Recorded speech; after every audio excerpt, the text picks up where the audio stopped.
Hello and welcome everybody. CWC going against HOH in the second game of this best of 5 series of the CWC finals. We are getting there, getting to the point that we're gonna need to find out who's the winner of this CWC. We do have COC actually coming out tonight with Ben, with Synth, with Alexis, Krempp and Khornie on their side. On the other side, on HOH, on Highlands, we do have Mr.Toes with Space, Mariusbw and Nyreen showing up tonight for them. We do have a bit of an issue, I do have to say. We cannot use the Civ6 website. Unfortunately, the drafting website that we usually use in the games is not available tonight. I hope it's gonna be available soon. So we're gonna do the pre-game bans right here in the chat, and we're also gonna have the normal MPH drafting. Using the interface. We do have the players actually starting off on their pick and ban phase, as you can see over here in the bottom right of the screen. I hope everything is fine, right? You can see everything. I hope so. I do also want to say hello to everybody. Eric Hoffin, good evening, sir, and welcome. D. Beasley was here 1 hour earlier. He gets the first promotion. Good evening, sir. Rafifi, bonsoir, monsieur, et bienvenue. Also, and Sasu, bonsoir, monsieur, bienvenue, bienvenue. Pelikanov, hello there, sir, and welcome. Blazecat Games, hello there, sir, and welcome. Also, I did notice, give me a second. Lancer, hello there, sir, and welcome. Smorior, hello, good evening, sir. You have to check your eyes. KW, how you felt to see that many Legos? Yes, I mean, that's a hard question. I gotta say, Legos, stepping on Legos, that's quite problematic, I would say, right? Ponuki, also good evening, sir, and welcome. I did also notice the players did finish on the pick and ban phase, on the pre-game ban phase, and we do have Genghis being banned, Spain and Australia being banned by HOH, and on the other side we do have Coupe being taken out. So 4 pre-game bans got already taken out. By the looks of it, we also have the players going for the map pool choices. So you can see it in the top right part of the screen over here, how they're ticking down the buttons. And we do have Inland Sea, Pangea, 7 Seas, Terra Map, and Tilted Axis. Terra Map is stand-in for Pangea Classic Ridges, because yeah, we kind of ran out of Pangea names. Yes, I'm sorry. We do need to see which one of these 4 maps is going to be played. I do have to mention there were 2 maps being banned because of they played the previous one. The previous game got played on 7 Seas, and we did need to roll another map to keep the counter going properly. Rich Highlands is going to be the second map that got auto banned today. I also want to scroll higher and finish what I was started. Land on the Vault 5. Good evening, sir, and welcome. He's new on our stream, and a big welcome to you. I do hope you're going to enjoy your time with us tonight while we're going to watch some Civ6 competitive action over here. Yarjin, also hello there, sir, and welcome. Closing, guten Abend, my heart. Willkommen. Oh my god. And Sasu, oh, he's throwing punches in the chat again. And Sasu, what are the emotes? We do need to take a look how the players are gonna start getting their stuff going over here. And we do have a choice between the 2 Pangeas. On one side, Pangea Standard Ridges. On the other side, Pangea Classic. And it will be Pangea Classic. I do want to put it up on the screen so we can actually see it going over here. There we go. So everybody that's new and joining us will know what it is. There we go. Linda, hello there, ma'am, and welcome. Her project is banned. Yes, Catherine de Medici, the project of Catherine de Medici is banned. Toothpaste also, good evening, sir, and welcome. Mic jokes, what are the mic jokes? I really like Vietnam, but it's so spawn dependent. Wait, really? Okay. Gran Colombia is going to be taken out first, and I do have to say they're going to need to go through these 3 and 3 bands over here. All of them are going to be on the top right part.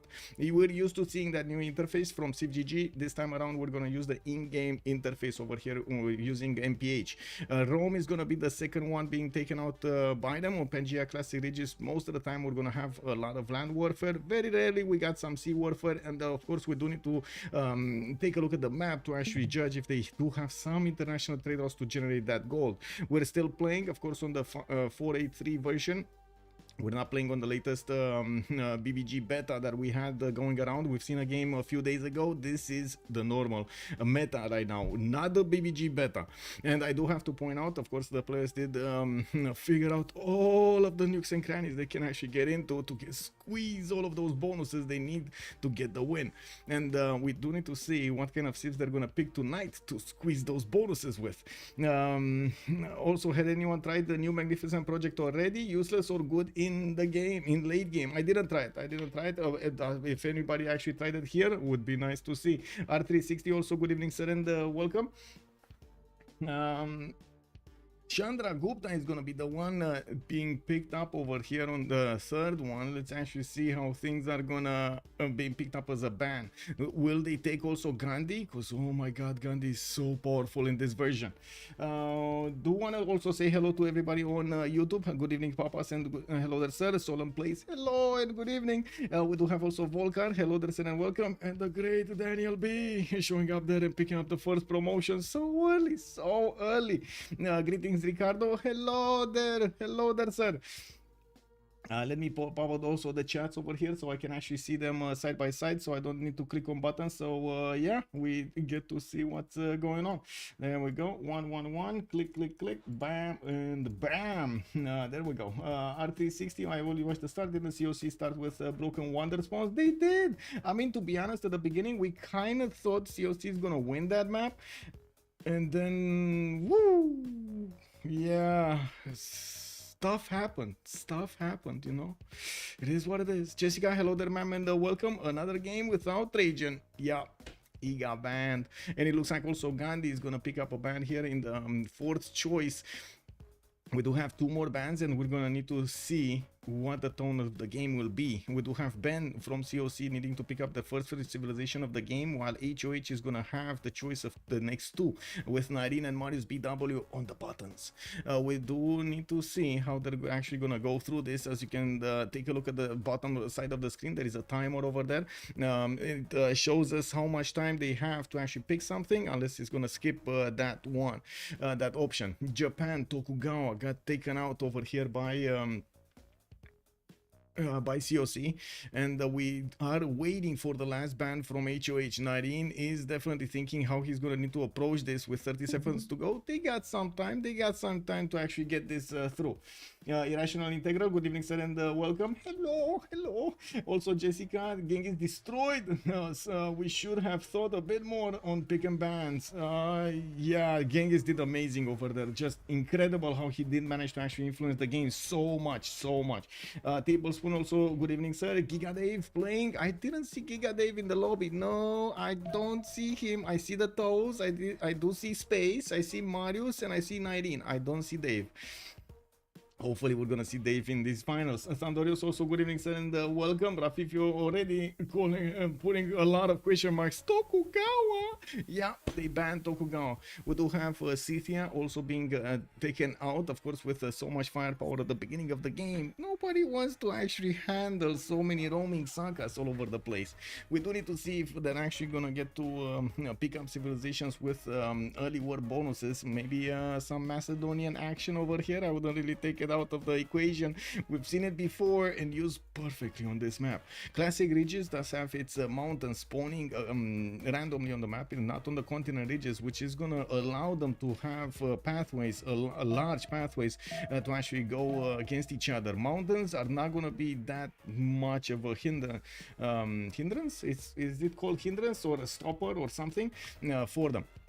We do have Ben being picking up Lotaro as the first pick, and I gotta say this definitely sets the tone of the game to what we got them choosing to go for the Malo Raiders. Ben did play with Lotaro quite a few times, and there we go, Macedon Alexander just showing up in the game, casually showing up in the game here.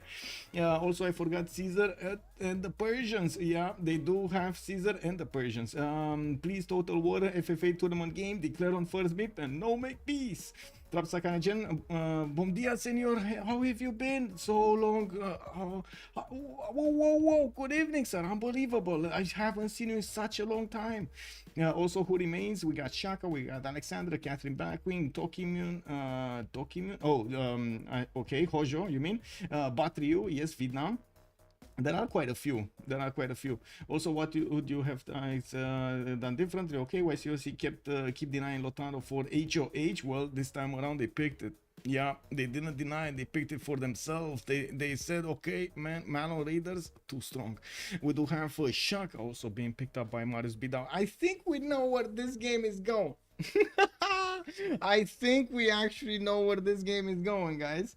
No, my oh my. Is that no Trinda or Fish? Yes, I didn't see Trinda or Fish. I believe Trinda is actually streaming right now.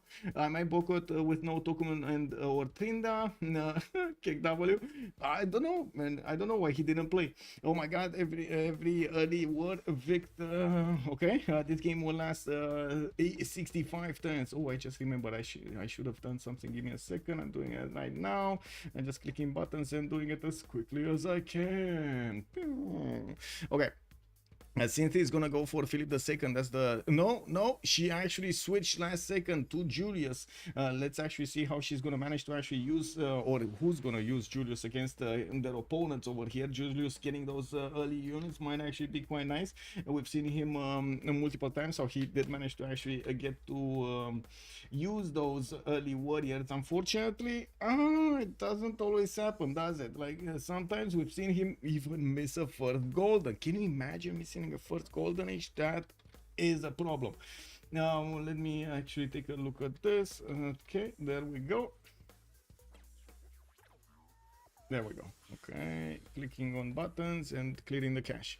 Okay, no, it's pre-game banned. Okay, boom.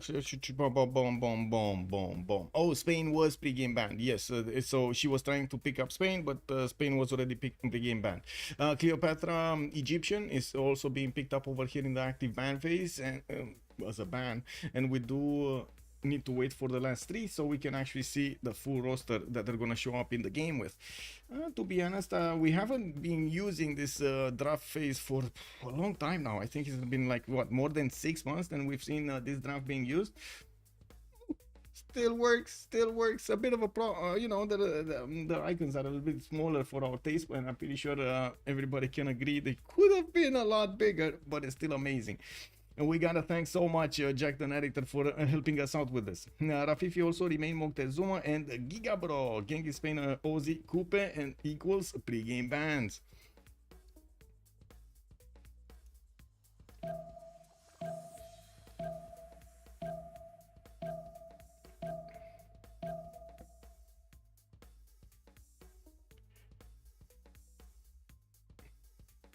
Oh, Vietnam. Okay. This time around they took out Vietnam. Interesting.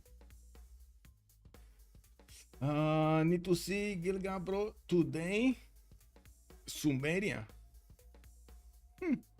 I mean, there are some players over here who definitely like to play Sumeria, even though we don't have Devris to actually play Sumeria. I think he actually is the one specialized over there with Sumeria. A lot of the times the picks are coming down to player preference as well as their bonuses. Now I would say actually a lot of the times it comes more on player preferences than the actual bonuses of the civilization. We do have Ottomans Kanuni also being taken out with one more ban remaining. We do need to wait for Ben to choose it, and then we're gonna see him actually choose his I would say space actually choose their civilization here from HOH. It keeps getting worse. No Vietnam. They banned Vietnam. Yes, they did. Montezuma is still open for them to pick up, as chat is pointing out correctly over here. And we still have something like Russia, for example. We've seen Ben multiple times do Russia on Pangeas, and he did very well. So I would imagine he might actually try this again. Lotaro, I would say actually if they want to pick Russia, Lotaro can definitely be played by Synth. She really likes Mapuche. We do need to wait for the next 6 seconds, and I'm pretty sure we're gonna see the last band being chosen. It will be Catherine de Medici, the Black Queen. No spies for them tonight. I mean, we still have Wu Zetian if they want to. Now, well, let's actually take a quick pick over here how they're gonna go for the space. Is gonna be the next one picking from HOH. They will pick their third civilization, and then they need to wait for the COC to actually get their full picks going. Alexis, Krempp, and Khornie are gonna pick in order afterwards, in sequence afterwards, and Mr.Toes is gonna follow up with the last civ of the game. That might be a surprise. Let's actually see how they're gonna do this. Uzetian in dispatch, why not?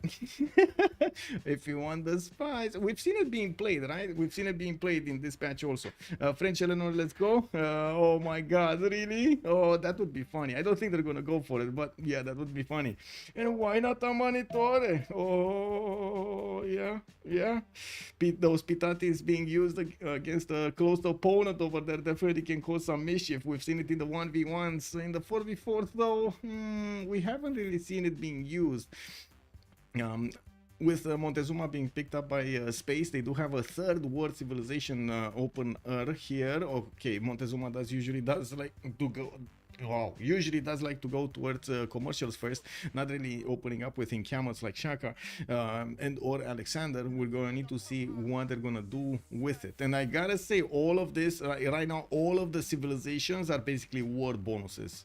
Across the board over here, war bonuses. We got Cyrus also being picked up by Alexis Krempp, +3 against the opponents when attacking. Oh no, he actually switched to Nader Shah, that's +5 when attacking a full strength unit. And also he's gonna get the science on the trade routes, not the culture that Persia Cyrus would have. Khornie will need to pick up another one, and I'm actually curious, are they gonna go for the double Persia here? I guess not, right? That's why they bounced a little bit between Nader and Cyrus. They might not go for the double Persia, even though not bad. Early nap today. Kick W. Also fight, and Sasu is calling out in the chat here. Pitatis, let's go. Yes, good to give is war. It is, sir. We do have everything showing up over here for the players in the pick phase for war. Yeah, a lot of units will be traded this game, I would say. A lot of units will be created, a lot of units will be lost. We're gonna need to see if they're ever gonna pick something a bit more normal. I would say no. This kind of looks like a dominate.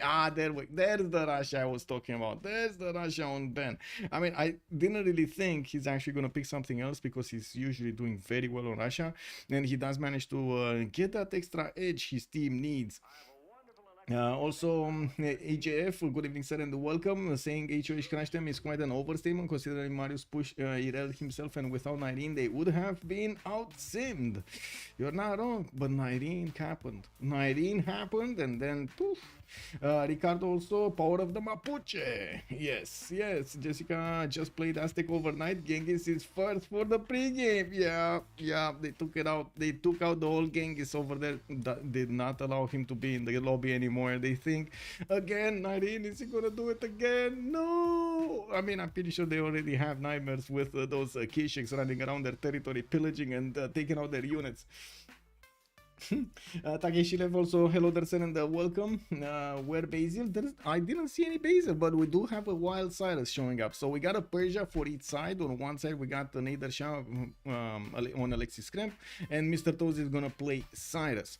We do also need to wait for them to actually switch their slots over here. It's gonna take a little bit of time for them to get into the correct priority. We do need to see what are they gonna prioritize. Usually the players do try to get themselves a little bit of an advantage from the spot in the game, so they can get the priority on great people, wonders, and so on. I was taking a look because the draft finished over there, but I guess it's fine because he just turned it off and it's all good, right? We do have the map that needs to be changed on Pangea. I really hope he's actually gonna do that. Draft mode none, it got deleted. Okay, that's fine. It should be fine. I just don't want to click ready up because we need to change the map. I'm pretty sure we need. Okay, there we go. He changed the map to Pangea. Yeah, it's fine. So Pangea classic ridges, mountains will spawn randomly on the map. We're gonna need to wait for them to actually. We're gonna need to wait to see the map. They do have one map ban for each side. At 10:10 we're gonna have a vote and we're gonna see who's gonna use that ban or not, or I should say the remap token. Can you put hot? Kick W, man. Anyway, pillage economy it is. This game needs some metal songs. Yeah, you're not wrong. Also AJF, it makes a lot of sense to ban Genghis with a player like Nyreen that will make sure that everybody respects him or pays the price. True. I still like the HOH draft a little bit more than COC, at least for the offensive side. Well, to be honest, both drafts are actually quite strong. Now we do need to see the position on the map and what kind of possibilities they're gonna have. I would imagine there's gonna be some tiers if they don't have Macedon somewhere to impact the game. Anyway, we do have them readying up, and I do see Alexis Krempp is gonna be the top one here with the Julius season. Nyreen gonna be second with Alexander. Ooh, oh my god, he might actually pick up those generals. Mr.Toes with Shaka. Oh, two encampment openers here, the first ones. Since on Lotaro, we do have space on Montezuma. Khornie is gonna go for Nader Shah. Ben on Russia. Look at that, he doesn't even care. I mean, he knows he's not gonna have that much competition when it comes to the great writers, the artists, those wonders and so on, right? Everybody's gonna play war while Russia is just gonna play simming. Let's go.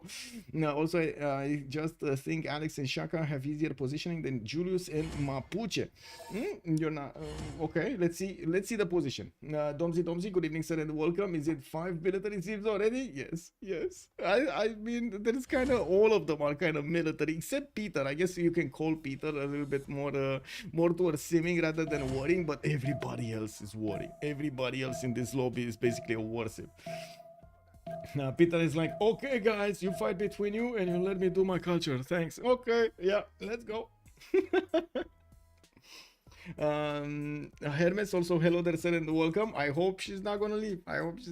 From the first stirrings of life beneath water. Okay, let's put up the prediction for how many remaps are we gonna have, 0, 1 or 2 for submission period for 10 minutes. We're logging into the first map now, and yes, Rafi, it is time for the remap vote. Yes, indeed. On towards the stars. Okay, there we go. First map being revealed to us.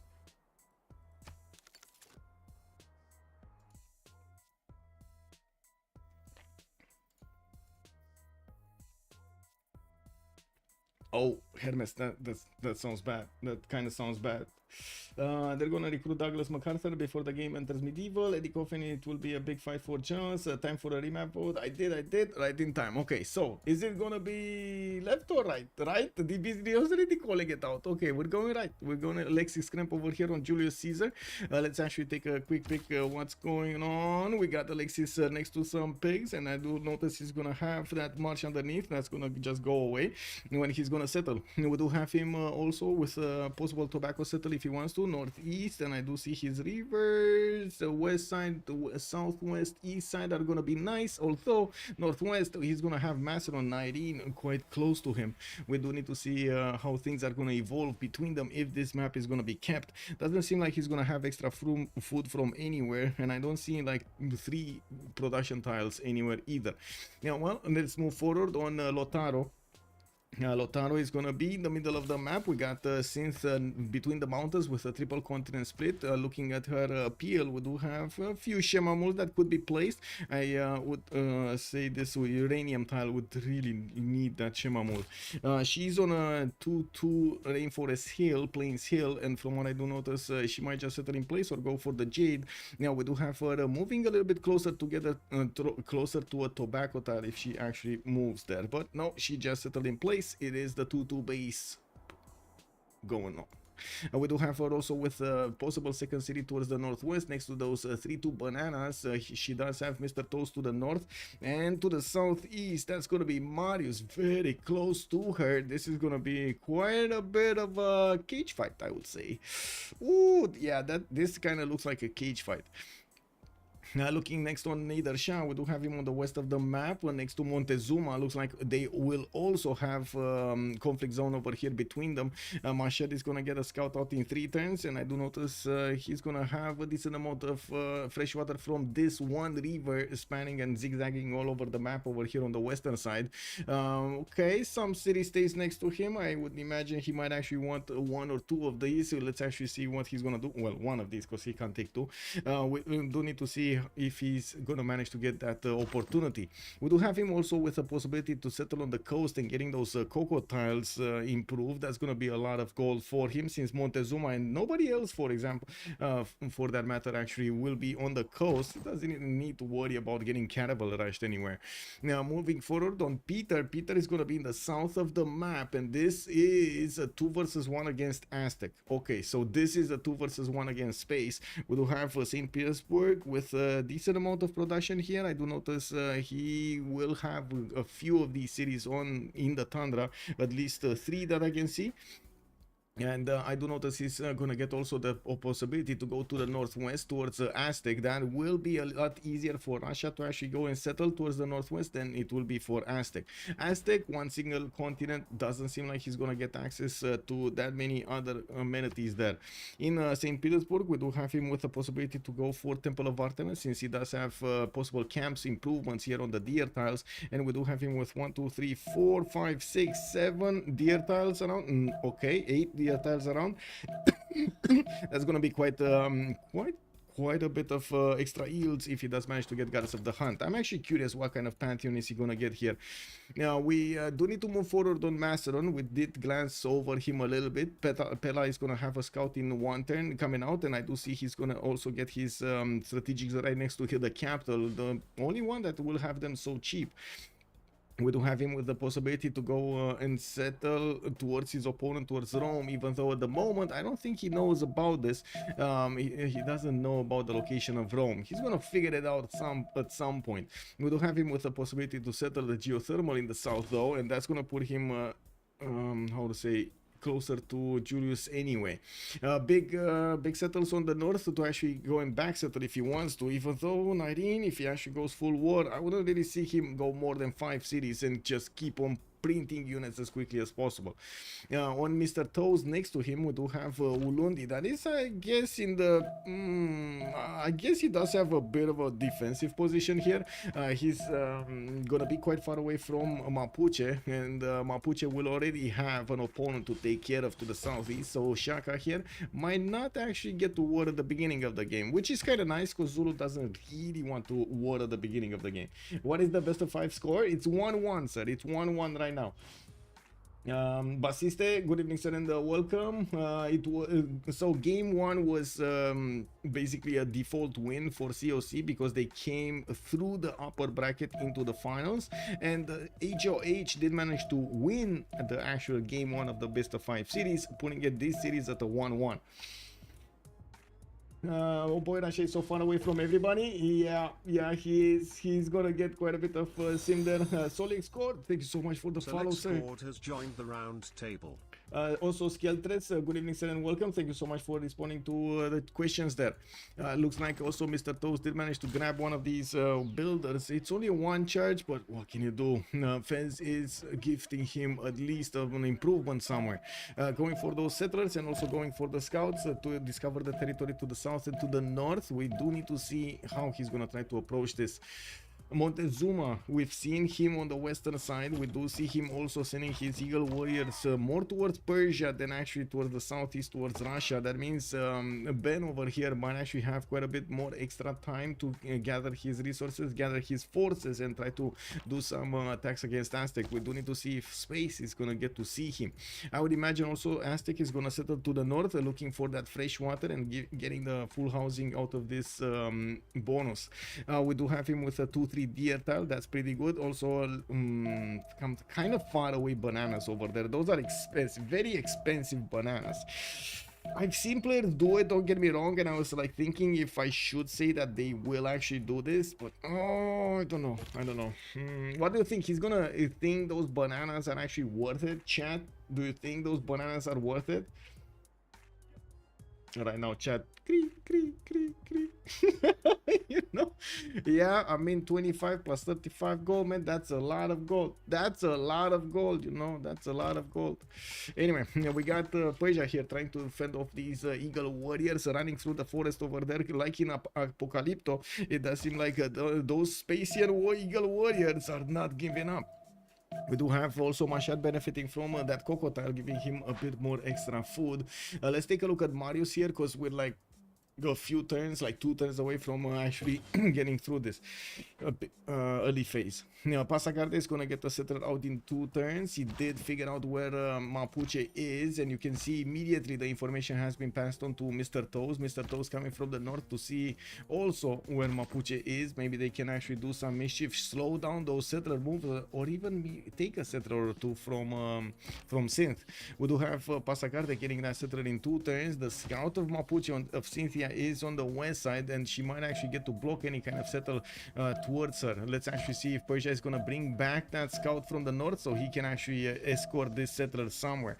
Yeah, there are some tiki hats around Pasagarde, and yes, we do have 1 more turn, and this game is gonna have that remap vote started up.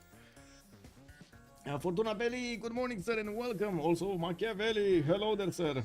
Wait, my stream is too quiet? Really? Am I too quiet, sir? Chat? Am I too quiet? YouTube, Twitch, am I too quiet? I want to confirm before I actually turn up the volume over here. The audio is fine. Yeah, maybe, like Machiavelli, maybe there's something there, like a button there. Okay, I sound okay. Wow, Machiavelli showing up in the lobby immediately, making me sweat a little bit. Thank you, Machiavelli, thank you. It's not enough that I actually stay in the sauna in Romania. 45 degrees over here. Oh my god. Yeah. I mean, I could definitely try to grind some salt from my sweat in like buckets in Romania. Yeah, it's fine. Natural salt, you know, it is perfect, organic. And I complain with 25 degrees. Yeah, you know, it is what it is, everybody. I mean, if you're used to like 0 degrees, I'm pretty sure you're gonna complain at 25, you know, just saying. Yorkshire Bit, hello there, sir, and welcome. Also, Raimundo, good evening, sir. I feel the same, and it's great.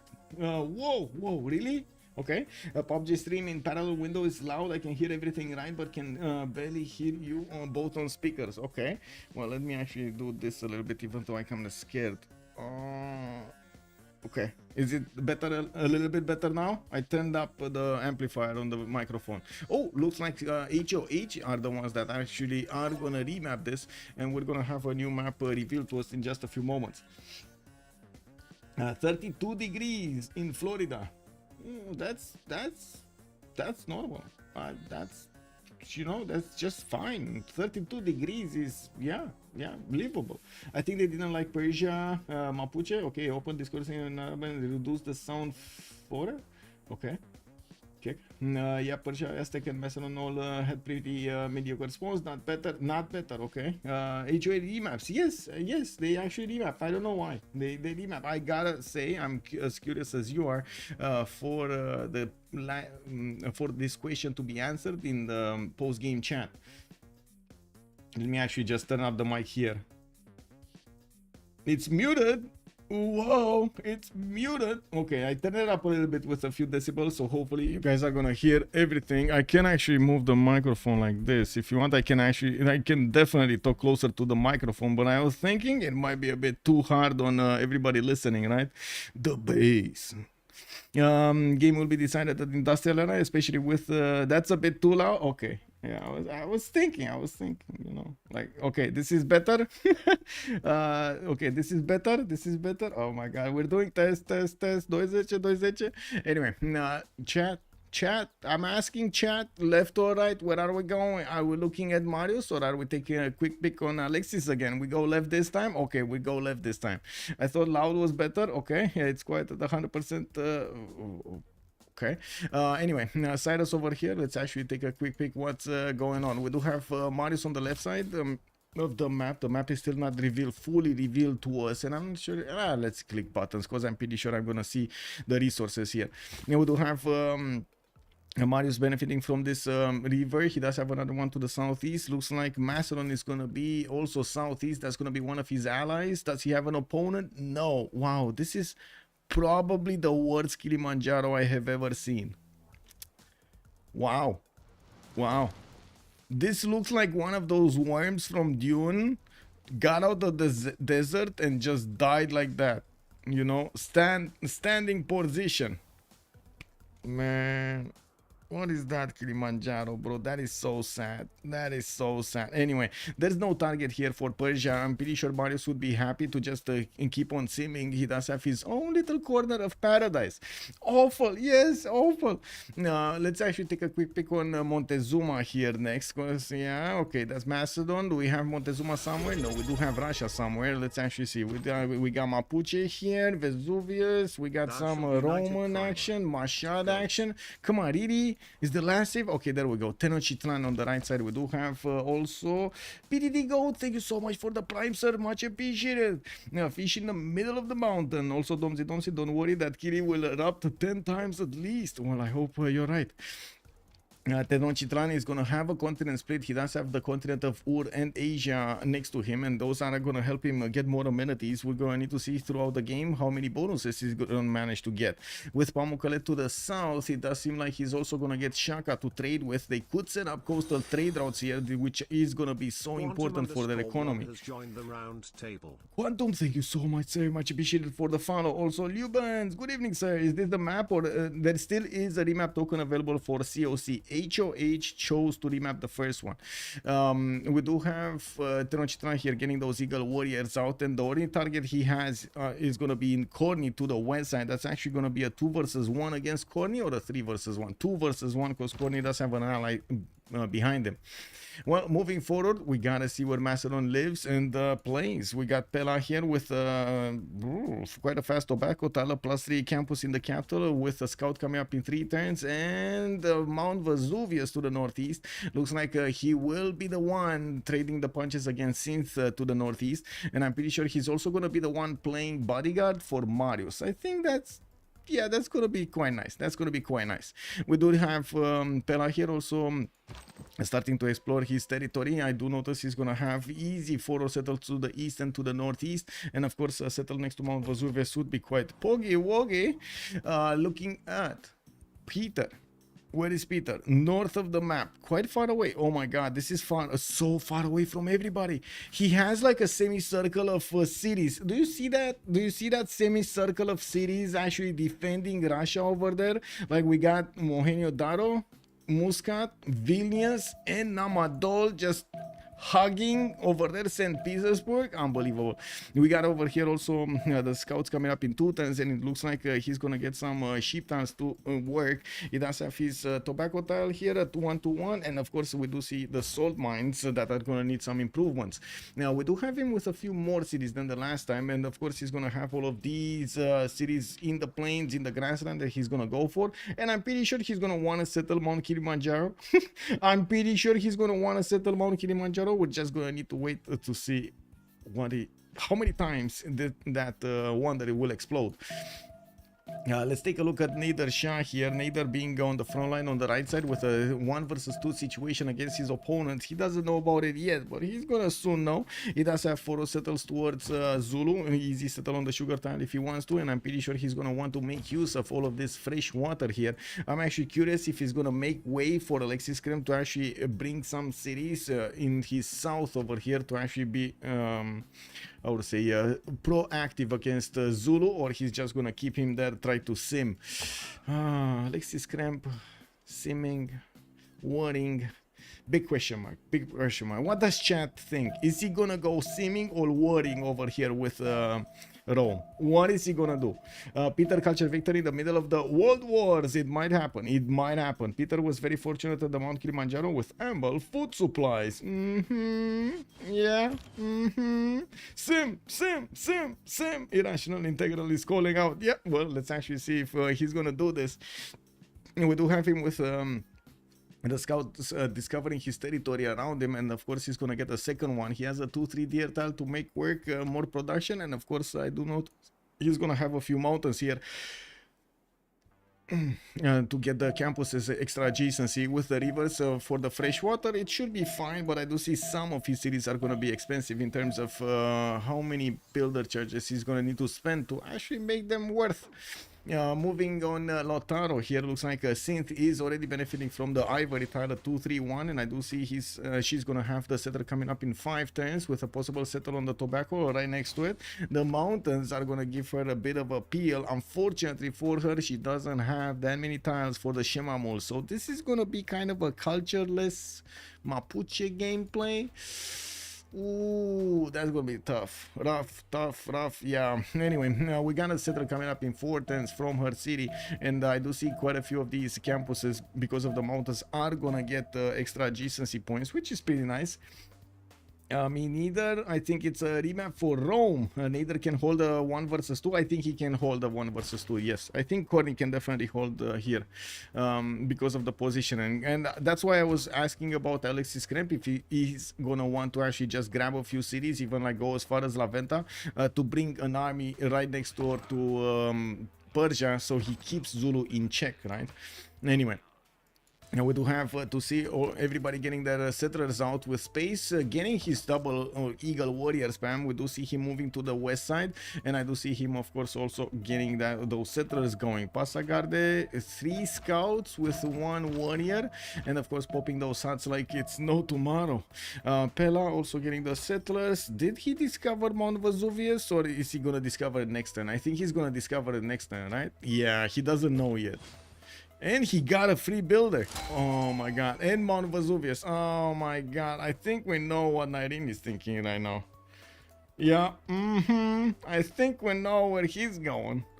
He has a lot of mountains and forest hills and rivers. It's easy to hold, I think. Blitzgard Games is making a comment. The Zulu is better if he can sim to nationalism and military academies to start spamming armies. Alexander's got spawn though. Yeah, I think he can really irel Mapuche.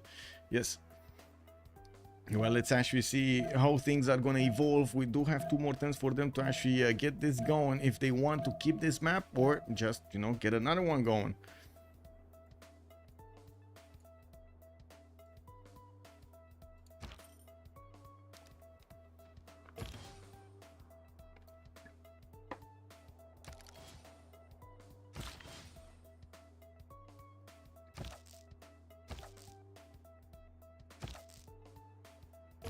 He just needs to get over the intense choke. If he can settle and make a trader and some districts to make grow, he can do it. Wait, on who? On who? On wait, you're talking about Macedon? You're talking about Nyreen? I mean, he can just not go for that 1-tile choke. He can just go around, right? Because I'm pretty sure, I'm 100% sure Cynthia is gonna get at least 1 city to the south. I'm pretty sure of that. I'm pretty sure she's gonna get 1 to the north, 1 to the south, and 1 over here next to that. No, maybe 1 over there next to that scout, with another 1 here, right?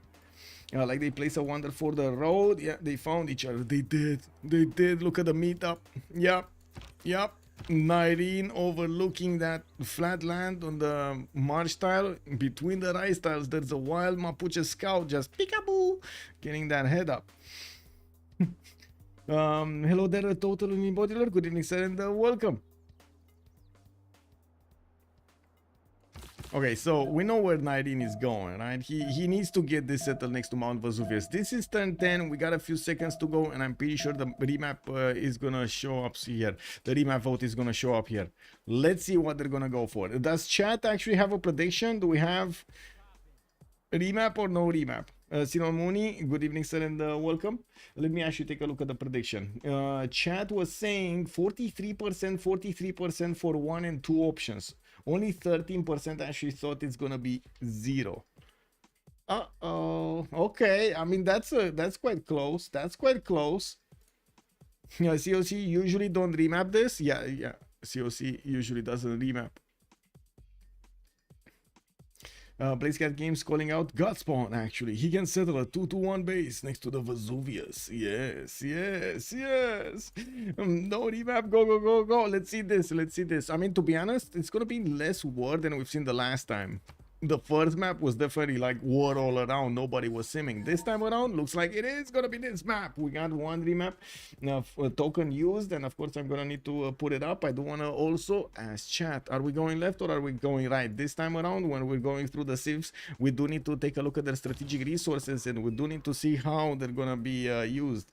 It's a gun spawn. Okay, nobody's answering if we go left or right. Come on, guys, come on, tell us. Ashwin, hello there, sir, and welcome. I'm good, sir, and I do hope you're also very, very good, starting off on this weekend with some Civ6 action.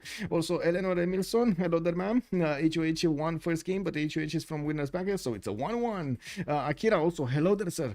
We do have Ainf, good evening, sir. COC got a game from the get-go by default, because they were in the upper bracket in this best of 5 series. As HOH did manage to win the first game, the first interaction between these two teams. Also, Sugarman, thank you. No, still nobody's saying. Okay, we're gonna take it from right then. We're gonna take a look at Marius here. We do have him with 3 of these horses to the right side, and 2 of them are in the third ring, quite expensive, and I do notice he's going to get that settled next to the tobacco and next to the ivory tile.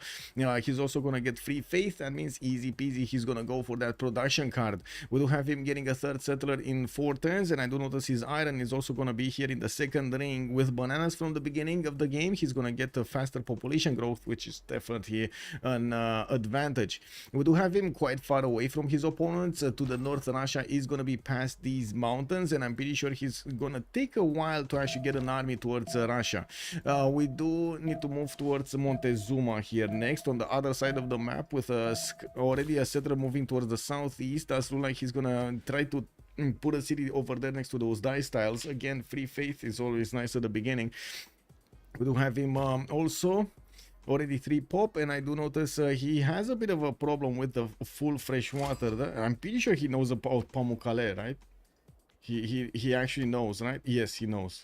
Okay, so Pamukkale does give you fresh water around the wonder, so that's why I'm actually just, you know, a bit surprised that he didn't go there immediately, but I'm pretty sure it's because of the dice style. He really wants the extra faith.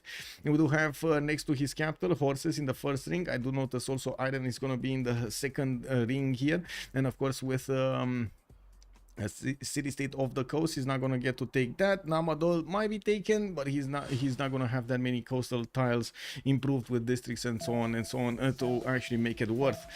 We do have also him with a possibility to trade with Zulu, which we're going to take a look a little bit later. He will need to get a city towards the north. It doesn't matter if it's freshwater, non-freshwater, just get those extra amenities. I do see he's going to have some wine tiles here. Oh, just wine? That's it? Just wine? Oh, that's terrible. That's so much space for a single wine tile. Anyway, we got the war decoration being sent, and I'm not sure who's warring who, but I gotta find out who is warring who and why. Oh, I think I know who and why. We got a wild builder next to a wild warrior. Anyway, now moving towards Mr.Toes here, we got Kangela with a monument in 9 turns, and coming out from that city center, he did settle on a 3-1-1. That's a T tile, I believe. Yep, it is. Extra amenity from that one also. We got Ulundi with 4 turns for a settler, and yes, he definitely can settle that coastal city towards the north. Yeah, I mean, you know, this city, no harbor. If he doesn't go harbor over here, this is going to be quite a pain. Where trade routes? Anyway, now Mr.Toes here going to get the third settler in 4 turns. I do see he's going to have iron next to him, and also a horse style. Okay, the horse style is in the second ring. I was thinking, is he actually going to start growing into the 2-2s, or the game just forces him into getting all of the bad tiles here first, like the 2-1 stone tile and the 2-1 wheat tile, which are definitely not good. What the WTF, man? This game is trolling him so badly. He's trolling Mr.Toes so badly. Anyway, moving forward, let's actually take a look on Macedon on the other side of the map. He's still on 1 city. How he did not get to his second? Did he? No, he didn't lose the settler. He's still here. Okay. Wow. 1, 2, 3, 4, 5, 6, and a 7 to settle. That's a long time, sir. That is a long time. I hope it will be worth it. We do have Synth already seeing what's going on, and you can see the invasion happening over here towards the city of Ngulumapu with multiple scouts and cats starting to flow through the forest. I can only imagine the chaos over there. Oh my god. Anyway, looking at Mount Vesuvius, he's going to need to wait for it to explode to actually get some extra tiles yields there. With God of the Forge being chosen as a pantheon, he's going to get the faster build towards units, so the faster production towards ancient and classical units. We do have also, there we go, finally, Guy settled.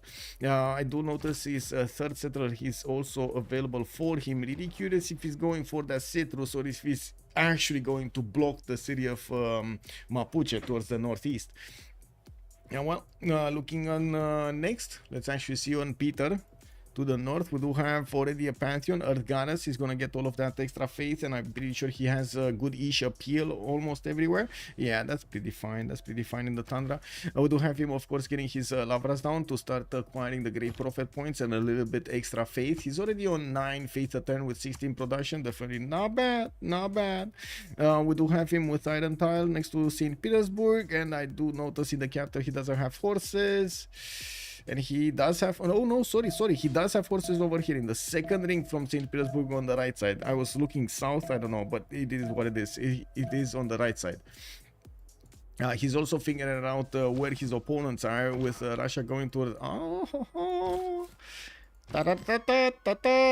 wait a second, is Marius actually gonna go north? Oh my god. Still not enough time, right? Still not enough time. That warrior, by the way, is hidden behind the elephant. So you can, these elephants are right now actually acting as a shield for the Russian warriors. They're so big, they're actually just overlapping the warriors. Sugarman 492, good evening sir and welcome. We're gonna do the prediction, not right now, but we're gonna do the prediction. Yes sir. Cupcake Civ also, good evening sir and welcome. Not settling maze, it's crazy. Well, Marius is going for the salt mines. Okay, I mean, I guess he wants to farm some salt over here. I'm pretty sure he's well, gonna evade the warrior of Russia, so let's keep on moving. We do need to take a look at Nader Shah. On the right side, he's already invaded by Aztec units, and of course he did need to build quite a few units of his own. We got archers showing up here for the defense of Mashhad, with religious settlements being picked up as a pantheon. He's also gonna get faster production towards settlers, has a decent amount of territory if he just keeps on expanding towards the north.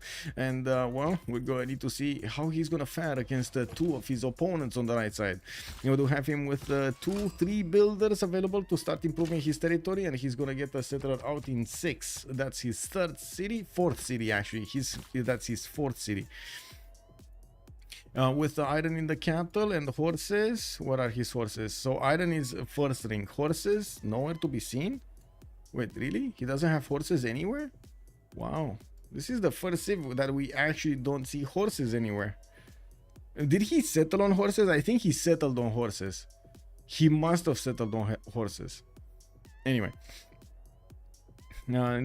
Gordian doesn't have forces either, and they kind of need to be next to his cities. But anyway, we're going to need to see when he's going to get that animal husband. If he's starting to make horses, we know if he's going to start to make horses. Oh, he has 25 already, so we know he actually settled on horses. Let the COC be new. Elephant guy come back in CPL with a Russian warrior. Marius the settler scouting. Let's actually see, is it happening? No, actually Ben kept on going on the coast and he missed the settler. We do have Synth also, Mapuche. Oh, I mean, it kind of looks like Khornie's in a little bit of a pickle over here, if I might say so. We do have quite a few units from both Aztec and Shaka, just smelling that ice cream next to Khornie's settler. They want to take it home. And the big battle for the ice cream is about to happen over here. We do have it next to a T-tile. Aztec doesn't like that. No, he's like, no, you see Zulu, the ice cream, much better. We're going to need to see if that warrior, that Zulu unit is... Wait, did he just do that? Did he actually move on the west side? He's trying to get out of there.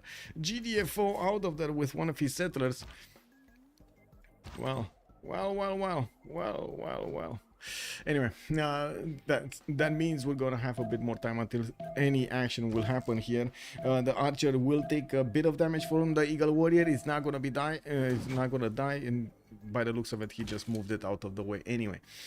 Since Lotaro, we do have her on 2 cities. She's trying to actually get a city in the direction I was definitely not seeing first. Oh my god, northeast over here between the mountains. That's gonna be a weird city. She did open up with campuses, and I do notice she did not get the +3. That's very interesting. She went for a +2 over here, and we do have her already improving horses. I'm actually curious, did she actually discover bronze working that she didn't put down this campus?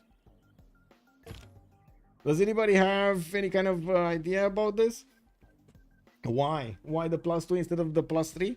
Also, Akira, Peter, easy win. It might happen, sir. It might happen. Eleanor, HOH, okay, how are you? I did answer that. Akira, that lake tile with 6 mountains is crazy. I'm not sure which one, but anyway, poor Khornie getting the treatment. Yeah, he's getting the treatment over here. It's a problem. It is definitely a problem. We do have the Zulu scout starting to run towards that Persian one, and I'm pretty sure Space is gonna try to block the movement. Let's actually see. No, he's trying to get out of there. Okay, I mean, I think you should have actually blocked the movement. I'm guessing he was aware of the archer coming on the back line of that scout. Oh well, it is what it is. Oh, there we go. He's gonna put it here, and then he's gonna block the 1-3. I'm pretty sure this scout is not gonna want to move on the wheat tile anytime soon, because we do have the scout of Zulu with the possibility to go on the 1-3, and then he can quickly get onto the wheat tile or next to it. And the same can be said, well, the warrior is just gonna move deer tile to body block. Anyway, now we do need to take a look at Mapuche strategics. We do have her with horses. Okay, we got both of them. Alexis Krempp with quite a few warriors. He did manage to take on Cinguetti, and it looks like Alexis Krempp just keeps on going. A 4th city deployed towards the west side. Antium and Rome are starting on encampments, and I'm pretty sure Cinguetti is going to need to do so soon. He did manage to recover a builder from taking over Cinguetti, and he did pick up initiation, right? So he's going to have that extra faith popping off whenever he's gonna finish a unit. This is gonna be quite nice. First encampments though are on Nyreen, on Macedon, and I do have to point out they did actually have the priorities being set on Nyreen on the top slots. In the lobby we do have Alexis Krempp with Nyreen and Mr.Toes as being the top dogs over here when it comes to the Grey people. So it looks like Alexis Krempp just needs to get a few of those.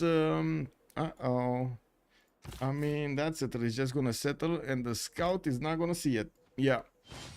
There we go. What's happening here? Okay, so that scout died. It looks like Persia did manage to put that one there. Doesn't seem like anything's gonna happen, does it? Yeah. But man, Khornie's settler got delayed so long from actually getting to his settle spot. Good thing is he did manage to get the religious settlements, and now he's going for his 4th settler. Wow. We'll see how things are going to evolve. Let me put up the team label so we can actually see what's going on. On the left side, we do have HOH.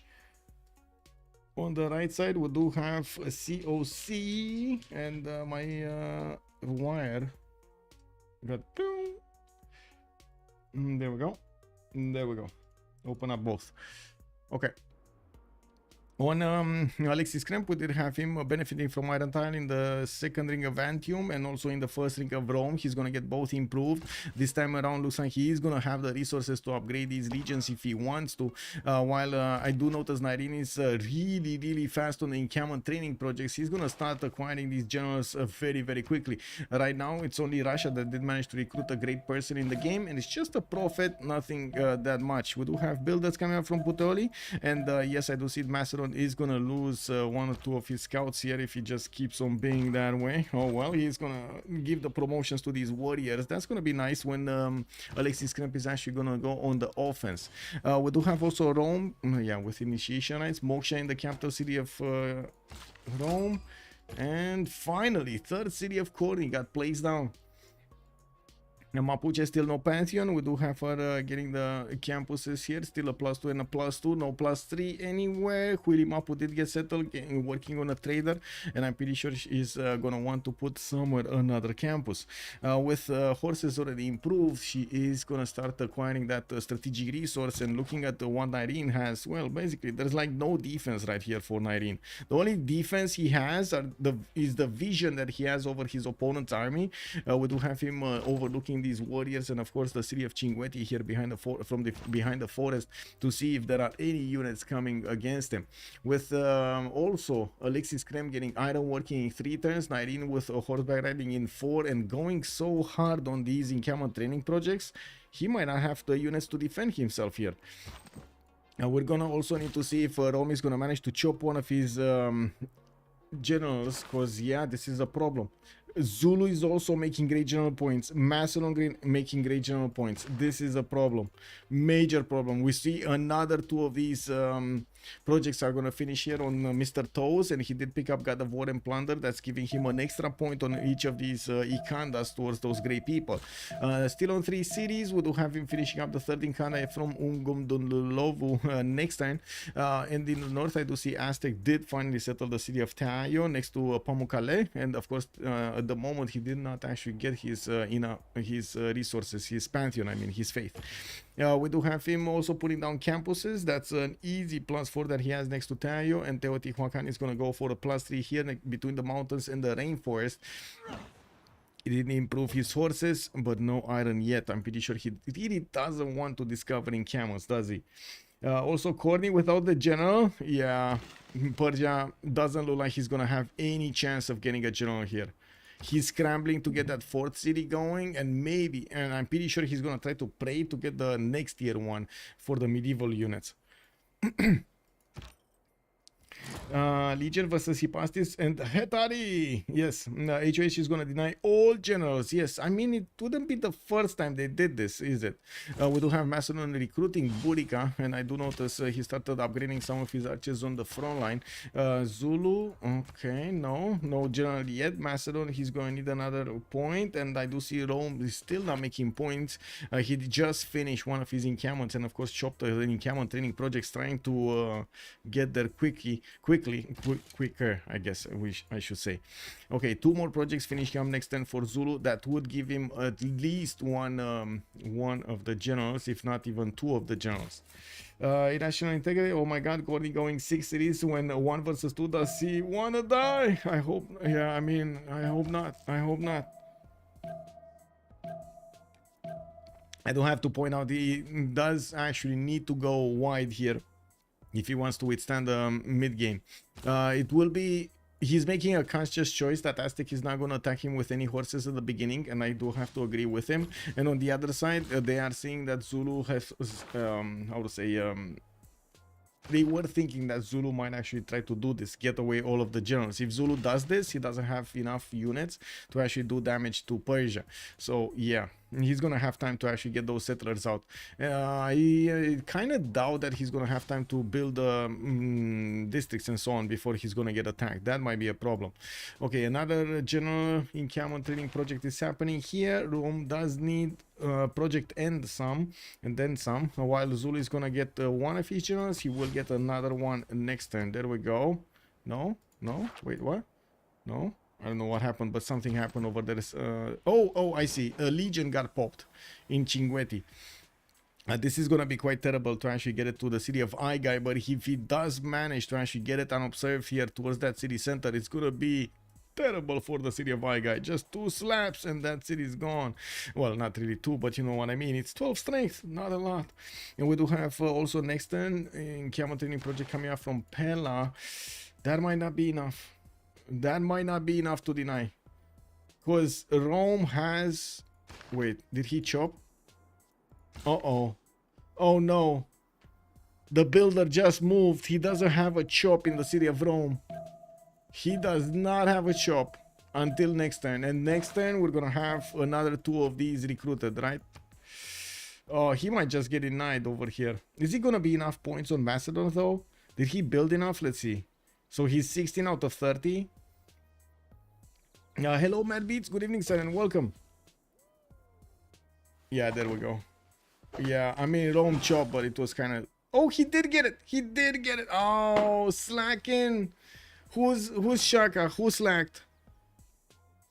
It's Mr.Toes. He didn't get to click in time. Oh, yeah, that's a bit unfortunate. Anyway, that means we're gonna have an extra movement point on these legions. They will also get the opportunity to chop other units, and we're gonna need to see how many Alexis Krempp is gonna improve here. We also need to follow up on the points. Fera score, Khornie and Synth will actually need 1 point each, and we're gonna see when they're gonna get them. Julius Caesar getting Hannibal Barca. That was the cleanest deny. And to be fair, it's Nyreen's fault. Is it Nyreen? Why is it Nyreen? Oh, because he actually didn't pick it up first quick enough. That's why it might be. Anyway, I don't know exactly what happened there between them.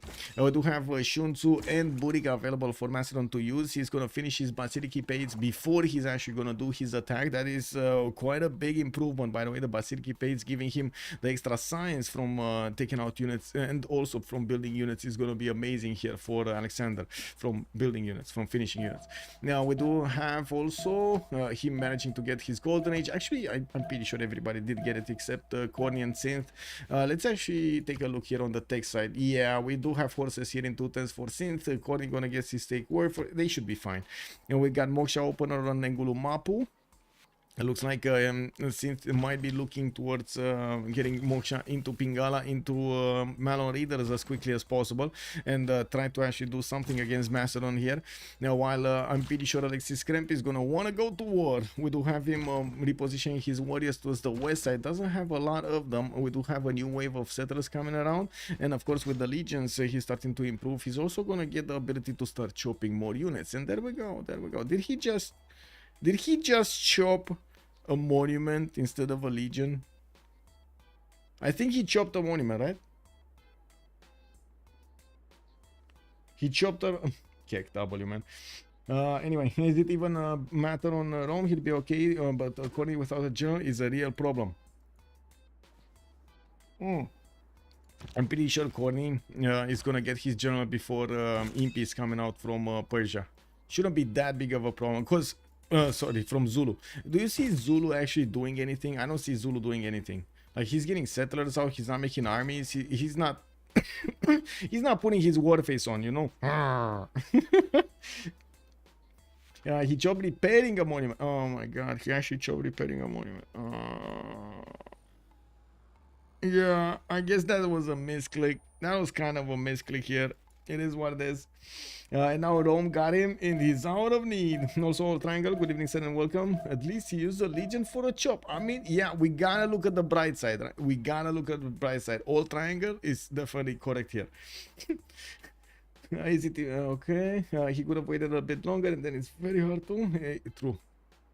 Okay, so looking at the city-states, we do have La Venta as the only holy city-state in the game, and I'm pretty sure Rome is going to be happy with it. We also have a dominant religion here. Fortnite fan!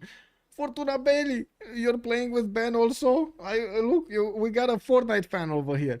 And we got also Geneva with Taruga playing with the science in the game, and we're going to need to see where they are. One is going to be to the south of Zulu, that might actually bite the dust, while the other one is going to be on an island somewhere. This looks like a pocket CS for Montezuma, if he actually is going to get a...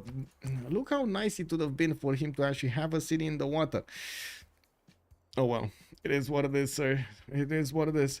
We got him getting his commercials down, and of course going for his fourth city. It looks like he might want to go for a non-freshwater western city here. Okay, well, did he pick up a Pantheon? No. Government Plaza here from Khornie. He's gonna set it up to beef up 3 of his commercials while he's starting to move his settlers out of the cities. We're going to need to see what kind of sim is he gonna have here, but it looks like he's gonna have quite a bit of peace. Like, to be honest, looking at the production queues of Zulu, the fact that he needed to do all of those general training projects, took so much out of him. Did he? Oh my god! Did the volcano just explode? And it took out the Rome's warrior, or almost took out the Rome's warrior. Wow. Mount Vesuvius also started exploding, and we do see it giving a few more fertility tiles, of a bit more fertility to these tiles. Can you show Russia as a religion? Yes, sir. We do have Feed the World with Tithe. Shrines and temples will provide him the extra +2 food and +4. We do have also Tithe for the +3 on each city center here, converted to his religion. While Ben is managing to put his 3rd and 4th city, he's also going for the 5th and the 6th coming around from his initial cities. I mean, this is a better Mount Kilimanjaro. This is a better one. Next door also, hello there, sir, and welcome. How much you want to bet they aren't gonna find Geneva all game? It might be. Also, Nitro, hello there, sir, and welcome. The holy volcano explosion. Yeah. We do have the first Etaris showing up in the build queues here from Macedon, while the Legion did get over that river. We do need to see if he's gonna manage to take out the encampment here in Igai. That's gonna be nice. That's definitely gonna be nice. With quite a few more legions being built, it looks like Rome is gonna take it slowly, but we do definitely know where he's going. With Moksha opener for the extra culture, Pingalo second on the Antium for the extra science. We do need to see what the simmer of HOH is gonna do here. Marius left side going for his commercials, easy peasy choice here. Going also for his government plaza, probably from the capital, because that's where he put Magnus. Magnus is still very strong with the force in this version. We do have him getting to improve some more bananas, and he still didn't get his iron tile improved. Oh well, you know, you can't have everything. What's the score? It's a 1-1, Arcarius. Good evening, sir. But if you have an engineer, it's not even that bad. Okay, what's happening here? Cut of Craftsman chosen by Mapuche. She's getting all of these improvements. Iron tile already improved. Also horses improved. We do have Moksha established in the capital. Okay, extra culture. Here we go. That encampment just got one shot by the Roman Legion. Okay, I mean, that was a one shot, guys. Imagine if you only had like 3 of them. Wow, that would have been nice. Anyway, we do have new settlers coming around here from Alexis Krempp. He's gonna get to widen his empire as he's warring, and of course we do need to see how fast Macedon can actually get more units here. Now he's already very worried about what's going on. The Legion can definitely do a lot of damage against the city of Igai, although there isn't a second Legion to actually take that city down before the Hetari comes out. Looking at the horseback riding here, I do see Mr.Toes and the space are gonna get it going, and we are 1 turn away from actually getting to the next era. We do need to see if the players are gonna get the golden age. Yes, they will. Check, that's checked. And of course, what kind of golden ages they're gonna go for. Finally, we do have Mr.Toes starting to expand. The 4th city west side, 5th city is still needing to come out from Kangela. I'm pretty sure he's gonna put another one to the northeast, and he started off on some of his campuses.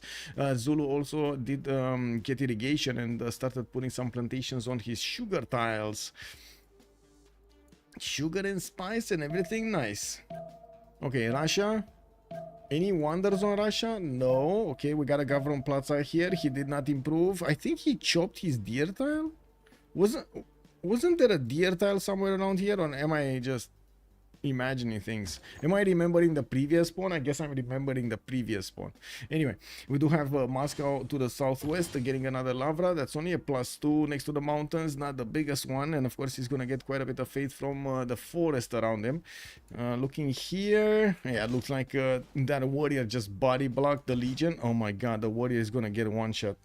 Guys, that's a 54 defense. Oh my god. Yeah, 1 unit, man. 1 unit. Nyreen would scream at this guy. Let's actually put up the remap prediction of the game prediction for who's gonna win. Manage prediction, start the prediction for who will win game 2 of the CWC finals. There we go. Just using the template. 30 minutes of okay, there we go. Time for the bet. Exactly, time for the bet. Okay, okay, so Marius, Pen Russian Voice Golden Age on the left side. He's getting his government plaza in 1 turn, and I do notice he did not actually go for his commercial adjacency. He's gonna go for something else here. I'm quite curious if this is gonna mean he's gonna try to go for industrial zones or something else. We do have him needing to defend against a possible culture victory later on in the game. I'm pretty sure he is aware that Russia is gonna try to push that culture through. We do have him also getting that fourth city, Halicarnassus, northeast. Doesn't have a fifth settler out, and of course we do see a few builders starting to run around this territory. He is 3 great merchant points at 10, while Aztec is barely on 1. First one is going to be Coleus. Pretty sure he's going to want to give it to space here for that extra strength. Looking at Montezuma next, we do have Space with Penbrush and Voice Golden Age. He's getting his Government Plaza out as well, as he did finish his commercial and his campuses.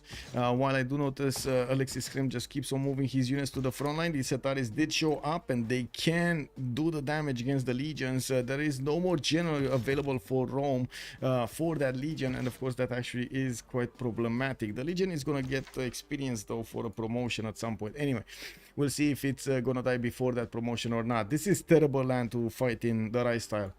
Looking at Montezuma, right? Let's actually see. He's 17 science with 18 culture. He's putting that fourth city on another continent and finishing up his Gavron Plaza. Has 1 trader, and of course he did also finish 1 single commercial. Soon he's gonna need to get that market going. That seems like this is gonna be quite a slow Magnus opener here. Shaka, 12 science with 21 culture, 42 production. Penbrush and Voice Golden Age as an upgrade, and I do see Zulu did manage to put Nongoma right in the face of his opponent Persia. We do have him finishing up his Government Plaza, but in 3 turns. That's a long time. That's a lot of time that he's putting that Government Plaza down. But I gotta say, that's not from his capital. Ulundi did want to get a campus down. That's a +4, and well, we're going to need to see how he's gonna try to get his technology going. Nyreen, 11 science with 17 culture on the left side. Now he's gonna start popping some science whenever he's gonna finish a Hetari or a unit in his cities. He has quite a few of them coming around, and of course we do see them all being directed towards the east side, towards Alexis Krempp. Definitely we need to see a lot more legions showing up, and of course getting to stop the Macedonian army. My god, Mount Vesuvius, he did it again. He did it again. Oh my god, look at the beautiful tiles, the extra culture, the science, the faith, the gold on the ivory tile. Oh, that's beautiful on Macedon. I'm pretty sure Nyreen is happy here. Not very happy that he needs to fight it all. Happy that he has Mount Vesuvius. He didn't go drums of war. He went Penbrush and Voice. Does want more culture than the production towards his units. Peter, makes sense to go for monumentality. He's on 36 faith at 10, and we do have him getting Governor Moksha as his first governor. Pingala is going to be the second one in Moscow, and he finally is starting to put down a few wonders. Hanging Gardens here from the city of St. Petersburg. He's going to get to use at least 1 chop. I do see him actually using 2 chops here. For that wonder. He's gonna finish it next time. That's gonna be quite a big boost of his growth here in his cities. We do also need to see 5th city moving towards the north. Okay, makes sense. And of course he's gonna get this one next to Mount Kilimanjaro, which is amazing, by the way. Now, I cannot believe this. I cannot believe how good the sandworm made this land. This is beautiful. Is he gonna get the extra production from the tundra in Russia on these 2 tiles? I think so, right? They're tundra hills, so he's gonna get more production from these. Beautiful, just amazing. Khornie, Penbrush and Voice Golden Age. We do have him with 14 science and 17 culture. I do see 56 points of production on Nader Shah. He's already on 246 cities. Audience chamber. This is a bit surprising actually, his choice for an audience chamber. And as predicted, doesn't seem like Zulu is gonna do anything here against him. Neither is gonna be Aztec doing anything here. Has joined the round table. TV Torok, good evening sir, and thank you so much for the follow. At least 7 desert tiles near that Kilimanjaro. Oh, Petra and Russia next to Mount Kilimanjaro, sitting on a tree. No, battle cruise. Yeah, this is the worst Mount Kilimanjaro I've ever seen. Yeah. Yep. Yeah, I mean that was how it is. Do you think it was better then? I don't think so. Matey, hello there, sir, and welcome. Did Rome throw away the legion by standing on the encampment tile? It adapts to the encampment strength. No, sorry. So let me actually, so first of all, Rome, when he took down the encampment, he pillaged the encampment, so there was no more defense on that tile other than the Roman legion defense. But he lost his general that got pushed back in Cinguetti. Settlements, yes, he did go for settlements, religious settlements. Okay, let's see. Where were we? I talked about Khornie on Synth, right? Pembrokeshire Voice Golden Age on 3 cities Mapuche, 4 cities Mapuche, gonna get the 5th one, and yeah, there we go. That's her placement here. I would be surprised if she's settling on the flat tile. I would have imagined she's gonna want to go on the 2-1 so she can be a bit closer to these 2-2s that she's gonna need to grab. If she does settle there, she's just gonna have to buy out so many tiles around. Oh, looks like she actually wants to go a little bit further to the west, next to the aluminium, to be closer to that ivory. Not bad. Wall of Strong coming up in 5 turns. She's going to be ready to pump out as many horses as possible so she can upgrade them into Malon Raiders and send them towards Macedon here. While Nyreen is fighting in the dirt with Alexis Krempp. We might have Mapuche just cleaning up house afterwards. Alexis Krempp did go for a Monumentality Golden Age while he's pumping up units from his cities. He's also going to get Wall of Throne in 2 turns from Rome and going to get the ability to buy out quite a few builders with the faith he is acquiring from building units. Doesn't have a lot of chops, which is kind of troubling because yeah, he can definitely use those chops to actually get these legions going, and I do see it's very hard to actually hard build legions here. 5 turns, 6 turns, 7 turns to build a legion does seem like an eternity. He's gonna put another city in the face of his opponent. That's like he's crossing. He will want to cross the river on the coal tile where that city can be placed. In the science screen, he doesn't have that much though. 14 science and 19 culture. Neither does Nyreen on 10 science and 25 culture. So, you know, it is what it is. The most production I do see actually on both Persias. We do have Marius on 64, Khornie on 64. No, sorry, 65 and 64.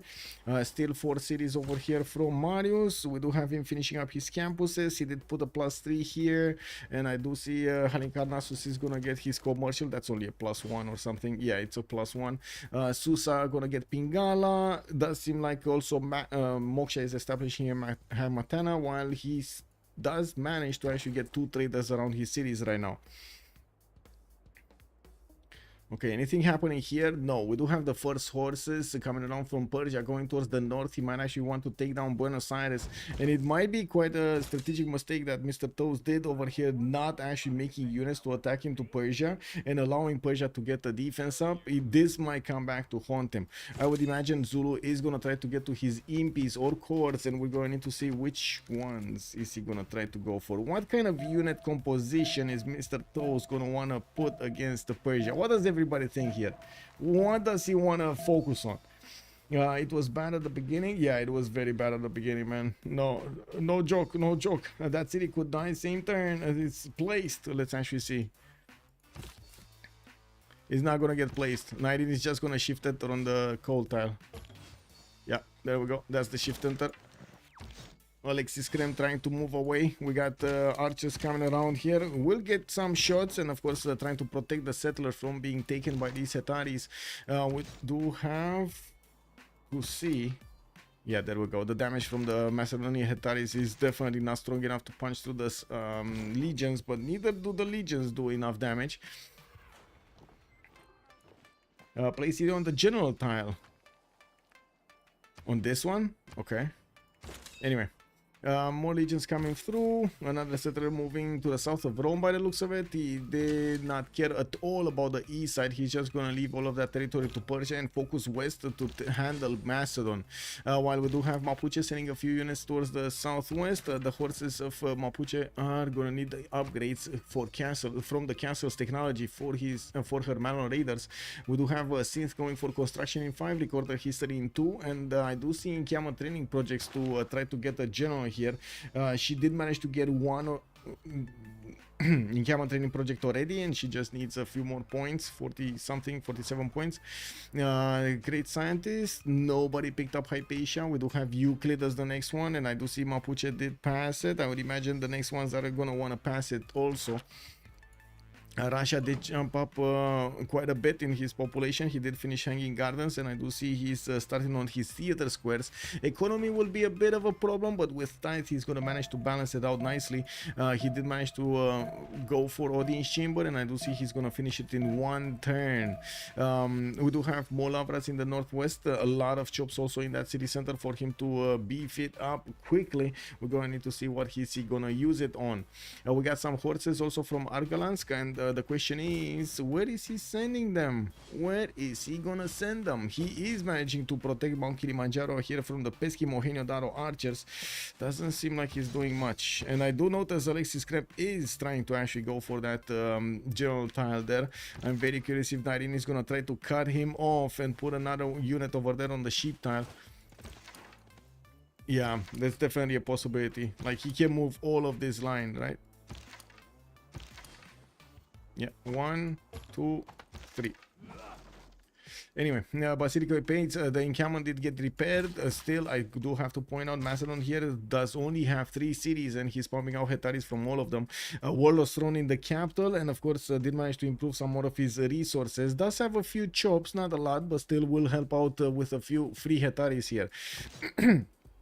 I would say he would need quite a few archer units also. And the biggest danger here is that Mapuche is actually going to go through the one tile choke to the north of Chalkidiki. That is, I guess, watched on by Persia, but I wouldn't really say he's going to have a big heads up to actually get an army towards the northeast while he's fighting on the east side. I'm pretty sure also Alexis Krempp is starting to gather quite a bit of experience on these archers, and that will be those will be stronger a little bit later. With Mr.Toes on 24 science and 29 culture, he's finishing up another wave of Vikandans, and getting his horses out might actually need to take out a few of the archers of his opponents. Give me a second. Click, click, click, click, click, click, click. Oh, Baxter. Hello, sir. Good evening. Hello there. Chop the air all day. Chop the air all day. Da, da, da, da, da, da. Maybe he had the tile already and no gold to buy the +3. Yeah. I see what you're saying. That was Mapuche, right? You're commenting on Mapuche. Yeah, that might be true. That might be true. There still are quite a few chops, but usually you don't really need the chops at the beginning at this moment in time. Anyway, Cynthia is managing to get a few of her units out, and I do see her pushing back the Persian scouts.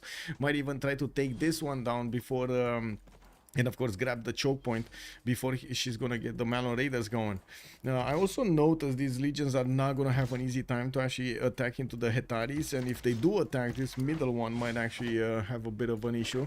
With new legions coming around, Alexis Krempp is starting to gather that extra faith and is able to buy out some more builders. This settler took a long time to go somewhere. Anyway. And we do have the first Immortals also showing up on the lands of Persia on the right side, so he can fend off attacks from Mr.Toes.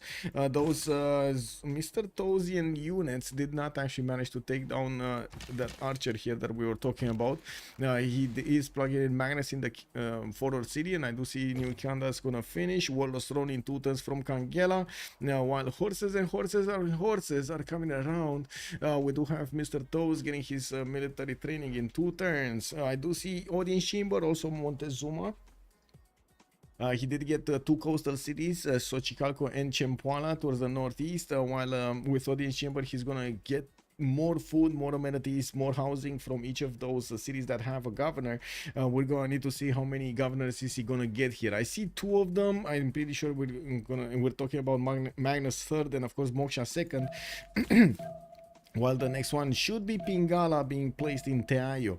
I'm quite curious if we do have a coastal city from Mr.Toes. Doesn't look like it, but there is a possibility for him to get one right next to those bananas on the 2-2 base, so he can actually trade with Montezuma on the coast. That might be quite awkward actually.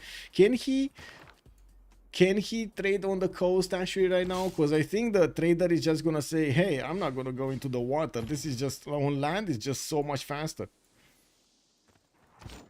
Anyway, Mr.Toes units, yeah, not from that city. I think so, right? The trader is definitely gonna be like, no, I'm not touching that water, bro. I don't know what you did, but I'm not touching that water. I don't know about that, man. Yeah, what, sailing? No, no, too scary. I mean, you gotta understand the trader, right? If the ship goes down, your loot goes down, you don't get anything back. Trading inland can be powerful too, yes sir, but very late in the game though. It's a major difference in gold per turn from international trade routes, just direct international trade routes and or land trade routes. Also, good evening, sir. Hello. He needs to settle below. Yeah. Oh well. Yeah. Okay. So I do see some moves are being done. Alexis Krempp definitely being stopped from moving forward. We do have the horse of Persia arriving in the choke point, and it does seem like Mapuche is not gonna go for the choke point. She's gonna have a bit of an issue here, trying to get those going. T. Beasley, thank you so much for the gift, much appreciated, sir. Vico Stars just joining us. Good evening. Oh, I did notice something, by the way. I did notice. Who is it?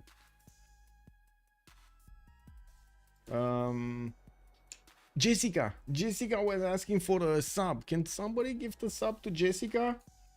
Jessica 321. There we go. She really wanted a sub. She was calling out on my Discord. We do have to see if this impenetrable line of Vetaris is actually going to be breached over here. I'm pretty sure we do have campuses in, well, I'm pretty sure Rome will need a bit more of that science and culture. We do have Alexis on 19 and 20. That seems like Nyreen is also 12 and 28, but to be honest, well, the units, Nyreen just needs to get out units and he's getting the science. These units are starting to actually outpace or wrap around the units of Rome, forcing Rome to build a wider front line. Context of Jessica. Muzdra, thank you so much for the 10 ones up. We got Mindfat joining us. Yeah, she's COC. She's the one that played the Tokugawa last game. Also, why isn't Nyreen pushing out Hypastis? They are super strong city killers. Yes, Susi Mafioso, although they're not as strong as you might think to actually handle units like legions. Cities, though, they're extremely good. Extremely good to attack into cities. Russia is still not settled on Kilimanjaro. No, he did not, but he just got a settler, and you can see the waypoint is being set to the west of Mount Kilimanjaro. He's gonna get the fresh water, possibility to get pyramids, possibility to get a Petra going in there. Oh, this is, oh my god, I'm pretty sure Ben is gonna be very happy with this. Please, Volcano, erupt on the war front. Yes. Trading, yes, okay. Okay, so looks like Zulu did manage to recruit Ethelfled as a new general, and El Cid. Wait, did Persia not get a general again? Whoa, there's no encampment. How is he gonna get a general? There is like no encampment anywhere for Persia. He did manage to take Buenos Aires in the north, and he does have 2, 4, 6, 7 cities with more markets coming around. And of course, we do see Khornie is on 19 science and 33 culture next to Mr.Toes 34, 32. It does seem like Magnus is establishing Longoma, which is gonna give Mr.Toes here the ability to chop out quite a few units on the front line. Question is, what kind of units is he gonna go for? Is he going knights? Because I do see he's discovering wheel feudalism is coming up in 5 turns, and of course, well, I do see he's getting a lot more horses out. Okay, horse cores are definitely gonna be strong also. Oh my god, Volcano exploded, did a lot of damage to all of these units. The legions are outmatched by their opponents. We do have to see if Macedon is going to manage to rebuild his defense line. That, oh my god, that Volcano just threw a wrench in everybody's plans here.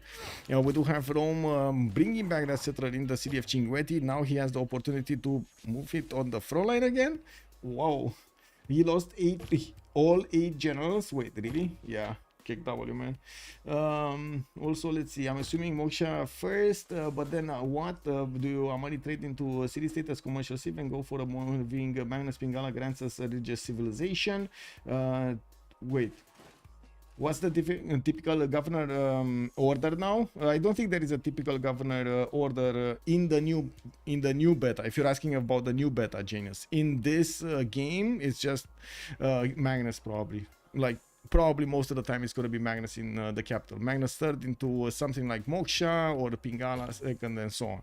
We've seen the war civs also. I do have to point out war civs do actually like to start off Moksha into Pingala to get the culture and to get to feudalism and mercenaries quickly, and also get the science to get to a stronger unit that he can use to flex against his opponent exactly at the right time. That's what Zulu is trying to do here. He opened up Pingala in the capital when Moksha in the city of Kangela. He's starting off on quite a few units, got the generals, and will have quite a few chops. He has the advantage over his opponent when it comes down to the science, and I'm pretty sure this might translate into war advantage on the battlefield. Also, Jeff the God, good evening, sir, and welcome. I did predict the volcano would grip Rome. Yeah, it did. So that the Roman settler is planning to settling anytime soon or parting. I think he's a bit confused, Fortuna Belli. He doesn't know exactly where he is right now. He's still trying to figure it out. Oh my god, he's going next to the volcano again. Okay, so it wasn't enough. The volcano actually exploded once. Alexis Krempp wants to actually see how much luck he has banked up, you know, how much karma he actually has on him, and we're going to need to see if he's going to be happy. If he's going to be happy here. They return Magnus in beta. I can see Magnus opens on every sim next year. Wait, they actually returned Magnus in beta? Did they get it? Good evening, sir, and welcome. Wait a second, we actually got to 53 likes already on YouTube. Oh my god, we actually did it. Thank you. Amazing. You're awesome. Woo. Okay. Amazing. Okay. Let's move it up a little bit. Oh my god, this is unbelievable. Okay. Amazing. Oh my god. Beautiful thing. Beautiful. Can we get to 70 likes? Let's push it up a little bit. Yay or nay? Cyrus getting Colosseum, it seems. Oh, I see Macedon did send a unit towards Mapuche. See what's going on over there. Cyrus is getting Colosseum in 6 turns from Pasagarde, and I do see he did go for City Patriot Goddess as a Pantheon. Did actually finish quite a few early districts before he got this, but anyway, it is what it is. He's actually forward settling towards Russia, from what I do notice, with 2, 4, 5 cities. He's gonna get 6 and 7 soon, and of course gonna need a few more trade routes to make them all shine. With the Russian settler also going towards Mount Kilimanjaro, this will put them very close to each other here, and we're going to need to see what kind of armies they're going to want to use. Ben is already on 90 faith a turn, and getting those theater squares to beef up his culture. He does have 21 science and 28 culture at the moment. I'm pretty sure this is going to jump up significantly when he's going to start getting writers. Again, we do have the Macedonian units getting the drop on the Roman legions and managing to keep them at bay. We do need to see when Mapuche is gonna get her castles in 6 turns here from Synth. We do have new units coming around soon. We're gonna finish her commercials, and of course did manage to build a line of defense. And Mapu is also trying to get Temple of Artemis, but I guess trying is the operative word, because yeah, still horses are gonna be prioritized. Eleanor, good work. Yes. Also Ricardo, woohoo, let's go. It's dropping. DEZ. Good evening, sir, and welcome. Anyone contesting the writers? Nah, he's the only one, man. Russia just doing it by himself. We got 9.2 great writer points a turn over here.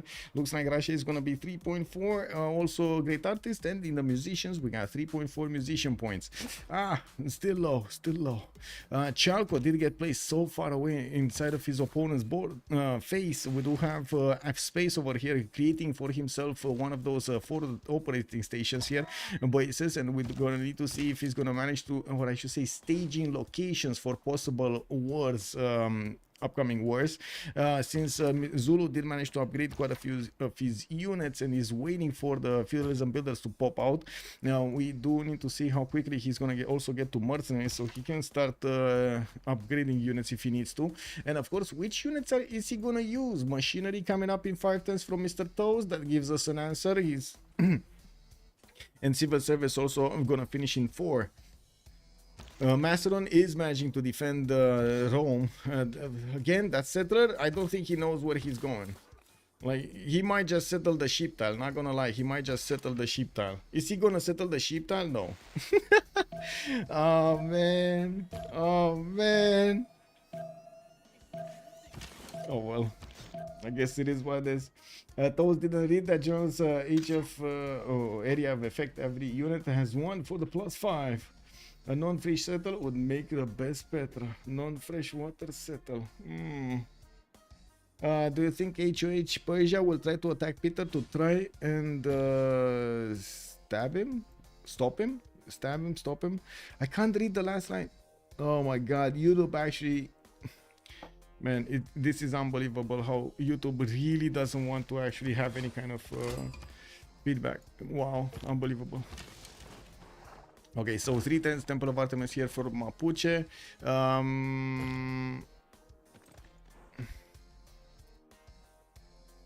This is a good question about Persia. If Persia stops simming, there isn't really anybody that will sim over here for HOH, and this is gonna be a problem. Montezuma, I guess, is still simming. But I'm pretty sure Cyrus simming is gonna be much better. This is very problematic if he actually starts worrying Russia. I'm pretty sure Russia is gonna have a lot more strength than him, especially like just looking at the production. We got 92 production on Ben, just the same as Marius. But then Russia is just gonna have 100 more faith that he can keep investing into the builders, into settlers, and so on, and keep upgrading his territory while he's warring. This is gonna give him quite a significant advantage over Persia, which is gonna need to just face that, just make use of that production. Gold Nagy, thank you so much for the follow, sir, and welcome. Persia is just now finishing his markets, though. Yeah, it took him quite a bit of time to actually get all of the production going. We do have him finishing also Colosseum in 2 turns, and this is going to be quite a bit of a boost in his amenities, which is going to be important. Getting the extra bonuses, the 16% in his cities would be awesome. That is the ecstatic one, and I'm by the looks of it, he might not get to ecstatic in all cities. Maybe in the capital, but I don't think in all cities. Okay, this one is, but it's only 1 pop, so that's gonna go down. This is also 1 pop, so that's gonna go down. This is 5 pop and it's a +6. That's pretty good. Okay, I think Alexis Krempp is just gonna settle there. And by the looks of the army size, we do have Macedon just getting everything he can, flexing against Rome on the right side, while we still have Synth needing to actually get more units for her Malo Raiders. That seemed like there was a volcanic explosion and she's trying to get Temple of Artemis in the meantime. Did we just pop into the new era or something? I don't think so, right? No, we still have quite a bit of time. Okay. I do notice Zulu did need to defend an attack towards the north, and of course I do have to say these immortals are amazing because you can shoot from afar and do quite a bit of damage while your opponent cannot shoot back unless he expends some health. This is quite an advantage. We do have also Mr.Toes getting a few more of these horses. I was expecting him to go for some pre-builds in archers so he can get the machinery upgrade on them, the crossbows. It doesn't look like he's doing any of them. Anyway, he did manage to get this builder from Nogoma. Probably gonna chop another one and then keep on chopping units here. Looking at the Aztec, he did get Malinanco in a non-freshwater position in between Chalco and the capital. He is on 2, 4, 6, 7 cities. He did get his entertainment complex with the Tlachi inside, and I do not see Euclid still did not get upgraded there. We did have Mapuche managing to get Hypatia, though. That's quite a nice free library that Mapuche is benefiting from. Going for her granaries. Oh, granaries. I mean, you know you're in trouble when you actually need to build granaries. Am I correct, chat? Am I correct? You know you're in trouble if you actually need to build granaries. I keep getting confused about the 2 Persias. Yes, Uzi, I know. Cupcake and Battle Cruiser says minus. Okay, granary is common on Warlords. What are you talking about? I mean, I don't know. Old Tiger is saying no granary over there. Yeah, You do need the food and the housing. Yes.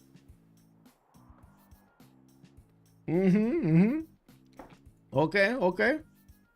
We got the we got her switching. We got her switching to builders. Okay. I mean, yeah. More legions coming in here from Alexis Krempp. I do see he's also discovering that machinery. I think he just did discover machinery. Has the upgrade on the archers to get to crossbows. And we do have Lugdunum being placed, trying to get the ancient walls going. Those Hetaris are going to have major problems of attacking into the city center. And I do notice Nyreen does have quite a few generals over here for him to attack into his next door neighbors.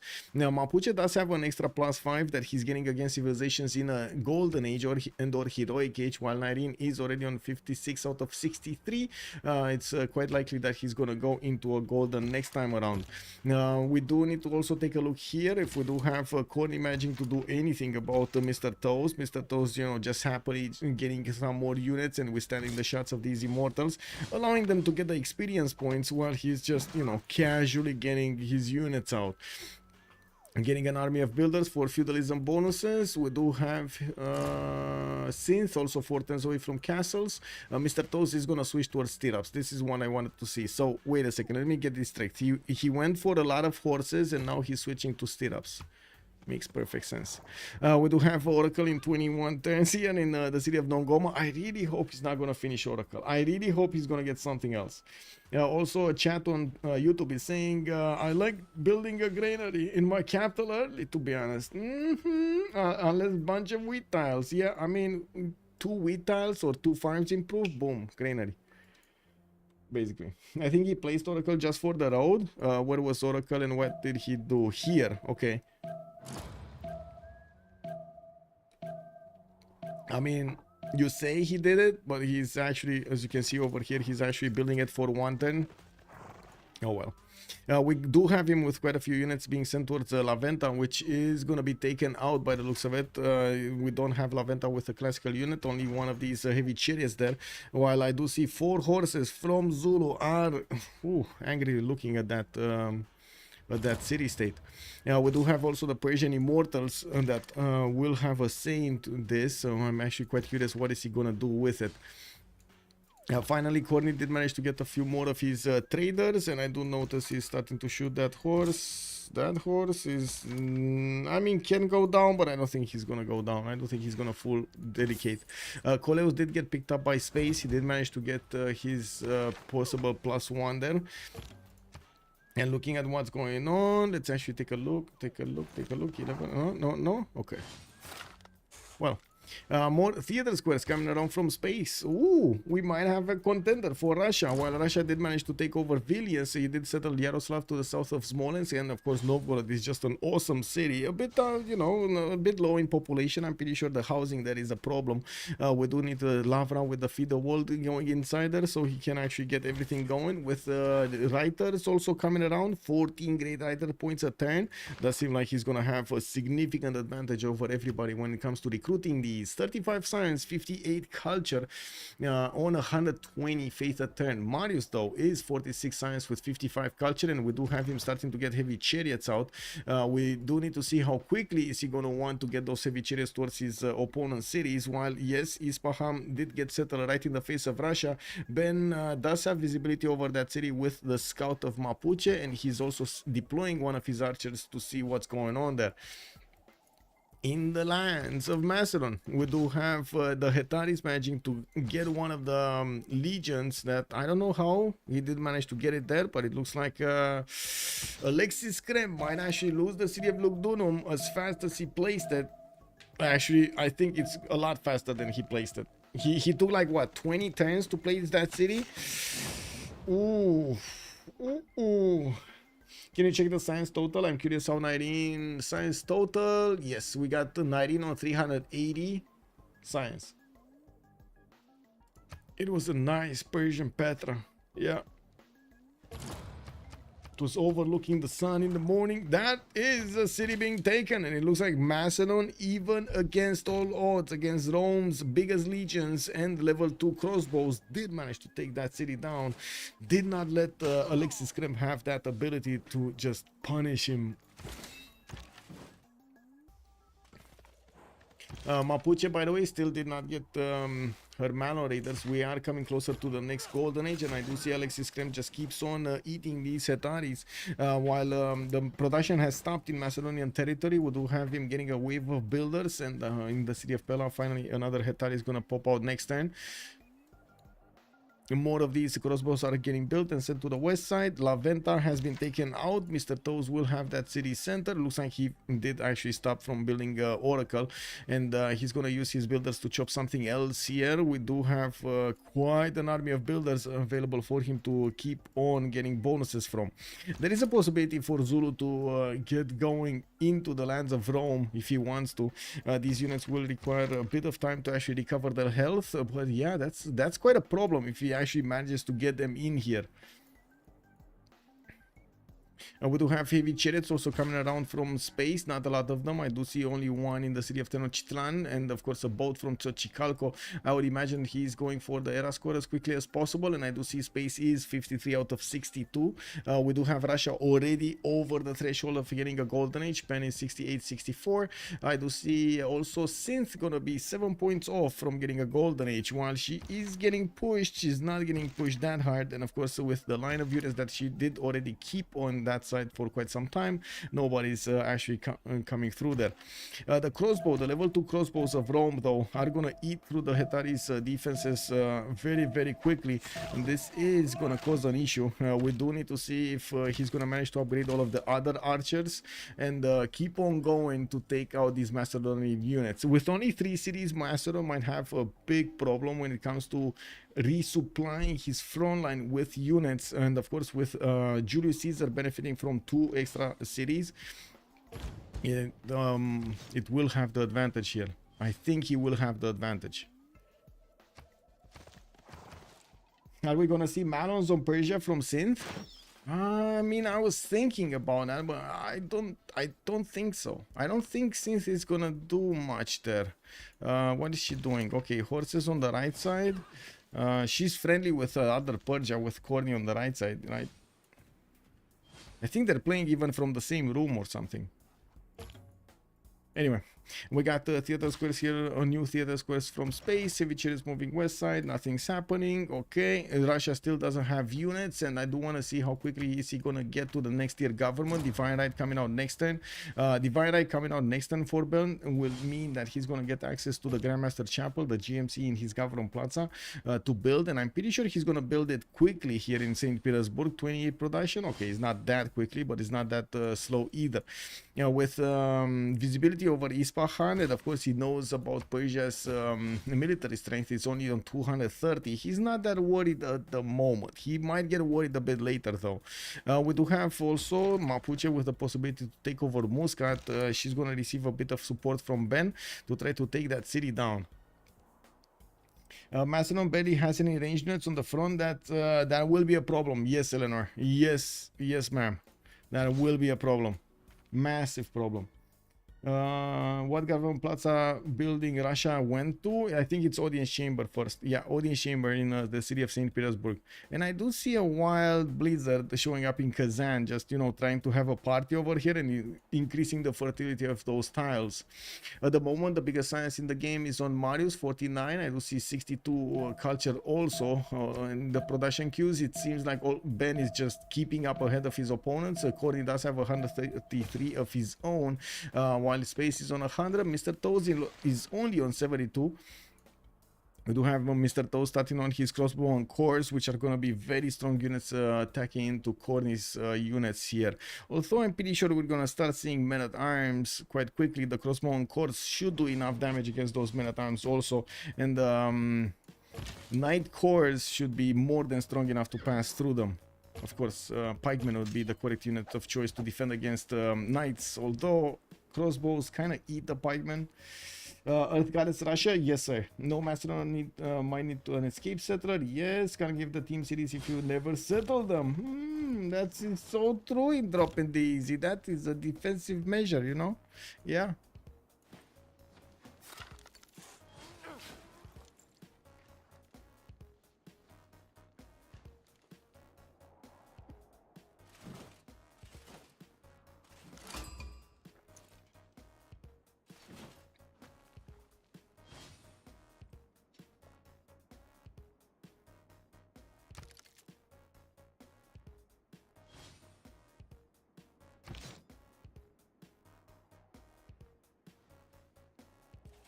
Okay, Diplo quarter coming off from Macedon. We're coming closer to the next era. It looks like 6 more turns until the next one with Marius on 44 points. He's gonna need to get there soon.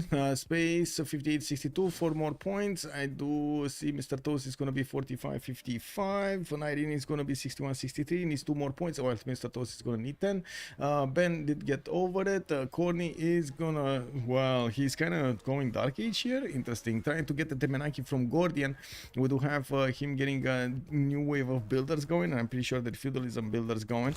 He does need a significant boost in his military, and that's why he's getting these warriors, so he can actually withstand the attacks, the next upcoming attacks from Zulu. You can see how the normal crossbow can do so much damage to the horse. I do want to grab your attention here. This crossbow on cord is 60 strength. It can two-shot a horse quite easily. While Persia does have these units, these I would say these immortals with the tortoise, that's giving them an extra plus 10 defense when getting attacked by the crossbow on cores. That's why they can withstand a little bit more damage, but that's not gonna hold. I'm pretty sure it's still gonna go down. You know, with multiple crossbows coming around from the cities, we do need to see Mr.Toes getting a few strong units also. Do we have, wait, why is this kick? One sec. Click, there we go. I wasn't seeing stuff properly. I don't believe Khornie has that stats problem, and definitely HOH mistake. Okay, Mapuche is gonna get help to get that city of Muscat. Looks like the 3 horses are gonna manage to finish the work here, finish the job. She does want to pillage as much as possible, and of course, no, that's not gonna be enough because this one did not get to attack. Kick W. Anyway, 1 more turn and she's gonna get that. We do also have Marius sending a few builders in the northern cities that will allow him to just chop an army if he wants to in the front line in the north. He did manage to finish Colosseum and did get to +6 happiness in 1, 2, 3 cities that I can see. That's pretty good. 16% production here is going to be amazing. Let's actually take a look on Pasagarde. How much does he have? 26.6. That's not a lot. That is really not a lot. Hit the Guard of Bengal. Next one, we don't see actually Russia making any points, so he's not actually going to get that. 5 turns from GMC to finish in St. Petersburg. That's basically 5 turns, so he gets the ability to buy units with faith. That's going to be so important on Russia. Did we have Geneva spotted by anybody? No. Wow, really? Nobody? And Geneva does have a few boats just roaming around, but they never actually got to Aztec cities in the south. Oh man, yeah, that's kind of sad. The other city, Taruga in the south, who is it? Taruga is Mr.Toes city. Okay. Cynthia is keeping Rapa Nui. We do have Mohenjo-Daro getting contested. Space keeping Namadol. And I do see Cardiff on Alexis Krempp. Or Alexis Krempp on Cardiff, I should say. The whole line of offense here from Rome did move forward a little bit with the help of the crossbows. He's managing to chew through the defenses of Macedon quick. Well, I would say actually quickly, because like look how much damage he's doing to the Hetaris with these level 2 crossbows. And he does have a 3rd one here, and he's bringing some more. This is just a bit too much than Macedon can actually repair. If he's starting to lose 4 units around, or even like 3 units around, it should be way too much, way too many units lost versus the units that he can recover, replace. In the north, yes, Mapuche did manage to get those units in the north, and I'm pretty sure she's just going to take over Muscat. There we go. We do need to see her trying to get that castles. Divine Right the next turn. Okay. Did she finish castles? Yeah, she did. She did actually finish that technology. Just going to need to upgrade the horses. Okay, is this army chop? I still don't see an army chop. I see new builders coming around, and it doesn't seem like Marius is actually going to get a big army here. Okay, he's actually putting the army in Halicarnassus. He's quite worried Mapuche might just show up through the choke point and get that army to him. Okay, that makes sense. This is, I guess, the Mapuche effect. We can call it the Mapuche effect. It can be a quest for Michael for astrology boost. Yeah, no. Yeah. Looks like GG for Macedon. Janus, you might be right. Macedon is in trouble here. I'm actually quite curious if he would have had the opportunity to settle another 2 cities, or if he would have just not went a little bit too much with the Hetaris. If he would have gone for 2 extra cities, if it would have been much better here. Oh well, I guess you know, questions, decisions you make in the game, and you need to live with them. Macedon needs another volcano eruption about now? Yes. Yes, hitting all of these crossbows, ideally taking them out, right?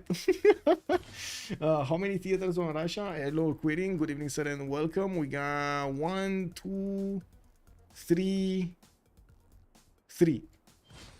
theaters on Russia. He's building the Mahabori temple in Argalansk, and that would mean he's gonna try to get the Diplo points, also not only getting those free apostles for the beliefs. He's starting to put down campuses from quite a few cities, and of course GMC finishing up in 4 turns. The fact that also Mapuche did take over the city of Musca does give Marius a bit of a heads up that he's gonna need to defend himself here.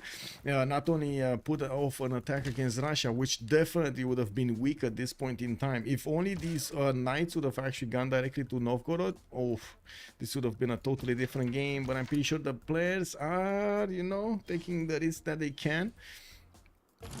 So few units remaining from Macedon. We just saw another one being taken out, and of course we do need to see if he's gonna manage to survive here. We do have Alexis Krempp moving his units forward. I think he lost a general from this line of area. He needs to move on down.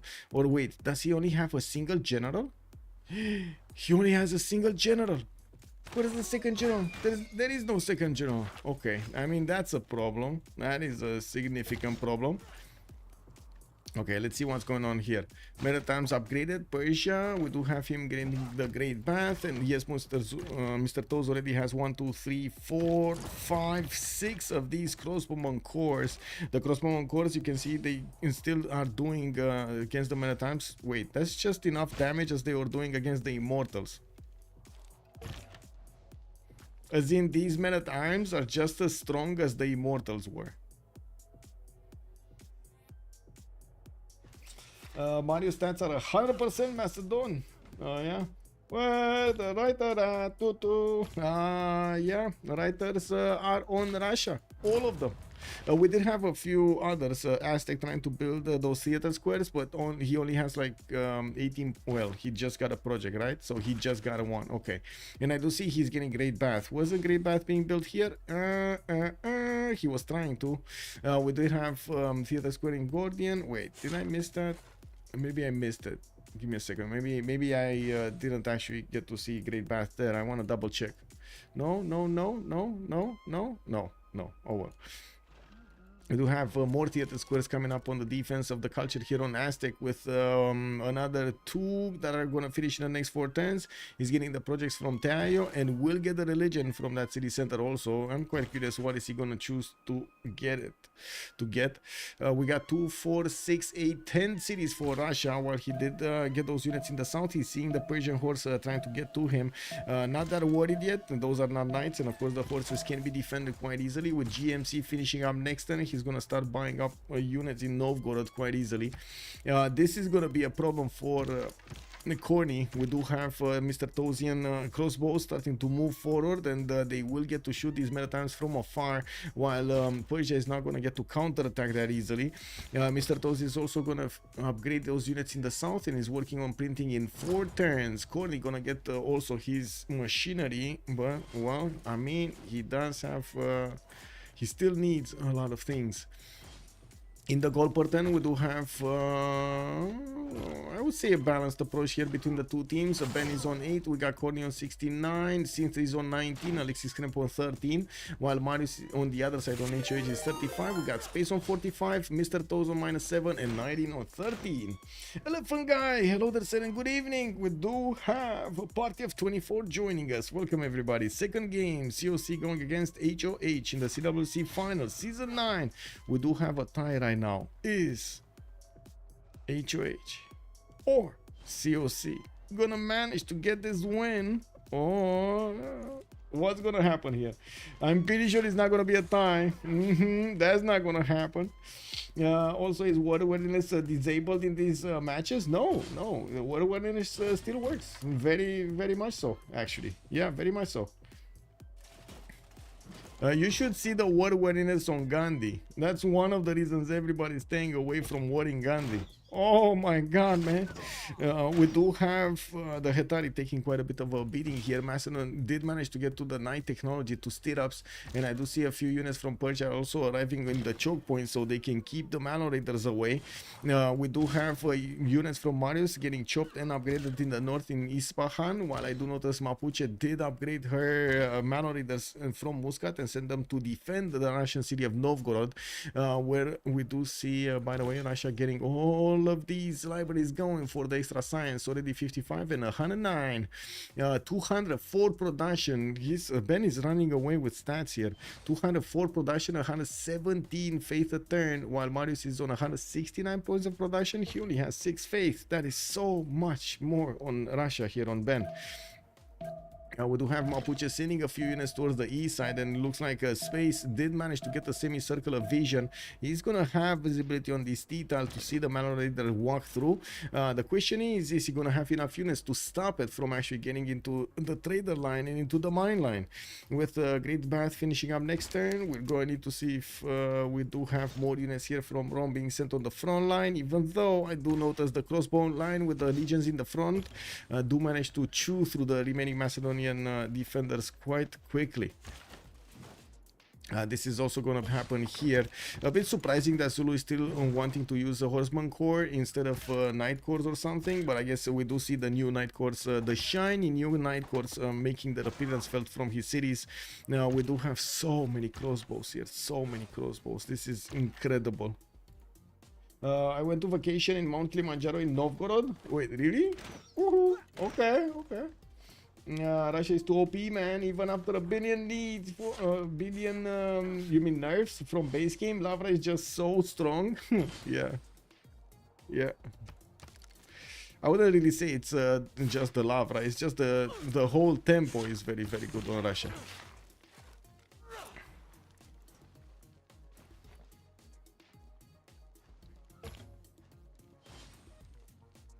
All are crossbow cores, yes. This is the best of 5, Savage. Good evening, sir, also. The Savage. Yeah. I want my vacation to be on the lake southwest of Muscat. Whoa. Lake southwest of Muscat. Here? Just you and the fish and the mountains. Nobody can hear you scream. Oh, can you imagine? You know, have you guys seen anger management or something like that? You know, just get it out there. Get it out there. I saw for the G, for the A, and the J. Thank you so much, sir. Thank you so much, sir. Let's actually take a look what's going on here. Markets coming around. We do have Russia with a bit of a need for gold, and I do have to say it's not like they're having a lot of funds available for them.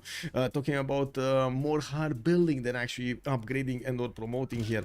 We do need to see also if Mr.Toes is going to manage to actually do the damage against the cities of Persia. Right now he's chewing through his defenses, and I do notice he's not really having the patience to get to coursers so he can actually upgrade these horses and send them to his opponent to start pillaging stuff.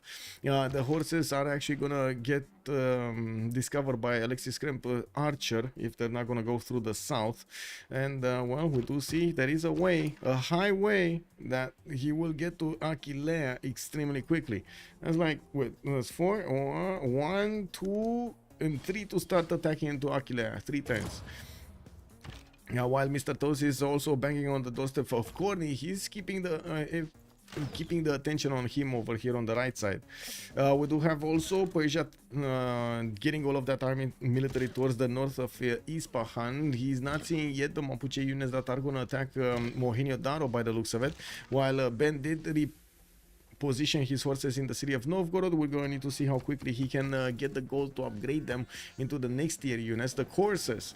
We do have campus research projects coming out from 2 cities here. I would imagine we're talking about oh, Hildegard of Bingana is going to be discovered here if he does manage to get to it, even though it does seem like a slim possibility. Does he have a third project? No. Okay, well, I guess he still might get it anyway. There shouldn't be that much of a competition for Hildegard. The next ones like Newton, Ibn Khaldun, definitely it's gonna be a competition. More night cores coming out. I do see Mr.Toes gonna finish his intelligence agency, and well, I do see he does have his military alliance activated just as well as Persia does, with Portland's intelligence agency finishing in Mashhad. Khornie is gonna get a spy of his own. We still don't have Khornie actually getting an encampment to get a general. No, he did manage to get an encampment in Bakhtri. Actually, the southernmost city did get an encampment down, but he never got a general. I don't see any general here. Do you see any general? I don't think there's a general here. Hiking in the mountains, a very cool way to rest. Yes, I do have to agree. I mean, I think one of the best vacations I had was just me all alone in the mountains. Not gonna lie, it's amazing. It's amazing. Just sitting, even if you just go with your car and sit, just make a picnic somewhere. The fact that you're just, you know, quietly listening to the nature, you know, to water flowing and stuff like that. Cool air, or I should say, not cool air as in, you know, it's cool, but more like healthy air. It's getting into your lungs. Very good, very good. I wouldn't really say hiking is a good way of resting, just saying. You know, it doesn't sound like you're gonna rest. Anyway, now we do have to coordinate over here to see what we do, and we're gonna have a pause of 2 minutes.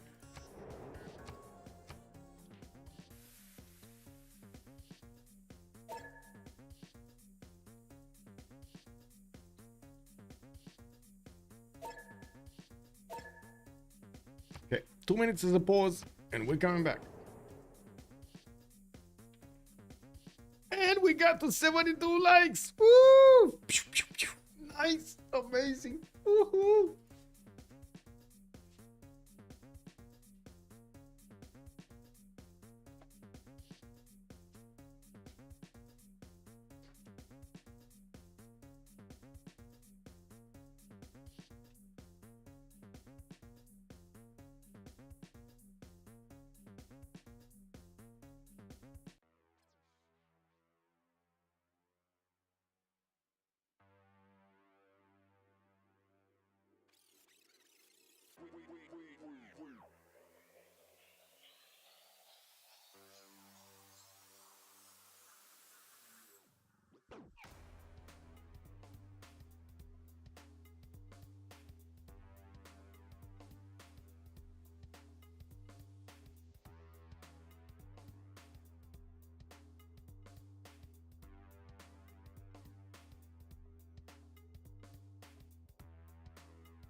Looks like we're actually gonna have a break after Congress. Okay, let's actually see what happened in the Congress and also the Golden Ages before we go on a break. Free inquiry Golden Age on Cyrus. We do have him on the left side here. That's still gonna give Mapuche +5 against him, and we're gonna need to see if Mapuche is gonna get that city. He did manage to get to 106 science and 72 culture, while we do have Ben on 89 and 158 culture. Does seem like Ben is just gonna run away with this game, not gonna lie. Space 67 science with 124 culture on the right side. We do have commercials coming around, and Aztec is preparing to fend off attacks from Mapuche's man on raiders, while Zulu is pushing through Khornie's defenses. Zulu's pushing through there. We do have also Alexis Krempp pushing through the defenses of Macedon. Mr.Toes on 48 science and 38 culture. Drums of war. He just wants war. And oh my god, yeah, there's not that much science on culture on him. Nyreen 23 and 26 also has a problem. Ben 91 158 did choose to go for a Pembrasian voice this time around. Khornie 131 science 39 culture will have a significant advantage for the technology if he gets there. That's the problem, if he gets there. Synth Pembrasian voice codery 73 science 69 culture. Alexis Krempp 34 30 is 37 34 right now, and he is in a dark age. Actually, Julius Caesar is in a dark age, so he's gonna have the extra +5 from the card. And we do have 10 minutes as a pause. I'm gonna put it up on the screen here. There we go. 10 minutes as a pause, and we're gonna come back.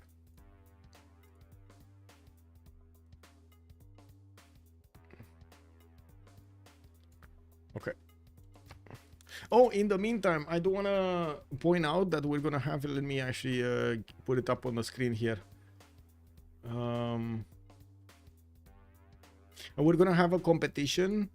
Two competitions started up in August. First of all, it's going to be the three-legged race, which is going to be a 2 versus 2 versus 2 versus 2 versus 2 competition.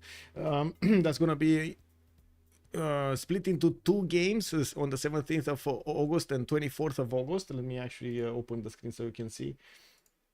And there we go.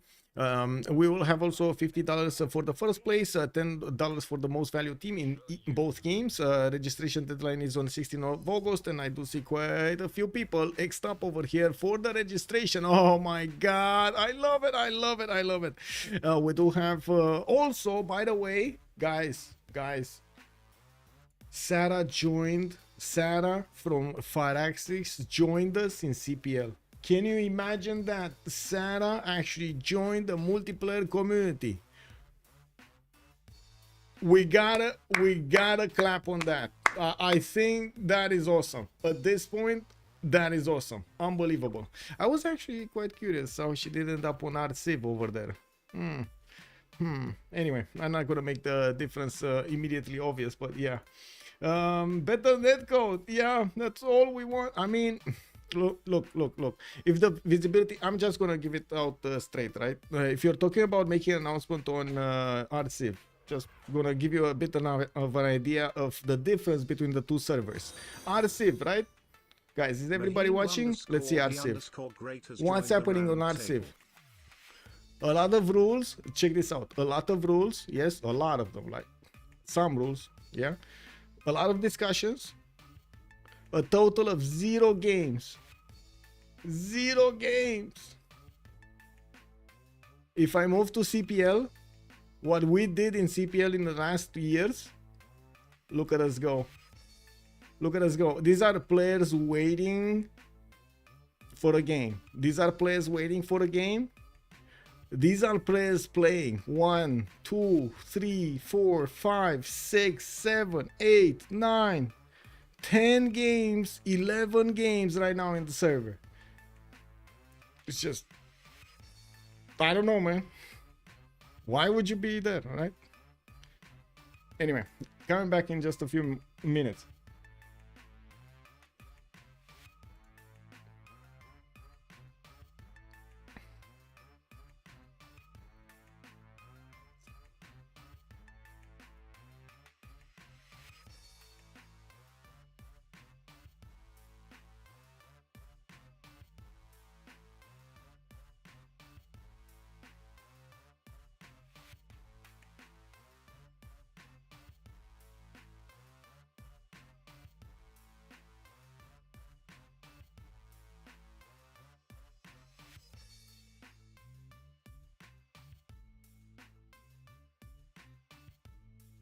Be right back.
Whoa, the game did get unpaused. Never mind. Okay, I'm here. Let me turn off the countdown timer so we get this going. Let's see, anyone doing the culture defense? Yes, Aztec is doing the culture defense. Aztec did also manage to get a religion over here, and I do see actually 2 more religions that get established. Aztec with Zen meditation and sacred places, while Zulu is gonna go for warrior monks and crusade. Let me plug myself in with the wires in my brain over here. Let's actually see, we got horses coming out from Tenochtitlan. Yes, amphitheater in 3 turns here, and we do have more theater squares. While the Malloriders of Mapuche are trying to get in, they will get a few pillages. We do have a swordsman from Xochicalco, which is gonna try to give his life away for the life of the mine over here. Great guys, thank you so much for the follow, sir. Also, Maya the Great, thank you so much for the follow, sir, and welcome. We love Sarah, indeed. Russia strong. How many laxes? Chillbrain's asking us. Let me actually double check this. He should be on 5. He's on 4, actually, not even on 5. He's on 4. A bit problematic, I gotta say. With Mr.Toes managing to move forward, we do have the trebuchets arriving. Not course, though. And I do see they're taking damage from this encampment. The horses of Zulu did not get their upgrades into coursers, but they are pushing through Rome's territory, forcing Rome to deploy armies to the east as well as to the west. While he's managing to actually do the damage against the Macedonian knights as well as the encampment, we do need to see if he will manage to be successful to take down Aigai altogether. Looking at the north, though, we do have Russia. Oh my god, beautiful. I love this. I love what Cynthia is doing here. She's actually bypassing all of the defense of Persia, going around Mohenjo-Daro with those Malo raiders, not giving away her position. She's not taking over that city or bringing it down, raising it to the ground. We do have the Malo raiders able to actually go against Tushpa and even take that city if they do get the 4 shots against it. This is gonna be beautiful. While Ben is putting a few horses in the face of Persia, we do not have him yet with stronger units like medieval units like knights or coursers. We do have an encampment also coming out from Novgorod, and I do notice more builders are also getting out from Russia's territory. Hildegard of Bingen did get recruited by Russia. He is managing to get those points. Extra trade routes Fadlan on Persia. Okay, that's Marius, by the way. That's that's Marius. Another one on Persia. Zankian did get picked up. Did he get the 3rd one? No, Marco Polo is still available somewhere. Not available yet to be picked up. Piero de Bardi is going to be the next one. Okay, nobody's, by the way, making IZs. Nobody's making industrial zones.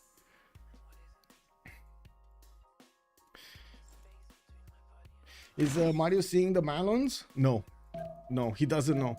He doesn't know anything about this. He's just knowing about the Russian defenses, and I'm pretty sure we're gonna have Russia invest some faith into this. 156 faith turn is gonna be nice for him. You gotta take a look at the production and the stats of Ben here. They are awesome right now with 43 gold a turn, 156 science, 156 faith a turn, and 257 production. Definitely has more than Marius on every count. Now we do have also a few crossbows coming around here from Nyreen, and we gotta see if Rome is gonna be successful in doing the damage here. He should be. That's another Hypastis that should die this turn. So that's a knight going down. That's a knight for a legion, though. Okay. Hypastis went down. That's another legion also being taken down. Okay. And a crossbow. This trade was really good. I guess Alexis Krempp does have the bigger unit, so in the grand scheme of things, it might be good for him. We do have less and less military for Persia to fend off attacks here, and it does seem like even if he does have 136 science, it's taking some time to get to his muskets. Another 2 more turns to discover gunpowder. While he did get, he's gonna get his diplomatic service in 3. Looks like Zulu's units are about to go and chew through the encampment of Bakhtri, and also keep on going to attack these men-at-arms. You can see how much damage they're doing. 75 strength Knight Core against a men-at-arm. Super production for Ben. Yes. No points in Great Artist. No points. This is gonna slow down Ben a little bit. Just a little bit, not a lot. We got 20% faster population growth on Peter. This is gonna be awesome on him. What he's losing in patronage, he's actually gaining in migration treaty, and also 2 Diplo victory points for Ben is gonna be awesome. He did get Mahaburi Temple, I believe. and he's now on a 6 out of 20. If we take a look at his religion, Fortnite fan did go for Watts for the extra science and the faith, and we do have Defender of the Faith also available for him. We do have also the Persian Knights about to get into the Russian borders. They can do damage against the courses quite easily. Russia is starting to buy out directly his knights from that city center, and I do notice Marius is trying to figure out where those Mallow Raiders are. He still does not see this one, although I'm pretty sure he's gonna see it when Cynthia is gonna start moving.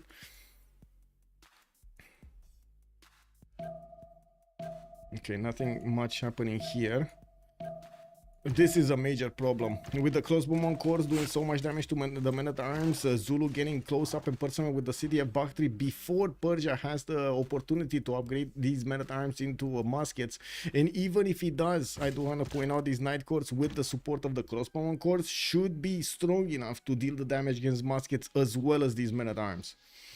Support production, yes. What's with the invisible units of city-states? Wyatt H-Man, good evening, sir. Let me see here. Oh, there we go. There we go. We got the units of Mapuche about to pillage the traders of Marius here. Oh, this is beautiful from Synth, going all the way around and bamboozling over here the defenses of Marius. When Impy, that's a good question. Does any team have gold? Yeah, we do have gold on COC. We got Synth over here starting the pillage economy. Yeah, pillage economy is here. Yep. Mr.Toes also does look like he has quite a bit of gold. Okay, Knight course. Okay, we got a tag going on here. Next turn, Khornie is gonna get his gunpowder, and I'm looking to see how many of these units is he gonna actually get to defend with. Okay, well, wow, the scout taking down a man-at-arms. Yeah, that's a strong kitty. That is a strong kitty. Pog scout, yes indeed, man. We do have also Zulu starting to pillage the lands of Persia. Looks like he just sent one unit to pillage the horse style of Rome and then move towards the north. While I do see Mapuche's units are starting to pillage the mines and the improvements of Aztec, we do see the commercial hub taken down, one mine getting taken down. So that's where Cynthia is getting her gold for her team. This is going to be very important to take out Persia's trade routes. This is a lot of yields that Persia is going to miss out on. Not only the production, the food towards those cities and the extra yields, the culture, the gold that he's getting from all of those trade routes. He just had one pillaged, and of course there are a few more exposed over here. 1, 2, 3, 4, 5, 6 that are going to be exposed. We do have also Persia with one of the encampments here that is going to be problematic. I'm actually curious how things are gonna go down next turn. Let's see what is Mapuche gonna do here with the first moves. It's very important with the first moves. Going for the trader. Are we gonna see a shift enter for Marius? We might actually to get it to get that trader on the horse style. Scout power. We might just see, by the way, Mapuche go here. Like the best thing that he could do is actually go on the main, yeah, there we go. He's going on the main districts to pillage them. She's going on the main districts to pillage them, I mean. Do I have stuff correctly? Yes. Okay, yes. Okay, we got it. Yeah, Persia did deploy a spy in Mapuche's territory. We do have also Persia managing to reposition a lot of his knights to actually try to handle Mapuche's strength. Rome is pushing through the city of Aigai, getting those legions close up in person. Only has like 4 of them available, while he's bringing quite a few crossbows. There aren't any more 2s. Oh my god, only one single level 2 crossbow available for like 6 Krempp. So many of them did die here. We should have the first musket upgraded, and I do want to point this out. Look at the damage. It's 77 against a 72 musket. That musket is nothing. That upgrade did not actually help. The city of Bakhtri does seem like it's gonna go down. Look at the crossbow, man. That musket is made out of paper. This is unbelievable. We got the city of Bakhtri about to be taken down. That's one city taken away from Khornie.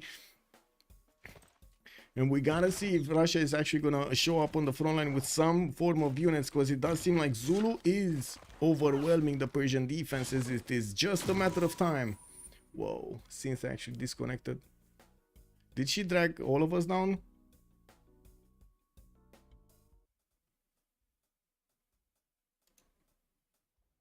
My game just froze, by the way.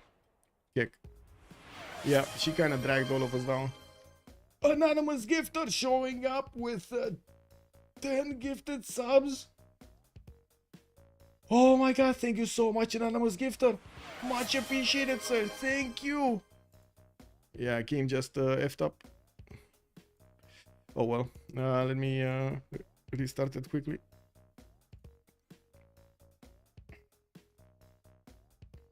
Amazing, thank you so much, sir. Thank you so much. Much appreciated, sir.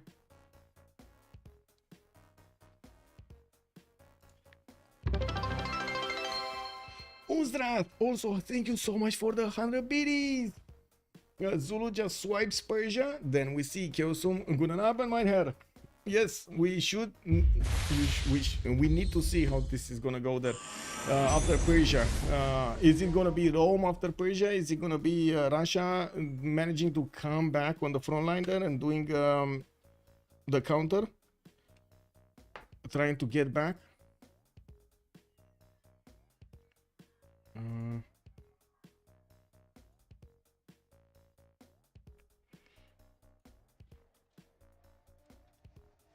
Oh, everybody crashed. Kick.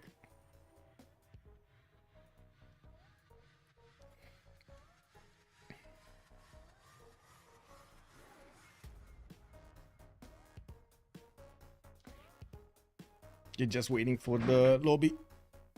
There's gonna be a new lobby being placed soon. I need to stream. There we go.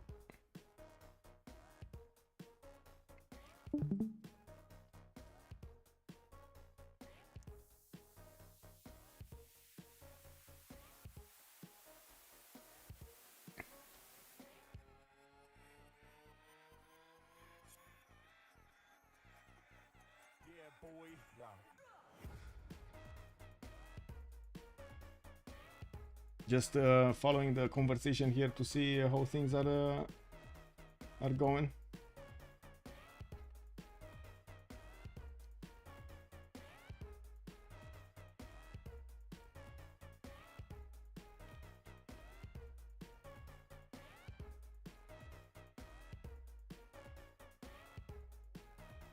What units can Russia send to help there? Cossacks. He should have them soon.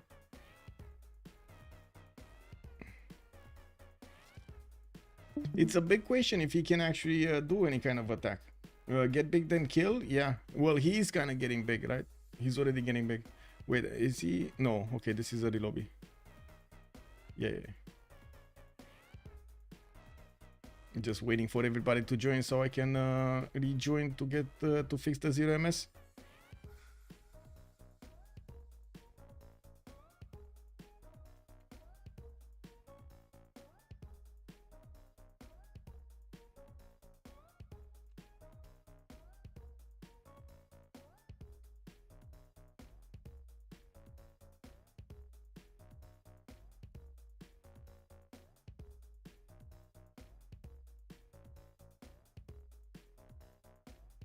Okay, we just need a few more there.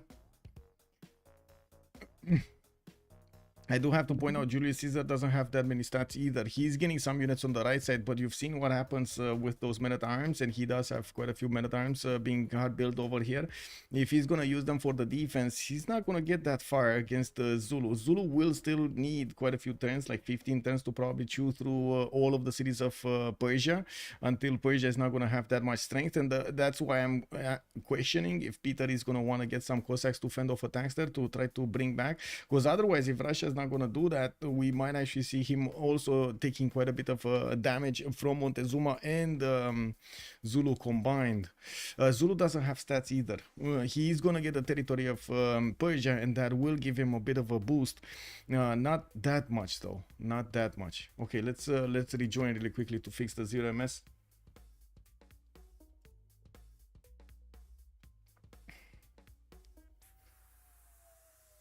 Solidarity, yeah. Also, Simmer usually stays in the lower lobby. What do you mean in the lower lobby, Jessica?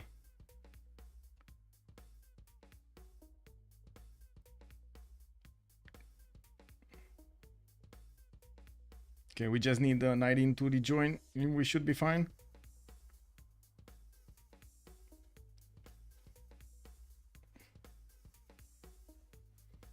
Yeah, there we go. He's rejoining.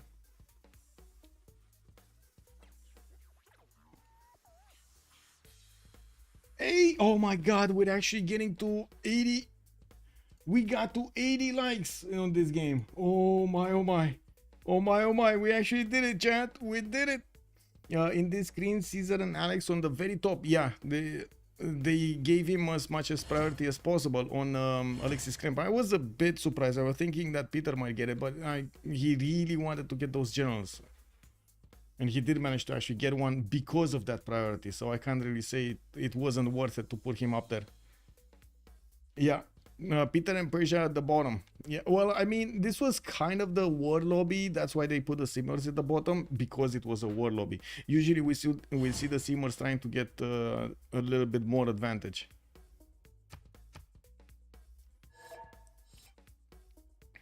Okay, let me double check 0ms before I do anything else. Yeah, we got it. Okay, and let me finish this and let's see if we can actually get to 100 likes. Can we actually push that record? Let's see, can we get to 100 likes? Yay or nay? Yeah, let's see. What's the penalty of conquered city again? You mean in what, production and stuff like that? I don't remember how to on top of my head. It's like 10 or something. Minus 10% across the board.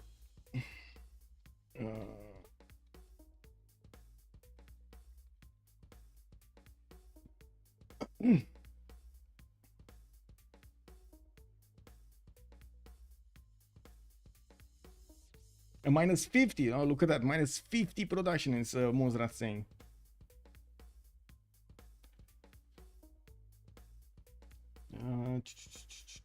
Let's see. So you lose 25% of the population. Okay.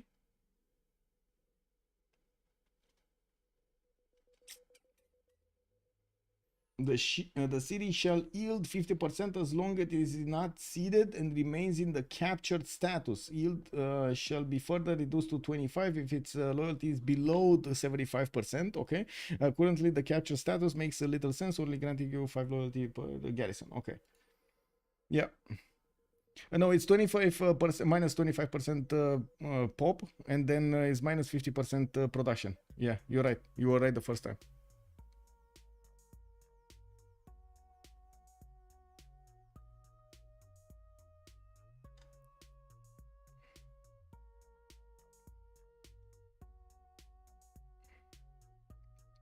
I might get to double load over here.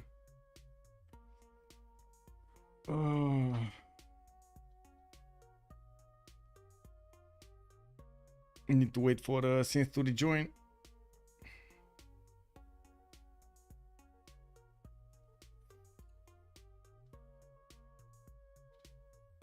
I guess I can try to open up a lot of videos, but to be honest, it's not really gonna do much.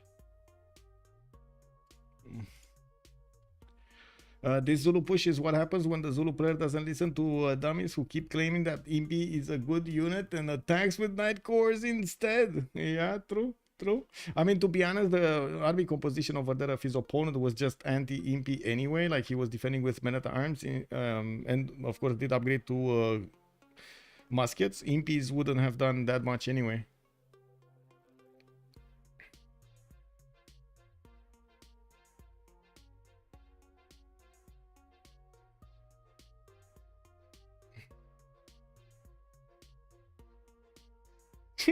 Impis are bad. It's been some time since we've seen actually Impis do well. Yes, I do have to agree. It's been quite a while since we've seen Impis actually do the damage. But we did have quite a few months in which impies were godlike. Godlike. In previous versions of the BBG, I do have to say. Previous versions. Their only real benefit is that they're super cheap. Yes, exactly.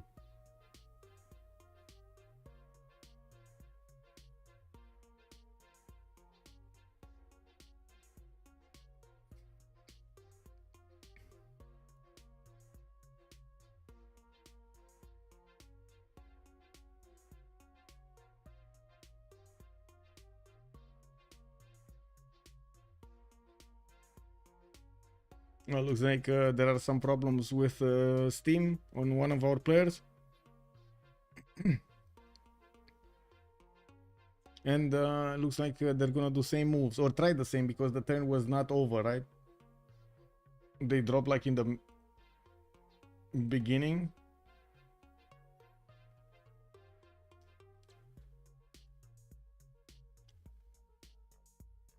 They're amazing on defense, but Zulu is usually wanting to be the aggressor. True. True, true, true.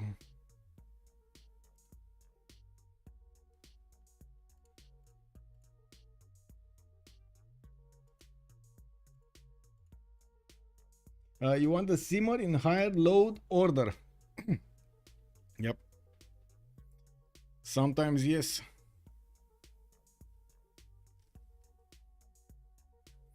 Okay, we're just waiting for Khornie's Steam to get good, basically.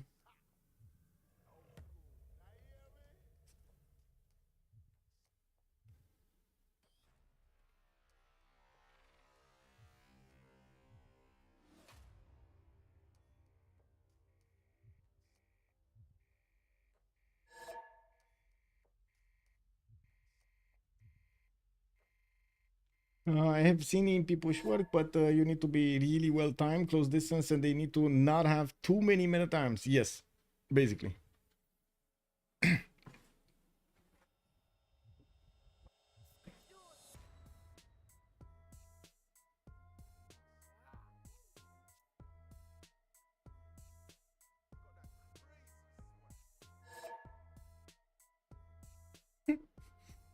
Space scared of melons.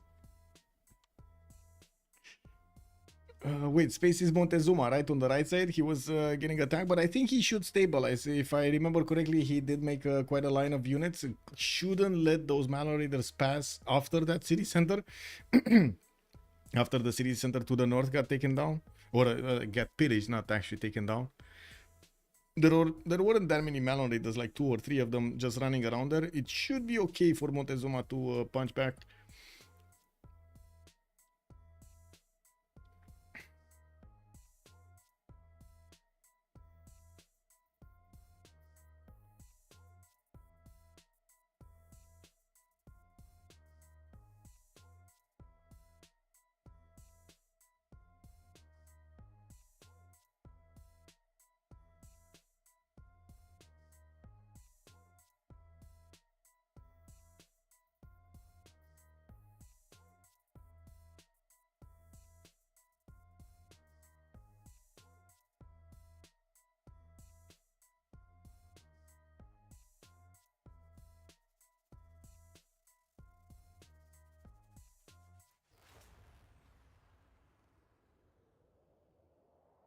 Okay. Okay, looks like Khornie is coming back. His team got back. It's all good. What's going on? Yes, Jessica, we are missing Khornie, one of the players, the Persian player from the lobby.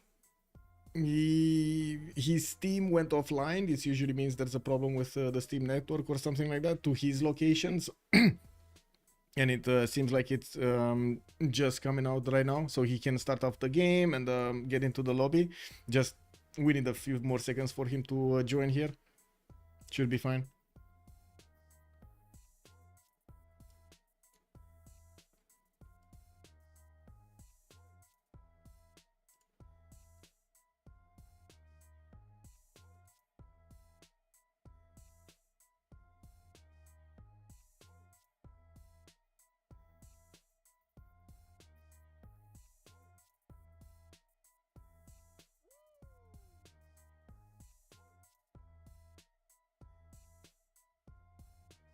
Wow, it takes him quite a bit of time to join.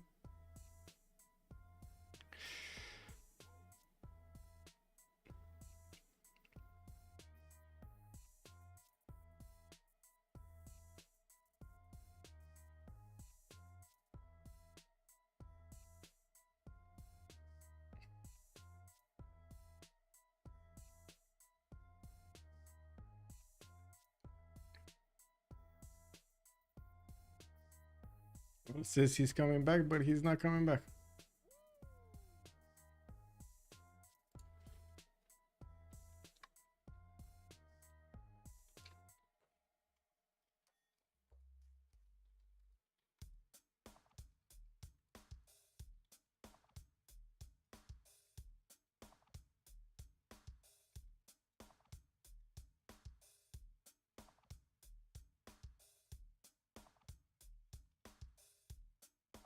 Let's put our living stereo stylus in this groove.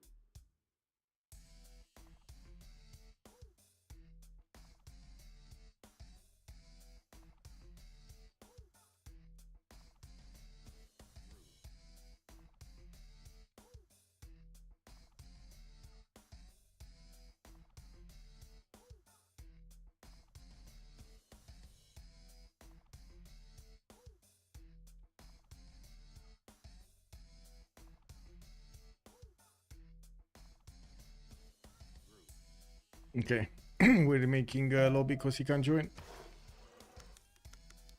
Connected. Yeah. Free the CWC final. Santorini is calling out. Yes, yes.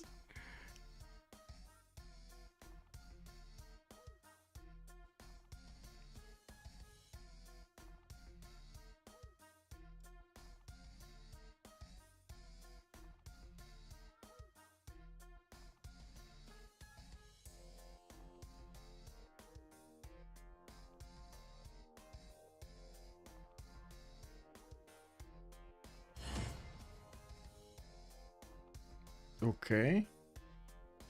Should be fine. That was a fast lobby. Very nice, very nice. Okay.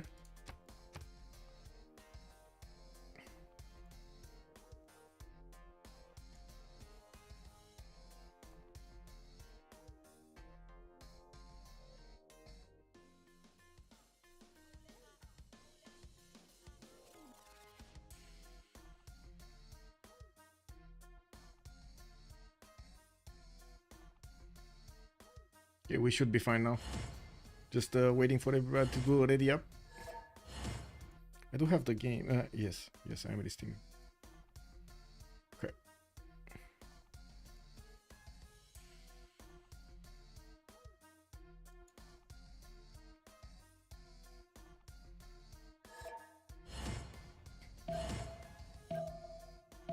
So many besties over here in chat. Please don't double on. I mean, I'm not even. Look, I'm not gonna keep the game in the front screen, right? I'm gonna look away. I'm not gonna put more pressure on the game. I'm looking away, guys. I'm looking away. Oh my god. Oh my god. Oh my god. Oh my god. Oh my god. Oh my god. Oh my god. Oh my god.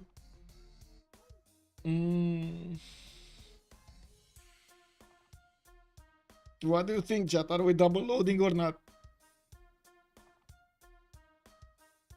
Okay, we got in.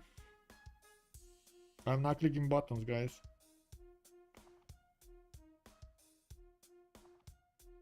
Are we fine? I think there were like 10 seconds, right? What is a double load? When you load back into a game, we don't know why. If you load faster than the host, or at least that's the assumption, you get into a cycle of loading, basically, like a never-ending cycle of loading. The game puts you back, it like gets you out of the game and puts you back into the loading screen, and it never stops loading. It just forever loads. So you need to close the game and you need to start it up again. Okay, we didn't double load. Perfect. Okay. Okay, we're good. We're good. We're good. Okay, so Mariusbw won't have that much time to actually go to Russia. We did have since actually shift entering and moving onto the Kaparun Plaza. Manor Raiders are gonna try to pillage. We do have Alexis Krempp also getting next to the city of Aigai, where Macedon is defending with quite a few crossbows here that are doing damage to the legions. They slowly chew through most of the melee units that Rome sent against them. On the right side, we did have the Zulu units chewing through the defenses of Bactria, and right now they only have a few minute times to take out, and then the city center itself, that city should go down very quickly. We did also have the muskets starting to appear here. Persia did upgrade at least two of them that I know of, this one and this one. Okay, and I do want to point out about Synth, right? So Aztec did manage to close the option for Mapuche to actually get through Tenochtitlan on the other side and get onto his main districts and to start to pillage them, while Aztec is also going to try to close the south. I do see he's going to need to push back the Manor Raiders out of his territory. There is a possibility for those Manor Raiders to keep on attacking Xochicalco, and yes, we do have a man-at-arms in there trying to fend off attacks. Oh no, I don't think it's a possibility. By the looks of it, these Manor Raiders are just taking a bit too much damage from that city center. We do have even Persia trying to walk in with one of his horses trying to pillage stuff there. We do have also archaeological museums coming up for Russia. That is, how to say, that is another way of getting that extra tourism, and not to mention the culture. You can just get archaeological and get these archaeological sites from your territory. We don't have them yet showing up, but I'm pretty sure they're gonna soon start to show up. Okay, trebuchets upgraded in a lot of trebuchets upgraded in Rome's territory. He wants to do the damage very quickly against Macedon with 4th cities Macedon here. We do have finally some external trade routes on the coastline, and looking at the goal per turn, it does seem like COC does have the upper hand. Now we do have also Ben managing to get to 300 production with 159 faith per turn, 127 of culture science with 178 culture. Looks like new moves from here. Yeah, it should be new moves from here. Mapuche was also trying to get through the Macedonian defenses next to the mountains, so she can actually start to pillage the northern tiles of Macedon. Doesn't seem like she has any kind of easy headway there. Well, we do have Zulu also managing to get this backline horse that is starting to get the builders out, and I do notice they did finish the turn, and they're just gonna... Ooh, whoa, wait, what? Okay, there we go. We got the new units coming around here. The tanks are starting to get in.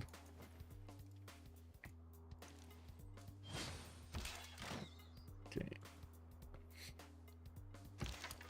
Oh my god, many times died to the scout again. Kick W, man. Bactria is being placed under siege. We do have the first trebuchet shot against the walls. It's going down. Zulu's Knight Court is also taking quite a bit of a beating from these crossbows. Now that they shot, the other units of Zulu can actually walk in and do the damage. We do also need to see these crossbows starting to get closer to their opponents. I'm pretty sure he needs to start moving them soon.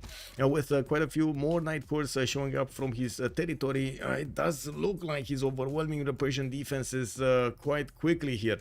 In the north, looks like Aztec is managing to defend Malinanco and also Tenochtitlan. The units of Mapuche did try to go towards the south and see what's up there, what's down there, I mean. And we do have her actually bypassing Xochicalco. There aren't any more tiles to pillage, and it does seem like Aztec did block the mines that he built. He did improve on those tiles to deny the gold from his opponent.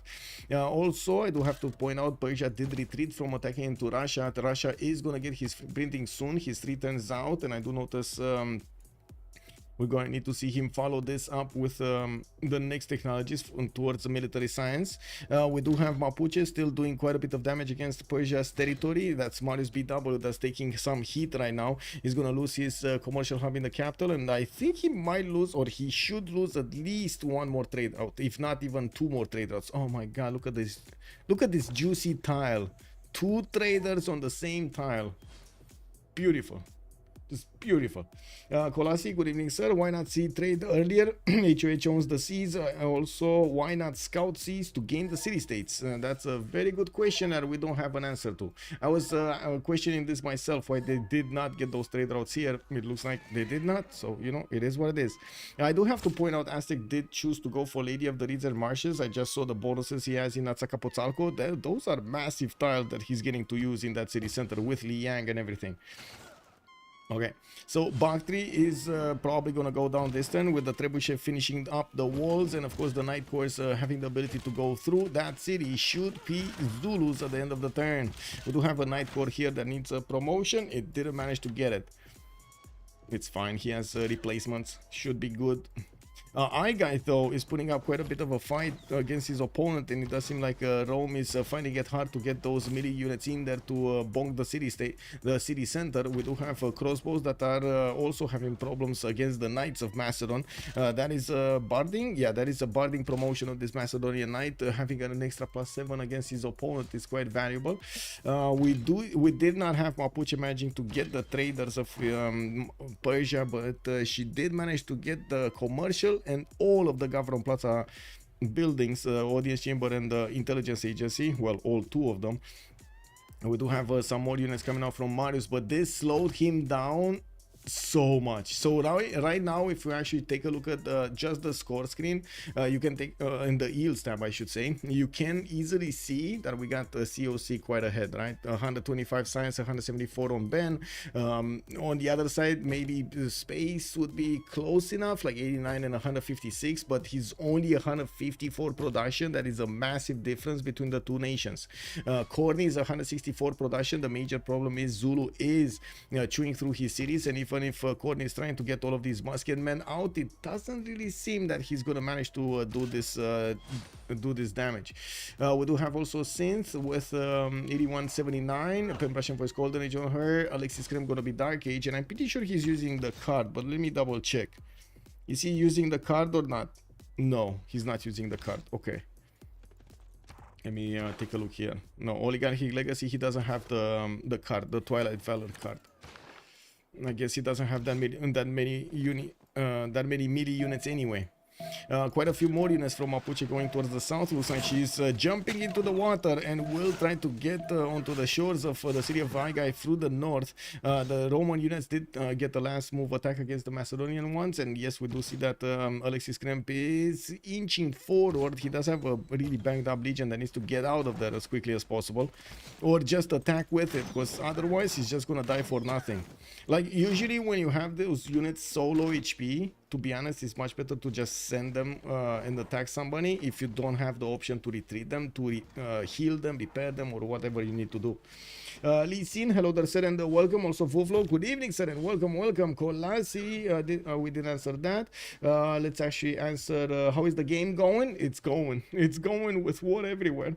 Mapuche pillaging the tiles of Persia. We got on the right side the Mapuche pillaging the tiles of Aztec, forcing Aztec to make a defense. Zulu managing to take down the first Persian city, will have a significant advantage over the next units anyway of Persia. We're going to need to see him chewing through the next defenses, and of course bring out all of the good hardware that he has from his cities.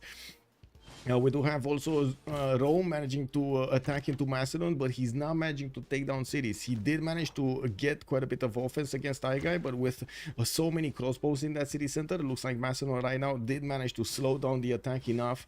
In the north, we did have also Russia managing to get like 10 cities, and he's with so much production and faith, not to mention stats on him. This is extremely problematic for HOH, and we're going to need to see if Russia is going to get stopped at the later part of the game. Since Mariusbw is getting slowed down, space is getting slowed down, Zulu is still fighting a war, Nyreen is still fighting a war, we're going to need to see who's going to try to pick up that mantle of stopping Ben, but better. Dun, dun, dun, dun. Rome trying to settle west again. Yes, also Lee Sin, to answer your question about game 1, we did have COC getting a free win because they came from the upper bracket in this best of 5 series of the finals, while HOH did manage to win the first game on the 7 Seas. So that means it's a 1-1, it's a tie right now between them. It's quite a bit of a mud fight. Do you see this? This is quite a bit of a mud fight. Nobody with like 300 stats, you know? We'll see. The 159, 193 on turn 63 is very good though. It's very good. Okay, multiple archaeological museums coming out from Russia, bypassing the World Congress option. We do have Rome moving through next to the city of Aigai, with the Trebuchet also getting in range of Aigai soon. He does have the extra movement to move and shoot if he wants to. And yeah, there we go. He just moved and shot the city of Aigai, and it looks like that city is going to go down quite quickly. We do have Rome losing one of his legions. Shouldn't be that big of an issue, to be honest. We'll see. We'll see. So many trebuchets though. Okay. Okay. Crossbows. Not amazing amount of damage against the muskets, but they still do quite a bit. Okay. When is Zulu? Okay, gunpowder very far away. That's the answer. Very far away. I wanted to ask when is Zulu gonna get cuirassiers, like ballistics, but I think we know the question. We know the answer to that question. It's very far away, or maybe never. But I think he will at least one of this game.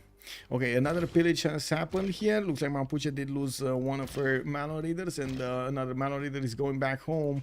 We did have water mist coming around, more campuses, and I do see campus research project started up on Montezuma. We did have Russia managing to pick up Ibn Khaldun, Persia, Marco Polo. That's the third one. So 2 on Cyrus and 1 on Nader Shah when it comes down to those extra trade route capacities. Now we do have Persia also needing to repair his Cyrus, I mean, needing to repair his government plaza, going for the audience chamber, following up with the intelligence agency.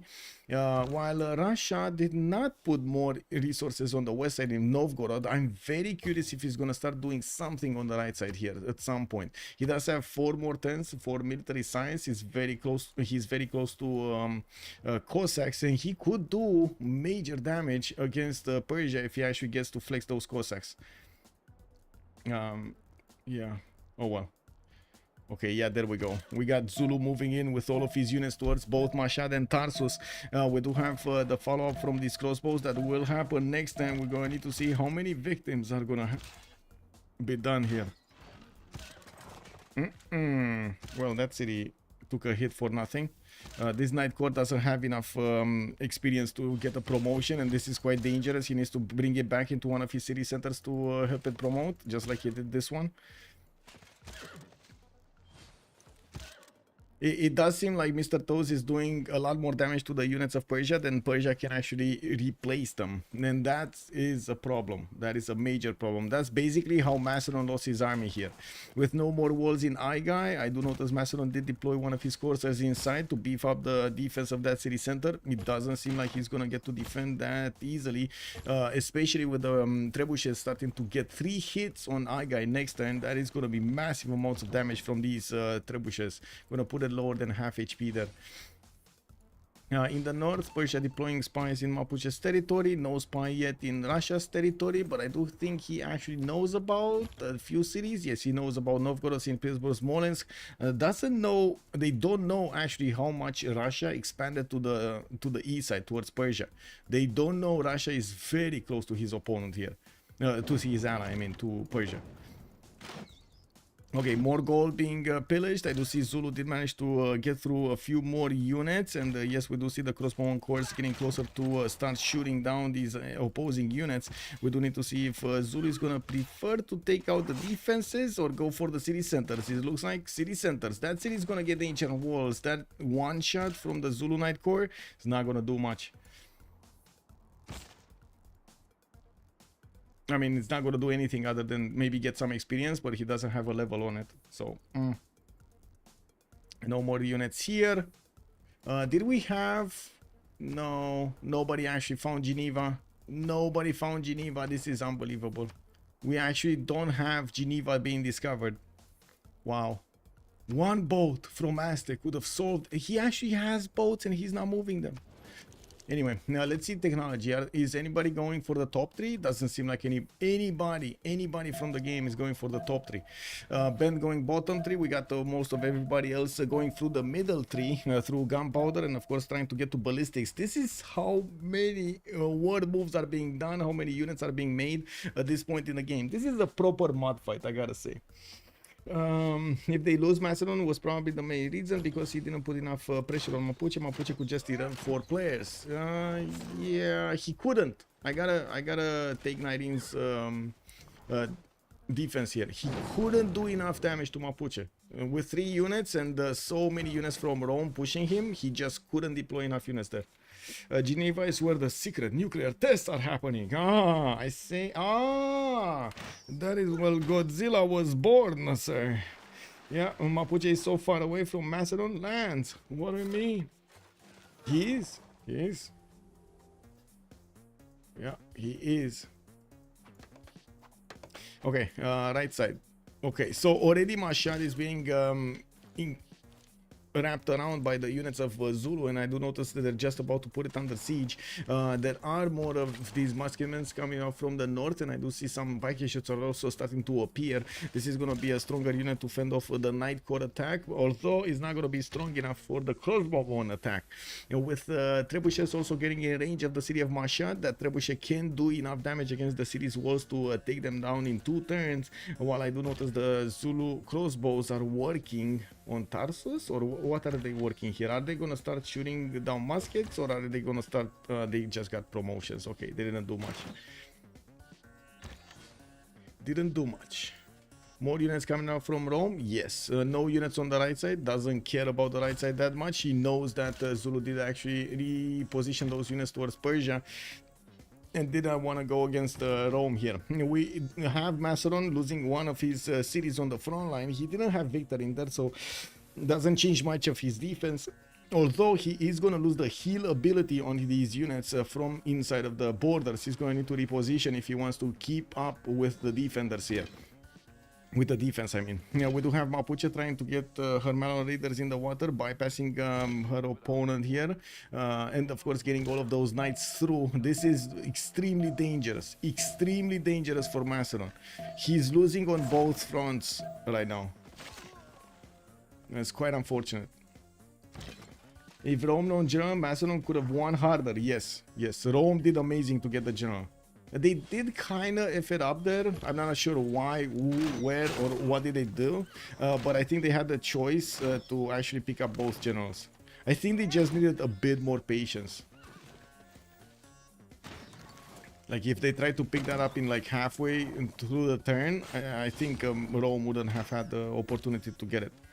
And yes, Rome is managing to get through the remaining units here, and it does seem like with the units of Mapuche being deployed from the north, we might actually see Mapuche managing to get to Shalkidiki. Let's take a look at the Zulu. We do have the attack started up, and it does seem like Zulu is managing to chew through more units, and that Persia is happily reinforcing behind the city of Mashhad. And that might be a bit too late though, especially with the Night Cores able to do the damage. We do... Oh my god, that was a bit of a distraction over there. A bit of hesitation from the Night Cores to move across the river. And it does seem like we got our answer. Zulu is going to prioritize attacking against the muskets rather than the city center itself for some time now. Okay. He's also getting a lot more units, and I do see Mr.Toes is 4 turns away from getting metal casting, while Khornie is 3 turns out ballistics.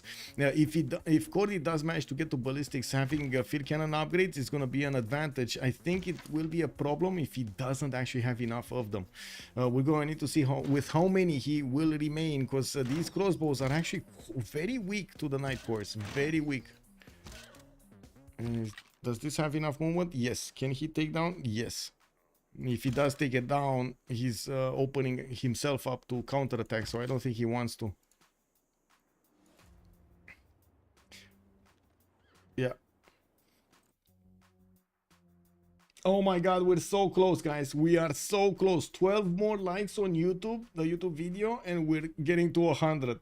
Oh my god, amazing. Oh yeah. Okay, let's see what Russia's doing. Finally, the Cossacks. There we go. We got the Cossacks showing up here. 75 against the Knight 70. I do have to point out, Cossacks maybe not as strong as you might think. The strong part is they can just move, attack, move back, attack, move back, and attack, move back, and bam, bam, bam, bam. Just keep on chewing through their opponent. We're going to need to see if he's going to manage to chew through the Persian defenses while Persia is struggling to actually get his upcoming technology. He's going for the top 3 mass production. Mariusbw taking a risk over there, not going directly for ballistics. Oh my god, he doesn't have it all. Wait a second. He has muskets already, but we don't know if he does have metal casting. Okay. Okay, so we're going to need to find that out. It doesn't seem like Rome can push anymore here, or cannot push easily. He's going to need more units, and I do see him clumping up his trebuchets, so he doesn't lose any more, while Mapuche is trying to do the damage. Okay, now Mashad is half HP. We do have the muskets managing to do a bit of damage, while Zulu's units got pushed out. This musketman should die though. It's just a matter of time until Mr.Toes is starting to move his units. We do have new Knight Corps getting hard built from every one of his cities. He does have a new spy deployed in Ubgundunolovo. I'm pretty sure he's just waiting to move it out there. And I do notice, okay, he didn't lose the crossbow. It just got pushed out of the forest, so he doesn't get hit anymore from the city of Tarsus. Okay, okay. Aztec also did build his line of defense from Xochicalco to Chalco to stop any new Mano Raider attack against him. Not that there are many more here. There are only 3 deployed in that eastern provinces, in the eastern side of the map. While Ben will probably move at the last seconds of the turn. I do have to point out these knights are going to be quite strong to fend off attacks, especially with Governor Victor deployed in there. Do we have any more religions? No. Crusade on Zulu, by the way. Kick W, man. Is he crusading? Oh my god, he's actually crusading. What? Zulu is crusading Mashad.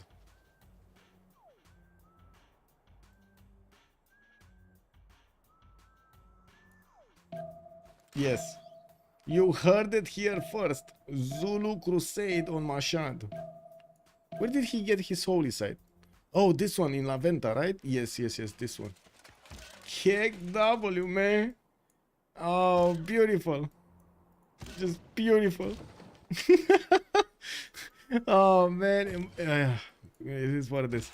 Let's see what's going to happen to the city of Mashhad. With the trebuchet needing to attack, there we go, putting down the walls to very, very low, 11 out of 75.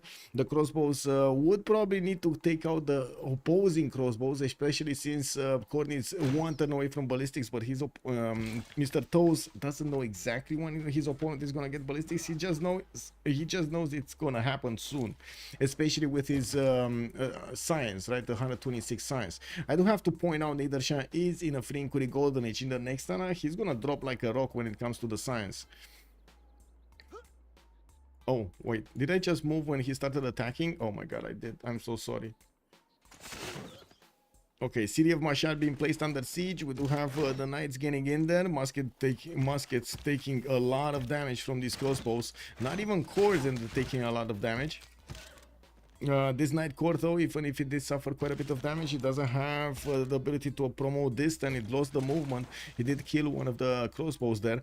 And I do notice the Persian pike shots can definitely do a lot of damage against the Knight Cores of Zulu.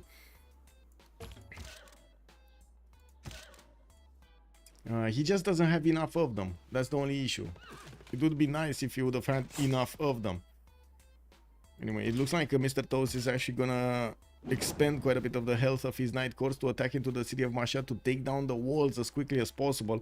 And of course that will shave off quite a bit of strength from the garrison. Okay, here nothing's happening. We do have Mapuche standing. Okay, not managing to do anything. Okay, Russia getting some units here. 2, 4, 6, 8, 9, 10 Cossacks. Is he gonna get the core? Yes, next turn he's gonna get cores. So Cossack cores against Persian units. Now Mariusbw is going for metal casting in 2 turns, but he's gonna need ballistics afterwards, and we're gonna need to see if anybody's gonna boost him there. It doesn't seem like it. It doesn't seem like anybody's able to actually boost him there. Isan dude, hello there, Seren, welcome. Zuzaza, Zuzuzaza. Click W, man. All your berries are belong to Zulu. Zulu. Yeah. The Terminators. Yeah, definitely, man. The Terminators over here. Zulu Night Corps, the Zulu units. The Mr.Toesian units, I should say, are taking down the capital city of his opponent. If he does manage to take this down, audience chamber goes poof, intelligence agency goes poof. Not to mention the government plaza giving all of the adjacency to all of the tiles around it. This is a massive blow, by the way. If he does manage to take Macedon, this is a massive blow to Khornie's cities. I do have to point out Khornie did get ballistics, so he's gonna start promoting these crossbows, upgrading these crossbows with the ballistics improvements, getting them into field cannons. Unfortunately, didn't get them fast enough. I do see he only has like 100 gold in the bank, and it doesn't seem like he's gonna manage to upgrade them properly. Should Russia send some apostles to the Persian lands? It's too late for that. If you're talking about Macedon, it's too late for that. I think he's sending a delegation though to Mohenjo-Daro. I think this is what's happening for Russia, right? He's sending a delegation to Mohenjo-Daro. Okay, let's see. 3 out of 48 on Ben tourists. So let's actually see how much tourism does he have. We do have Ben on 82 tourism a turn with 31 techs. Okay. What is his opponent? We got 29 techs on Marius and 29 techs on Space. So Ben is 2 techs ahead of his opponent here. Not that big of a difference, to be honest. Ballistics importance for Marius, while Ben is actually deploying his units to Mohenjo-Daro. You can see these Cossacks are trying to wrap around, doing that attack move that I was talking about, and denying the build of the medieval wars with the shots. Okay, my shot should go down this turn. It should go down this turn. And I do want to check how the crossbows fare. Oh my god, they're 2 shining pike shots, really? This is how strong these crossbowman cores are. They're 2 shining pike shots. Wow. Let's see the level 2 over here. Yeah, look at that damage. Beautiful damage. Okay, Macedon got taken. Government Plaza got deleted from the game. We do have Nader needing to rebuild it. He went down 40 science and like 20 culture just from that attack. Down to 102 production. Mr.Toes is on 133 with significantly less stats though. And throughout the game, he did acquire significantly less science, but it looks like it doesn't matter. He's managing to win the game against Nader Shah. I'm pretty sure we do need some help from Russia to stabilize that defense. It doesn't seem like Persia is doing it alone.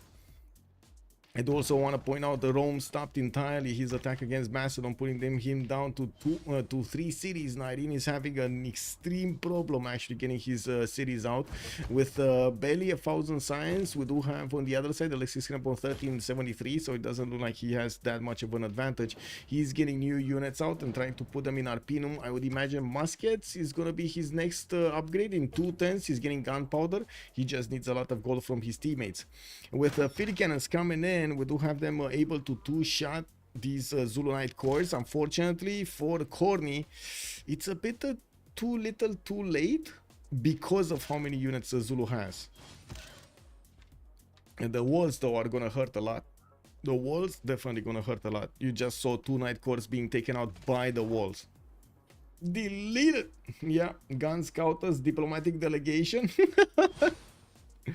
Oh man, like you know, you need to see what is happening with your opponent. You send delegation. If it comes back, maybe you have a chance of diplomacy. If it doesn't come back, yeah, I think everybody knows what happens then. Right?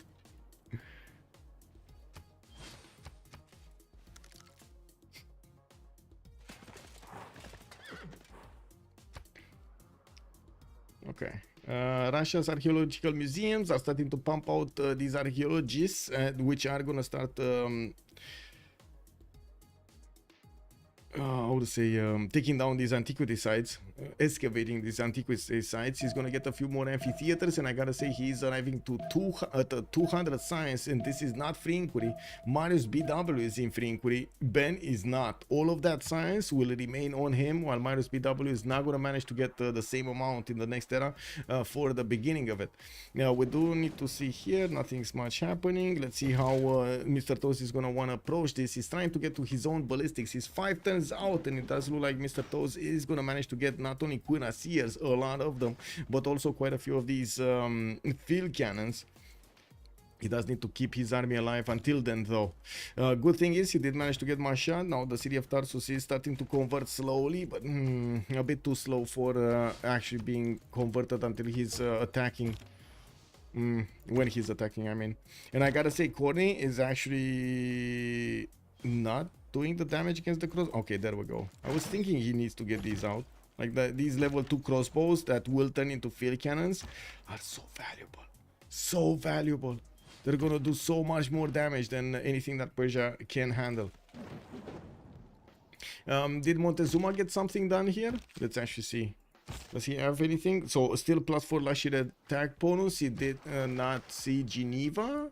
Still didn't see Geneva. Yeah, no. He's 2 tiles out. Look at the galley of Geneva. He's 2 tiles out from actually seeing this. Imagine if only this galley would have been here. They would have met. They would have exchanged pleasantries. They would have looked at each other's cheese and tried to melt it. I don't know, man. It's not happening right now. COC will rise. Yeah. Well, let's see what COC is gonna do. It's all up to Ben. At this point, I would say it's all up to Ben. Cynth does have 126 science. She is in a pen brush and voice, so again that science is hers. She's trying to get knights, and she's gonna try to upgrade them into cuirassiers. No, she's going calves. Never mind. Siege tactics in 1 turn, so she's gonna want to get quite a few calves here. The cavalries are gonna be strong, although. So wait, she's going for calves, but she's rebuilding knights. Okay. Okay. Sure. Yeah. Yeah. And it looks like Mohenjo-Daro is gonna be left alone. Ben is retreating his Cossacks. Whoa. Okay, this is a surprise. Why did he retreat his Cossacks? He just dealt a bit of damage to the Mohenjo-Daro city and then came back. That city. Wait, they manage to get it back? It's contested. That's why Mariusbw and Ben are fighting for it. I see. Okay, I see. So he did manage to get it back with the envoys at least, or put it in neutral state. Okay, we do have Mr.Toes retreating, so he can upgrade his ballistics here. He just got the upgrade button. He's going to need a lot of gold from his teammates. There is quite a bit on space and Nyreen, and I do want to point out we don't have a lot of gold per turn between both teams, to be honest. Like, we got 82, 54, minus 272 on HOH, and on the right side, COC is going to be 93, 19, 63, and 13. Doesn't seem like a lot.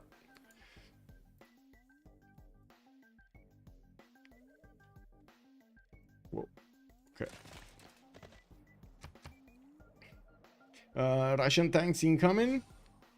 Well, he doesn't really have any pre-builds, and he doesn't have. He has 1 encampment, no military academies. I guess he does have a few oil tiles here and there. Like I do see at least 2 of them that could be easily improved. 3 of them, 4 of them. That's a lot of oil. Okay, that's a lot of oil. I would say actually he's gonna go for helicopters and not tanks, but maybe that's just my impression because of the pre-builds. That's what I'm saying. That's why I'm saying that. The same that I'm feeling that Mapuche here should have gone for ballistics rather than calves, just because she's pre-building knights, not you know, not calves. Oh. Yeah, 3 times military science. Alexis Krempp also gonna get metal casting. That means he did upgrade the Muskemen. These Muskemen are gonna have a lot of damage against the units of Macedon soon. And of course, with the trebuchets, he should be able to chew through the cities. Now, we do have Nyreen trying to get a few more cities, trying to, well, be relevant in the next part. Buenos Aires has the most pop. Oh, wait, it does? This is Hong Kong. This is Cardiff. Where is Buenos Aires? Did Buenos Aires get taken and I don't remember where it is? It did get taken somewhere. Where is Buenos Aires?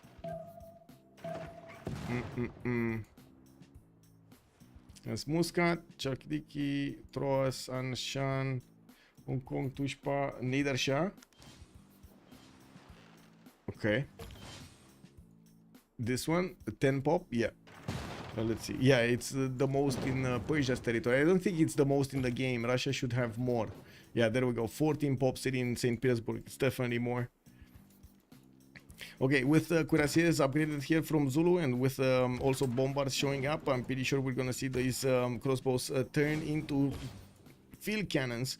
The cuirassiers should have more than enough meat on them to withstand the field cannon attack a few times.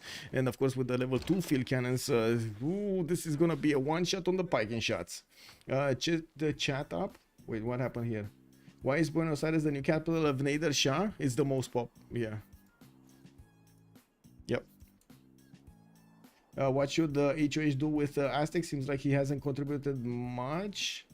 Gold. His Aztec is contributing gold. He is contributing quite a bit. 64 gold a turn here. It's pretty good. He needs more though, and he's also defending the culture victory. You do see him on 192 culture. That's putting quite a bit of defense here. Ben is 7 out of 58, and he should be over 100. Yeah, he's on 132 tourism a turn. I do have to point out he just jumped up over 200 faith a turn. He's on 210 and 431 points of production. Nobody's even coming close to him at the moment. Nobody. And he doesn't even have industrialization. I can only imagine when he's gonna get industrialization. We were talking about why. 1 second. One insect wanted to get into my eye. Kick W, man. I got poked in my eye by an insect. Da, da, da, da, da, da. Yeah.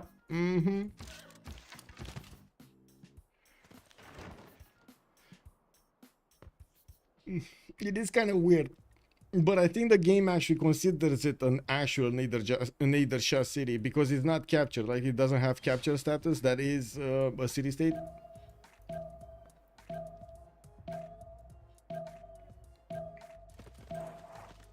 I was answering yes sir. Yes, I noticed. Okay, last move from Mr.Toes. He did attack into the city of Gordian directly, and it looks like the field cannons and the bombards are gonna keep on doing the damage. This cuirassier corps doesn't have enough strength to withstand another attack from the walls or the field cannons, and there we go. He just ran away. Another shot on Gordian. The walls went down. The cuirassier corps should do enough damage. Yes, yes. Oh, yeah. They're too shining that city center. More level 2 field cannons being deployed in the south. They can two-shot the muskets even in the forest and in the hills, while Persia does have a defense in Tarsus. We're going to need to see if Mr.Toes is going to get enough funds from his teammates. Space is trying to go for industrialization on his side. He's on 280 points of production, and he did manage to get to 164 science and 200 culture. On the other side, I do see Mariusbw 2, 4, 6, 8, 7. Wait, 2, 4, 6, 8 cities. Major army in the north stopping any kind of Russian invasion. It's not happening. That time has flown, and of course, even with the Cossack force, doesn't seem like at the moment Ben can actually do much. Dimitri Cantemir did get picked up by Russia. That will be a major investment into his tourism, because Dimitri Cantemir does have 3 music works that he can actually get with him, and that is going to be a lot of tourism and culture. Okay, do we have any more here? No. Okay, Rome is starting his attack run against Macedon with the muskets, and we do see him two-shotting the coursers on the defense of Nyreen here. With Synth also on 140 science and 95 culture. I do see her upgrading a few knight cores, but she still can't push through the defenses of Nyreen. Still can't push. She's getting a lot more knights, and she is switching towards ballistics. Okay, that's perfect. That's nice. That's nice. That's nice.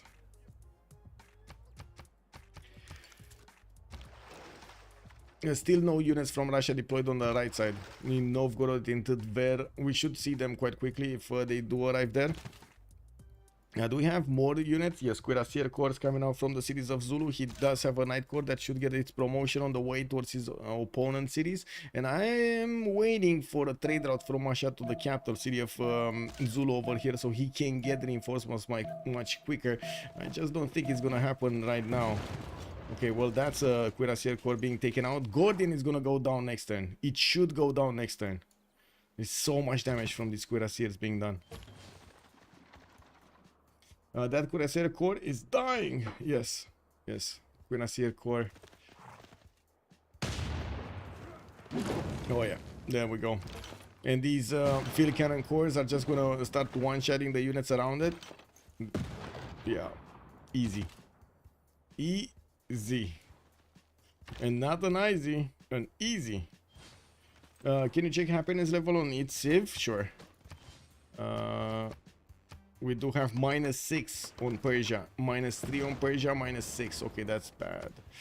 We do have +3s in the main core cities of Montezuma. I do see Zulu is gonna be on -3.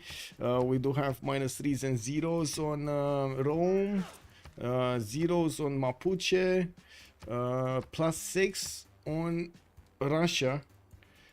Persia is gonna be on +6 also. Oh no, 0 in the city of Pasagarde, by the way. +3 in the other ones, but in the +6 in the lower one. But yeah, and I guess it's not gonna matter here, right? Macedon is on 0. Was on vacation during the game 1. What's the city score? We're on 1-1 right now, and to be honest, at this point it kind of looks like anybody's game. We still have Ben very far ahead, although his opponents are going to manage to get industrialization faster than him. I don't think. Wait, did Ben get industrialization? No, he didn't. Wait, did he? No, he didn't. We got 2-3 mines over here. No, he didn't. Is Persia managing to get a safety settler out? I think that's a fair question. From Buenos Aires, he's trying to get a safety settler out. We got some units also deployed from Aztec towards the city of Zranka, although I gotta say with the field cannon, the walls being so strong, I don't think Aztec will have a good performance there. And I do have to point out another level 2 bombard corps who do God's work here. It should help him delete the walls immediately with the 2 shots on every city, and then follow up with the attacks of the Cuirassiers. The Cuirassiers are so strong against these cities. You know, we didn't have a single Cuirassier upgraded from Cuirassier, or I should say, one second, Cav unit, a stronger unit, upgraded from Persia.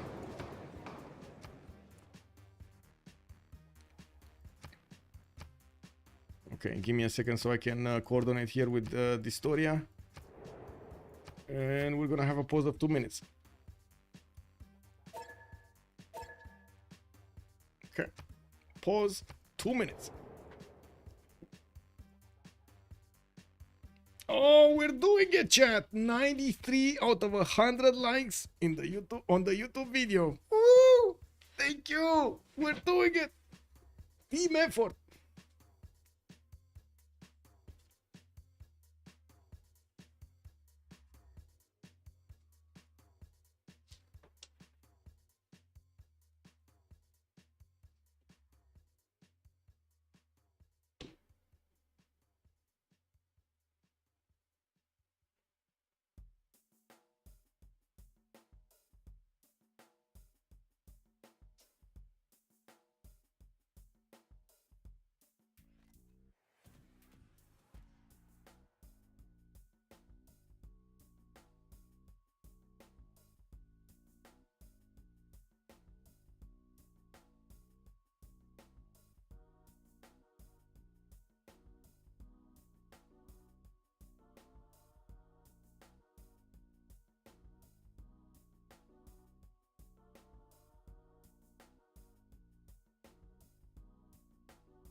Fortunately, the Storia did not manage to vote, but it should be fine, right? I voted B, so he should vote A by default. Oh, 16 out of 17. Okay, we voted A, B. Okay, it's fine. It's fine. That was the crucial one. This was the close ones, and we equaled out. Okay, it's fine. 97! 3 more likes and we're getting to 100. Ooh, let's go! Okay, coming back to the game here. Let's see what we have. Oil power plant, Lotaro not growing, and Peter did gain the 2 Diplo points. Peter should be on 9. 9 out of 20. 9 out of 20 for Diplo. I do see Ben is also managing to get 195 tourism and turn, and he's managing to chew through Zanka. He's just leaving Tarsus. He's just bypassing Tarsus and going towards the north. He doesn't have access to the north with units to see, of course, the settler being pumped out, and we're going to need to see if he's going to manage to get there quickly. On the west side, we do have Alexis Krempp soon to start his attack run. Unfortunately, he doesn't have crossbows, only one. That's a problem. He should be able, with the crossbows, he should have been able to actually attack through the Nyreen units quite quickly. Not right now, though. Russia does have some field cannon cores, and of course the Cossacks. He's not using them to push, though, even though he could have two-shot these knights of his opponent. Persia is 231 science. We got Ben on 245, but he does have 313 culture turn. That is massive. Ging 73. Hello there, sir, and welcome. Is it Ginge or Ging? I'm not sure. G-I-N-G? G-I-N-G? I don't know, sir. I don't want to mispronounce the name. G-I-N-G? That sounds good, though. I like G-I-N-G. Woo! I like. What was the Congress? Oil power plants, 50% discount. No, not growing on culture on Lotaro. And Peter did manage to roll another 2 of those Diplo points. Brion's hello there, sir. Putting my chats in order here. I do see quite a bit of chatter on YouTube. Let's see. How's the GPD for both teams? Not good. I would say not good. Mariusbw Dark Age, Normal Age, Nyreen Dark Age. We got Ben on Reform the Coinage. He's getting 142. Khornie is only on 8 in a Normal Age. Cynthia's Dark Age 45. Gold per 10, and Dark Age on Alexis Krempp on 7. On the other side, man, 71, 41, minus 19 and 15. They're doing. I guess that they have enough, to be honest. They kind of have enough. Also, HOH, Baxter is calling out on YouTube. Let's see. Nader took it. What did Nader take? What did Nader take? Ben Culture Victor is not stoppable here. Let's see if Montezuma is gonna do it, because 180 culture is quite good at this point. 10 out of 68 for Ben. No, it's not possible. I don't think it's possible to stop. The rock bands, man. The rock bands, man. We'll see. We'll see if even Russia can actually withstand the Zulu. Mr.Toes is coming for Russia soon, and you can see immediately how Ben is starting to buy out some cuirassiers on the right side, so he can actually defend Persia, keep him alive in the game, while Zulu is chewing through his units as quickly as possible. Montezuma did get a cat. Oh my god.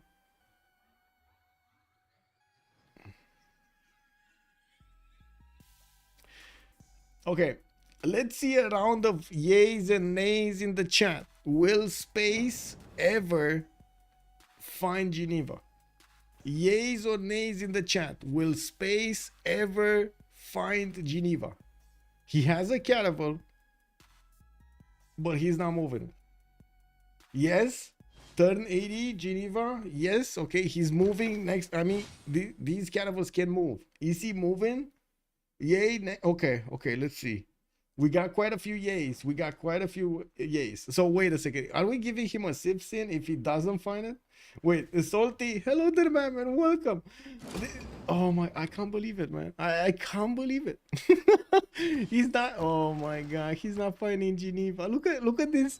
Look at this galley screaming. Imagine this guy from the galley. Those guys from the galleys are actually right now singing songs. They're like, you know, happy pirate songs and stuff like that.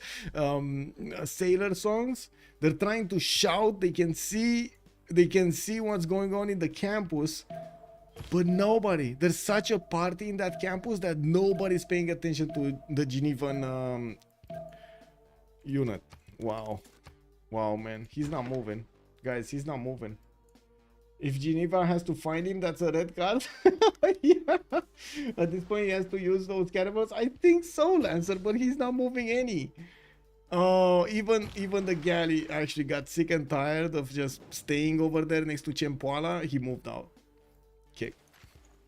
Okay, so it looks like Alexis Krempp is managing to chew through the Macedonian defenses. We do have Zranka being taken out, and now with the Russian units also appearing on the front line to Buenos Aires, that city is gonna get worse. He did not get to see the settler moving around to the north, and yes, we do have space also coming next to that city center soon. We do have Mr.Toes also doing damage against Sparta, which is probably gonna die quite quickly next turn, if I'm not mistaken. Is he gonna kill it this turn or next turn? Next turn. Yeah, next turn.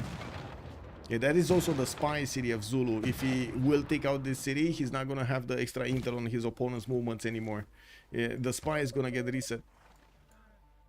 Yeah, the campus, man, can't even construct some telescope. Imagine all of the scientists over there totally oblivious. They can watch their windows and see boats moving around in the distance, and they're not doing that. They're not watching any window.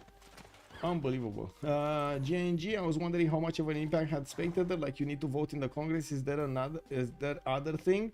I'm actually curious, did they fix the first meet bug in FFAs? I think they did, right? There was a first meet bug, as in nobody would get the first meet in FFAs, but I think they fixed that. Other than that, it should have no impact on the game. Oh, culture victory does have an impact, because the math is for the tourists is being made of the total players in the game. Did they change this also? Did they manage to tone it down a little bit, or they cut off the spectators? I don't think so, right? The math is still with the spectators. They didn't research astronomy. Yeah. Kick. Oh my god, he's still not moving, guys. These caravels are just standing there in Xochicalco. They're just sitting on the waves, not doing anything. Oh man. Anyway, Buenos Aires, that looks like it's gonna finish the ancient walls next turn. Russia did manage to cut up one of his cuirassiers. Well, that's all single cuirassier, although he's gonna die probably next turn. We do have the level 2 field cannon able to do so much damage, and we don't have yet deployed to the north one of his bombards. He was chewing through Sparta's defense, and by the looks of it, Mr.Toes did keep some of his cuirassiers to heal them up in the cities he took over. Yeah, they're just leaving Buenos Aires. They're just leaving it to Mr.Toes. Well, that Khornie settler might not get too far, though. Yeah, that Khornie settler might not get too far. He's seeing the field cannon actually move away from Buenos Aires, and he might actually follow this up. He might actually go towards the north and see what's going on. Anyway.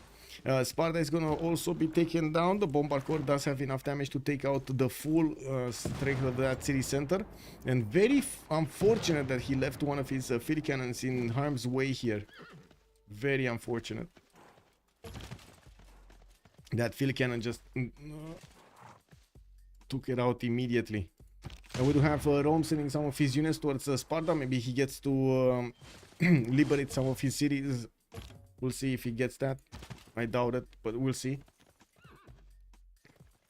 Ben did manage to get to steel walls. We do have him getting cuirassier armies directly in the city of Smolensk, and I do see Hermitage is finishing up in 2 turns in the northwest. He did manage to jump up to 250 tourism a turn, 249 to be exact, 10 out of 74 to get the culture victory, with multiple archaeologists also available for him on the west side. He has a few more antiquity sites that he needs to discover, and of course unravel the mysteries. We do have also Mapuche managing to get a few more knights, now working on cuirassiers. Most of them are being deployed to the right side, and also building up terracotta army next turn. That's going to give an extra promotion on each of this unit, and will go against will try to fend off attacks from Zulu. The problem is these cities of Persia are very close also to the Roman capital, and if he does manage to take Buenos Aires down, yes, it's gonna fall next turn. Sparta looks like it's gonna fall soon also. I'm a bit surprised it didn't fall this turn, but I guess he really wanted the spy to be giving him that extra intel on opponent's movements. He also needs to do something about Tarsus. He needs at least another bombard core. Oh well. West side looks like Alexis Krempp is getting pushed back by Macedon here with field cannons right now available for Macedon to defend. It does seem like okay, never mind. He's not gonna get terracotta. Terracotta is gonna be denied from Nyreen. Yeah, there we go. Macedon got it. Sparta also has been taken down. It does seem like Mr.Toes did successfully take it out next turn. Now he's working on Buenos Aires. That city is gonna fall this turn. And I do want to check, Mr.Toes, are you gonna go to the north? Are you going to discover that settler or not? That is, I think, oh, he did. Wait a second. Space knows about it. Space actually sees this settler, right? He sees it. Yep, there we go. He sees the settler moving away. And this is the big question. Will Mr.Toes go take out the field cannon and go take out that horse? Because he should have enough damage, right? So this one, if he attacks with this one on this one, and then with this one on this one, it should be enough. Yeah, it is enough. No! Come on. Come on, Mr.Toes. Figure it out. Come on. You can do it. In order. Like he needs to go with the further one on this one on the field cannon and do it with this one. Okay, there we go. No! Really? Really? Really? 1 HP. Oh. Oh my. Oh my. Okay, that settler. Yeah. Yeah, that's a problem. Buenos Aires did get liberated. Sparta is low HP. We do have field cannons coming around here from Mr.Toes, and also the bombard getting a bit closer. Tarsus is rebelling. We do have a settler moving around from that city center. It's only 6 population, and well, I think it's gonna stabilize next time, right? It should stabilize next time. This would be such a catastrophic end of the game for Khornie. Can you imagine dying to loyalty? Ooh, how's the goal looking for tanks on both sides? And we do have the first tanks on Russia, and by the looks of it, he did not want to stop and take, I would say, go directly towards his helicopters. The tanks should be strong enough to handle the cuirassier corps. Yes, they are strong enough to handle the cuirassier corps. There are only 3 of them yet. There are a few cuirassier armies that will turn into tank armies coming from the main cities of Russia. And I do see Ben finally going for fascism tanks, by the way. Fascism tanks soon. Ideology finishing up in soon. Industrialization also finishing up soon. The question is, can they take down Persia before Russia gets to liberate? That's the question. Because if they do manage to take down Persia before he liberates, that's a problem. That's a military alliance just shaved off from the game here. But it looks like, it does seem like with the liberation of the city of Sparta, with no spy also from Zulu into the cities of Persia, he's not doing that much amount of damage. Okay, wait, he didn't attack first with the unit against Sparta? Okay, I guess he didn't want that city state anyway. What's happening here? Not much, actually. Counter-attack from Macedon. He's pushing into Rome's territory, and it does seem like he's doing quite a bit of damage. We do have the field cannons getting upgraded from those crossbows, leveled up to level 1 and level 2, able to do a lot of damage to these muskets of Rome, not to mention the crossbows. We did have all of these level 1 Mapuche cuirassiers available for Cynthia to use on the right side, and she is going for tanks, refining in 2 turns, mobilization in 8. She does need to get steel walls and combustion afterwards, so it's not as quick as you might think. Tossing away Sidon, just Zulu needs Alhambra. Nyreen denied it. Wait, you mean wait, whoa, what did Nyreen deny? Because I don't see Alhambra. Do you see Alhambra here? I don't see Alhambra. Did they kill Buenos Aires? Yes, he took it out entirely. Yeah, I do have to point out Khornie might just settle with the city.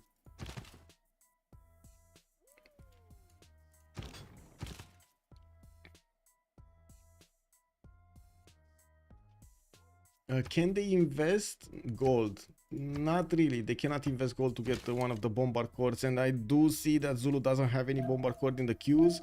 There will be a problem because he cannot take Tarsus quickly enough. That 75 fortification is going to be strong enough, and by the time he is working on that city's defense, I'm pretty sure Russian tanks are going to be starting to liberate the cities of Zranka and so on. That is going to be a major problem. Left side, no attacks here coming out from Persia. He did deploy quite a few pikeline shots, and let's see it. Let's see it. Can we? No, no, not enough movement. Not enough movement. Okay, that's 0 and 2. Yeah, not enough movement. With the tank army coming in, it's gonna one-shot some of these units. It does seem like Zulu's army is gonna keep on smelling that settler from far away, but not gonna manage to actually get it close. We do have a Cuirassier army also available for Zulu now, with field cannon cores able to do the shots from afar. We do need to see if he's going to manage to get to his own ballista, his own combustion, his one-turn rifling. I mean, it's going to take quite a bit of time to actually get there. That might be a bit too much time. A bit too much time.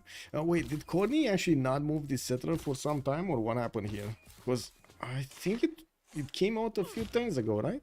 Anyway. So we do have this city, and we got this city, Tarsus. 2 cities remaining for Khornie, and of course big boy Ben is coming to the rescue, with Ben going for his frigates, totalitarianism, fascism also finishing up in 2 turns. If he does manage to get enough units, and of course with his 200 faith a turn, he's buying out quite a few every few turns. We're gonna see him deploy them to the east to try to be successful. In the tourism screens, he's 323. I do see space. He's starting to defend with 300 culture, which is pretty good at this point in the game. 17 out of 83 tourists to get the culture victory. We do have Aztec starting to build up his coal power plants, getting theater square festivals. Oh, I see how he's managed to get so much culture. A lot of land trade routes here. And finally, the city of Tarsus is being placed under siege. This field cannon inside of it, it will do a lot of damage. And by the looks of it, the Cuirassier cores do not do enough damage against the walls. The bombard did get redeployed, so yeah, that's going to be the damage necessary. That's going to be the damage necessary.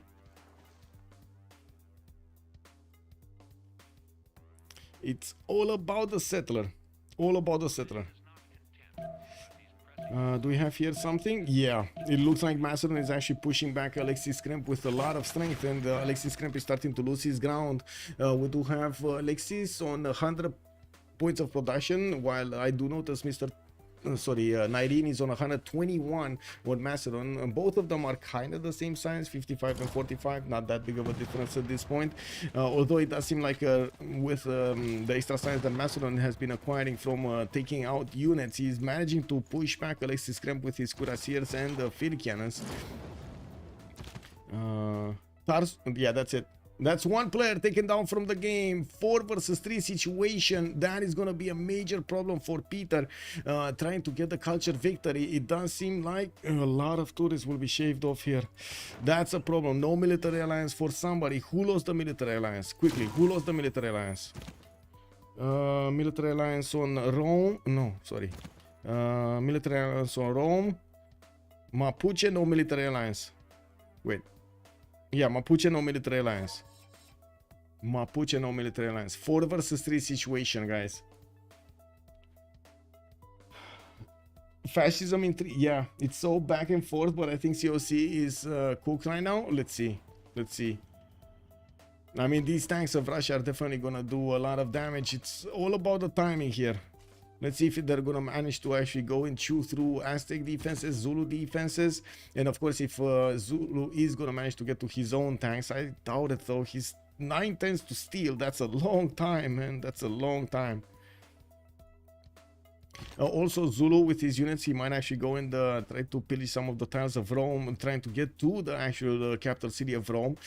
We do have Mapuche with so many units also, and I do see Cynthia is going to discover steel next turn. She already got refining. That means she's just 1 tech away from getting tanks. That would be a combustion. And of course, Ben having fascism, an extra +5 on each of his units against his opponent is going to be amazing. He already has an overwhelming damage against his opponent. If he's getting an extra +5, that's just too much. We got some Cossack armies and corps deployed to the west side. We do need to see when they're gonna turn into helicopters here. I'm pretty sure he's going that way. And we got Ben on mass production soon. Totalism finishing up next turn. And well, I guess I stand corrected. He's not going for it. Mass production is shipyards. It's top 3. It's not going bottom 3. Not going for those things. For the helicopters. The Theater Square Festival is coming out from quite a few cities. He's working on getting as many musician points as possible, while Aztec is on 30. We got Russia here on 85 points because of the projects. Who did manage to get Newton? We saw Ibn Khaldun. Montezuma did get Newton. Okay. Okay. And we do have Montezuma here. Space on 250 science. 300 culture. Not bad, not bad at all. Mariusbw is also 261 science and 100 culture return on the western side. He's managing to get all of his production capabilities higher on 400 at the moment. While I do notice Russia is taking out the units of Zulu that did do the attack on the north. How did Khornie even die? The bombard did manage to do enough damage to Tarsus that the units around that city could take it. That's basically what happened. And Khornie didn't settle the city. Khornie didn't settle the city he had, the settler he had, moving towards the north. Yeah, he could have, but he didn't. Yeah. Oh my God, guys.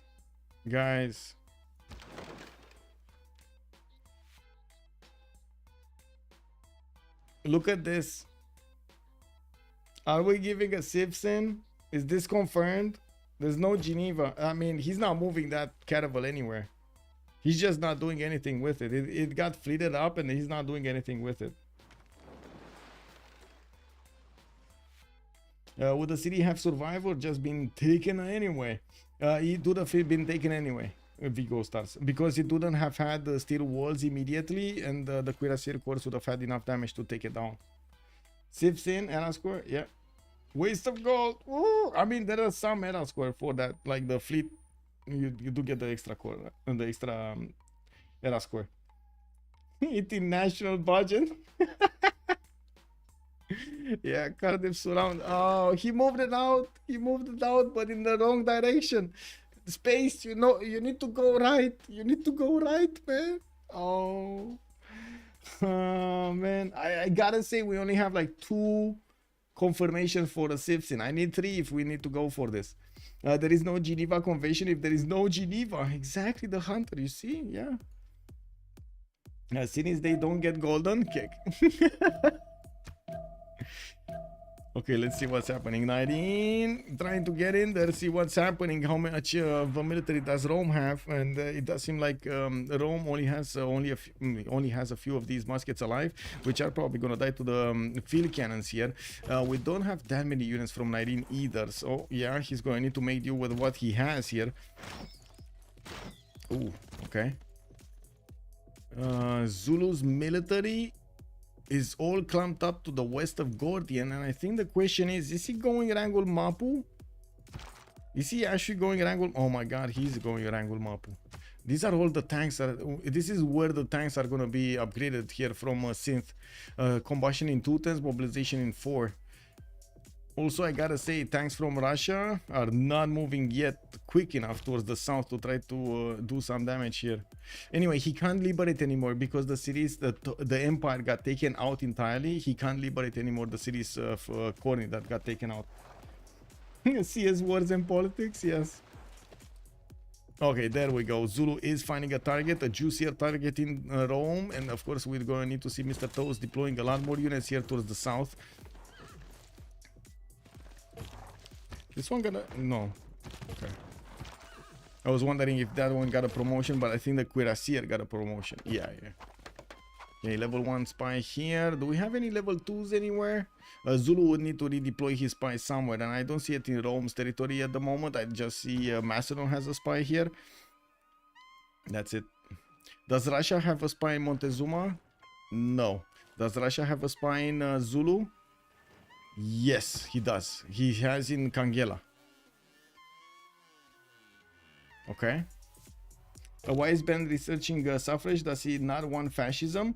He wants fascism to get the card, and that's why he's building the National History Museum. And after he's gonna finish National History Museum and will get the fascism +5 card, he's gonna switch to democracy and can actually get the +10, right?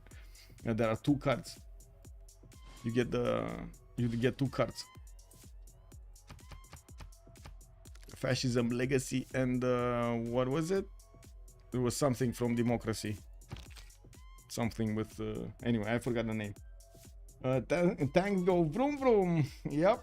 Russia having fuel problems with the tanks. The pipeline through Persia got taken out. Wait, pipeline through Persia? Okay, interesting. Okay. I guess that was a pun. True resources could be an issue. Okay. Okay, Rome did manage to build the walls in that capital city, and we do have Mr.Toes needing to move forward. He's gonna get some pillages here on the way towards that city center, and of course with the bombard, he's gonna do massive amounts of damage against the walls.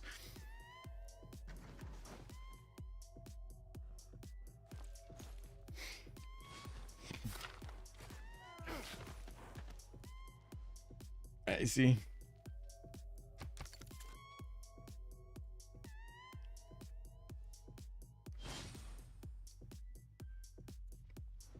I don't see Russia actually wanting to go on the counter-offensive here. I just see him trying to get his culture victory, with National History Museum finishing up next turn. He did get another musician. He is, well, gonna give Aztec the next one, and we're gonna need to see if he's gonna manage to get Leonardo da Vinci. There aren't enough IZs on the map here from the players to get those industrialists quickly. We'll see. We'll see how things are going to evolve.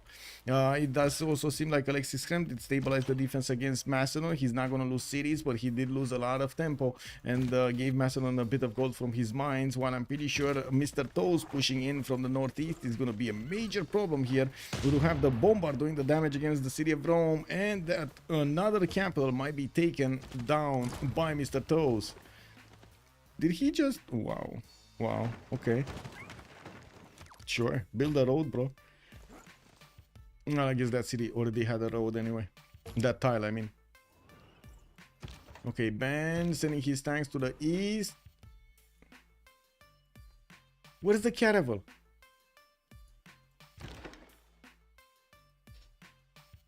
The finest hour. Thank you, Eleanor. Much appreciated.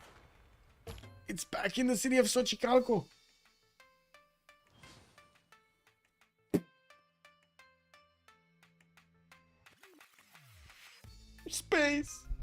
Space, Geneva, right next to you, my man, right next to you. It's so close, you can actually touch it. Does he not smell the poop coming out from Geneva? It's that close, man.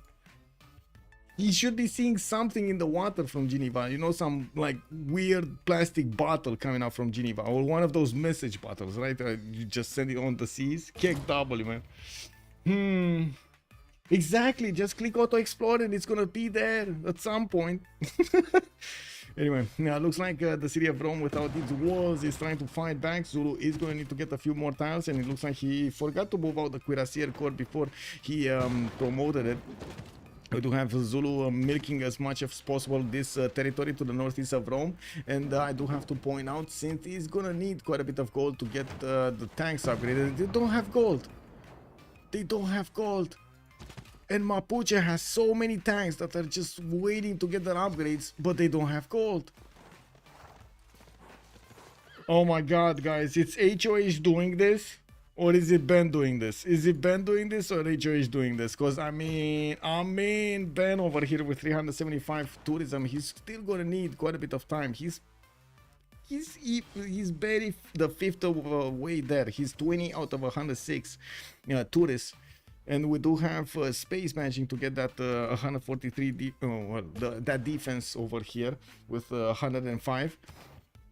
We do have them getting more theater square festivals from as many cities as possible, getting a few banks and building up defenses so Russia doesn't attack him that easily. We do have the Russian tank corps starting to cross the rivers, and we do have some tank armies also on the way. It does seem like Zulu is still pushing through the defenses of Rome and will start chewing through the cities of Rome quite quickly, with Rome being on... Where is Rome? Where is Rome? Alexis Krempp is barely on siege tactics. He's very far away from steel walls, which would have definitely slowed this attack down, but with the science that he had this game, with the fully rail war against Montezuma, Macedon, that is not happening. That's not happening. I thought COC would realize they don't have the gold for all of those pre-builds. Yeah, you're not wrong. You're not wrong. They needed so much more gold. So much more gold. A 500 production though on Ben. We do have him on 153 faith a turn. He dropped down quite a bit of faith actually. Okay. What is Mariusbw doing on the west side? Okay, starting to ramp up his production of encampments. He's gearing up for that late game oil production, not to mention the production of his units. He's starting to put banks down for a little bit of extra gold. He's the one right now giving them as much gold as they can. And I do have to say, I think it is a mistake that Russia hasn't been pushing here with a few tanks against Persia to force Persia to deviate a little bit from his production. Maybe he's thinking the only way to win this game is go as quickly as possible to get the tourism, get the environmentalism, get computers, and beef up that tourism to more than 1,500. We do have the city of Rome about to go down. There is a Zulu Cav Corps. There we go, there we go. Cuirassier army just took it out. Another capital city has been taken away from COC. COC snatching defeat from the jaws of victory. Oh yeah. Oh my god, wait a second, we got some Mighty Jingles fans over here. I know where that expression comes from. I love it, but I know where that expression comes from.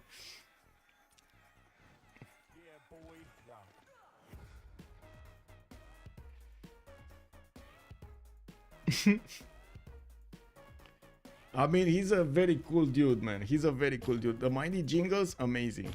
If you see his cat, so like, she's a beauty.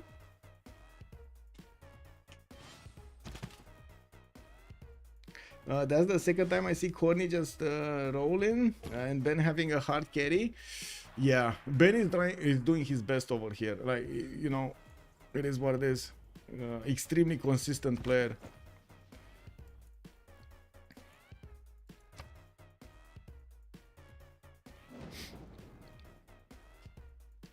99, we got to 99. Let's see who's gonna be the 100. We got one more like necessary on YouTube and we're getting to 100.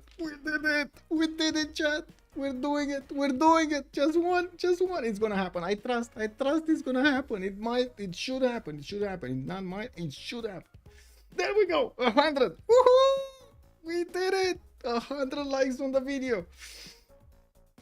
This is game 2, Soberman, out of a best of 5, but it's actually 4 games that need to be played, not 5, 4 games, because COC already had a win extra from being in the upper bracket, and I gotta say HOH is coming out swinging. I gotta say they started off this series swinging as much as they can against their opponents. They're like wildly swinging over here. Beasley, thank you so much for the 100 PDs. Thank you, sir. 100.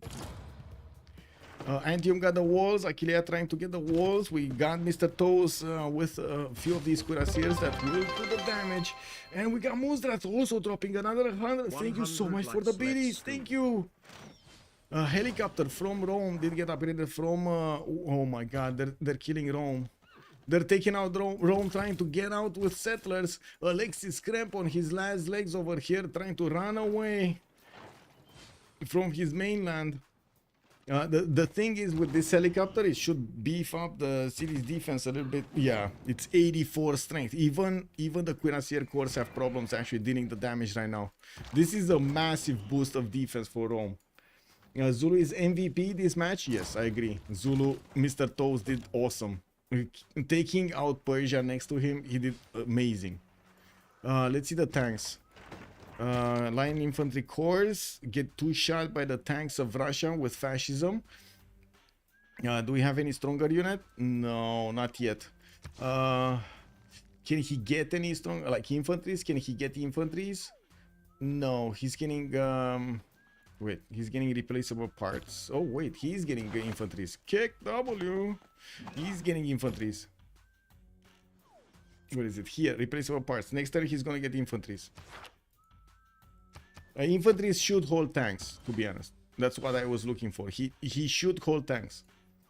Crusade Aquilea, yeah. Yeah, he did. He did. He did. Oh man, beautiful play over here from Mr.Toes. The cuirassier armies can't do enough damage. The bombard corps will just chew a little bit through the defenses. Of course, the walls are going to be in much more trouble to the bombard corps than the actual defense of the city center. And with only one single bombard corps, he's not doing fast enough damage. We do need to see if he's going to manage to hard build a few more units and send them to the front line, because I'm pretty sure even upgrading is going to be an issue. Yeah, there we go. Cuirassier armies coming in. He's finishing up his Ikandas with the buildings inside of them. Armor is starting to get in, and of course he needs the military academies also. A lot of campus research grants with theater square festivals coming out from Aztec. He did manage to recruit another 2 of these musicians, took them away from Russia, while Russia is also on 173 points of great musicians. He did manage to get Ludwig van Beethoven, while Montezuma did get Dimitri for the research labs. We gotta see if space is gonna manage. Yeah, there we go. There we go. There we go. Now these infantries are gonna defend the tank horse. They can even shoot back against the tank horse. And wait, do I see this correctly? The tanks do not have fascism on them. He didn't put in the cards. There are no cards, words of religion, but no fascism legacy. He has the fascism legacy. He has their finest hour. He could do the damage, but yeah, he's not gonna get it right now. Not right now. Okay, Waltz in Akira next turn. The bombard corps is starting to actually attack Antium now, and we do have Zulu with quite a few units starting to wrap around that city center. I do see Arpinum is also getting tickled on the west side. I cannot use another word than tickle, because look at the damage of the field cannons. It's like pokey, pokey, pokey. Let me scratch that wall, please. Vigo Stars, does Mapuche need to counter instead of just waiting for tanks with all those units? Seems like it could give Zulu trouble with just a few units. Yes, the problem is Sith doesn't have gold to upgrade. That's the problem. They don't have gold to upgrade her. Like a cuirassier army to upgrade it into a tank is like what, 230 gold, and that's just one. She needs to upgrade 1, 2, 3, 4, 5, 6, and they only have together gold for 1. That's it. You do the pokey pokey and you turn yourself around and do the pokey pokey. Yeah. How does Rome have helicopters? Miorix, good evening, sir. From the general. He didn't manage to recruit a general that gives him, there we go, instantly creates a helicopter from Rani Lakshmi Bai.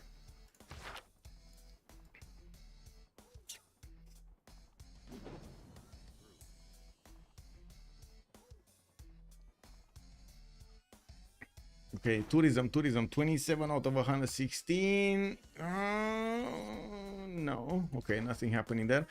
Ben is on 485. He jumped up considerably. He's also starting to get through the top 3. Steam power finishing up next turn with 274 science. It's gonna take a while to actually get to computers.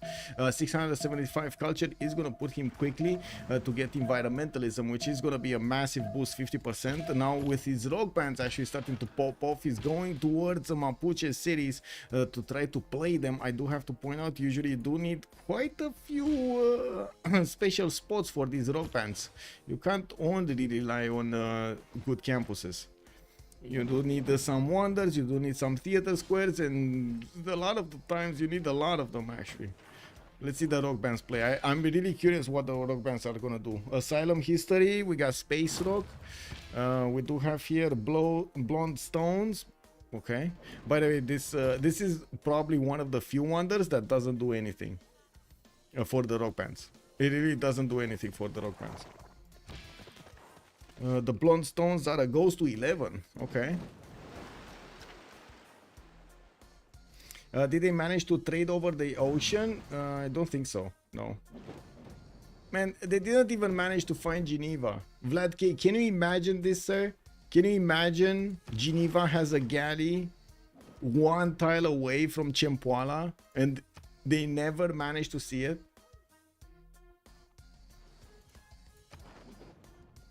You uncatched victory screen? There we go. Oh, rock bands, rock bands, rock bands, rock bands. One died. The first one died. Rock band, rock band. Okay. Oh. Persia can trade over the water with Macedon. Yes, they are trading. They're not trading over the water. Oh my god, man. All of these units are going on the land towards Pella. They just asked Mr.Toes to carry. Yes, basically. Mr.Toes is carrying. Level 3 Bombard Core. He did manage to pillage most of the tiles, milking those mines of all of the gold. Mr.Toes is gonna need to finish the job on Antium and follow up with the other cities. But again, Zulu is getting big. He did jump up to 141 science, 74 culture. It's just taking him quite a bit of time to get to tanks. 5 more turns and we're gonna need to see if he's gonna start having damage against Russia here and or Mapuche. Geneva red card, yes. I mean, guys, I need to put a Civ6 in for this. This is incredible how much science Montezuma doesn't have because he never actually moved a caravel. It's not like he doesn't have a boat. He has a boat. He just never moved it. You know what I mean? Oh, man. Okay, Civ6 approved. There we go. There we go. And Sasu came from Twitch to like, yeah, yep, it did. Thank you so much. By the way, we did manage to get to 103 likes. This is incredible. Thank you so much. Thank you so much. Come on, man. They must know there is a city state missing. They can count. Yeah, you say that. It doesn't seem like it's happening. 13 turns of caravel doing nothing. Oh my god, you actually counted. Yeah. It happens. I mean, it happens. You know, sometimes you're so distracted, you're so focused on something else that you totally forget that you could just, you know, expand your vision a little bit.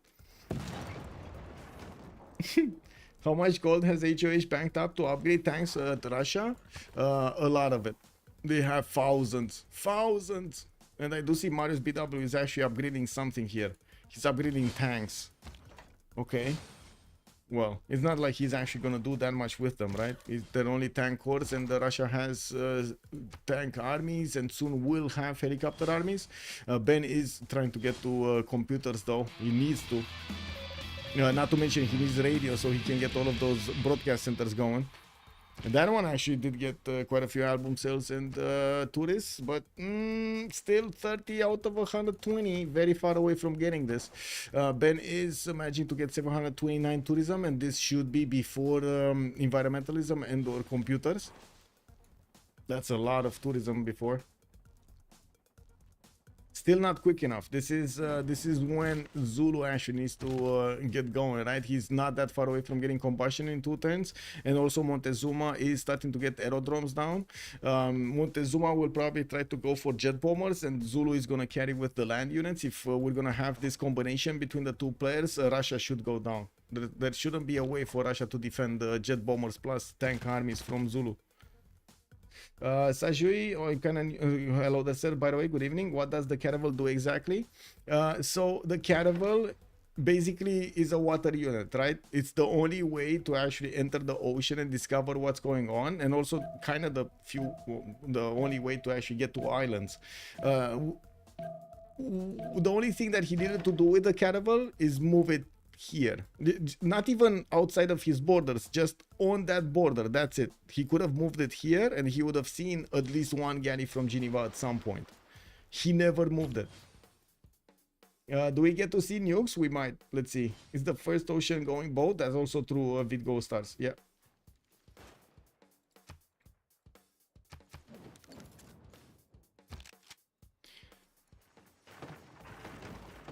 Yeah, no problem. Caravel is a medieval era Renaissance. Monstras. It's Renaissance, sir. Come on. Yeah, like Lancer is saying, also Caravel is like -4 GPT. Okay, we got the level 3 artillery here from Zulu. This will help out, take out the walls much quicker. You can see how they can one-shot the Antium walls and two-shot the Achillea walls. We do need to see Zulu upgrading his units. They do have the gold for him. It's just a matter of time. I don't think he has mercenaries plugged in. Oh, he does. Professional army. Okay, it's fine. It's fine. He can upgrade his cuirassier corps directly here on the front line. It does seem like the tank of Russia did get pushed off by these infantry corps. We do have the infantry going towards Cardiff and taking that city down. While to the west, it does seem like Rome did manage to finish off the Macedonian units. Yes, that city was under siege. It's not under siege anymore. Not even having steel walls was too strong for the Macedon to actually attack into. Uh-oh, fire axis crash. Uh-oh, Nyreen, come back, Nyreen.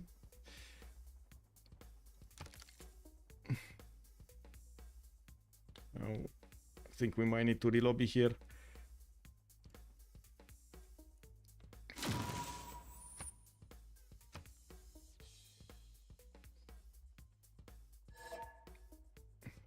Yeah, look. Cartography is here. It's right after the Renaissance era. Right after it starts. No problem, no problem. I mean, come on. We're all doing one mistake here and there. This is such a complex game. Aquarius philosophy also, hello there, sir. Unless BBG changes, again, he can move in deep water too after cartography. Yes, that's true, Aquarius. Yes, that is true. It's so true.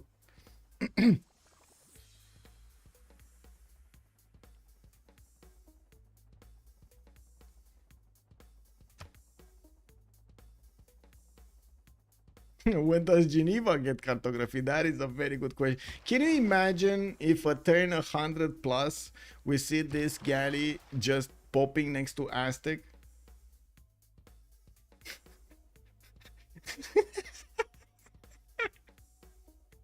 Oh, this is gonna be insane. I can only imagine. Man, I would like to see the face of space when he's gonna see he had Geneva all along on his border, like literally on his border.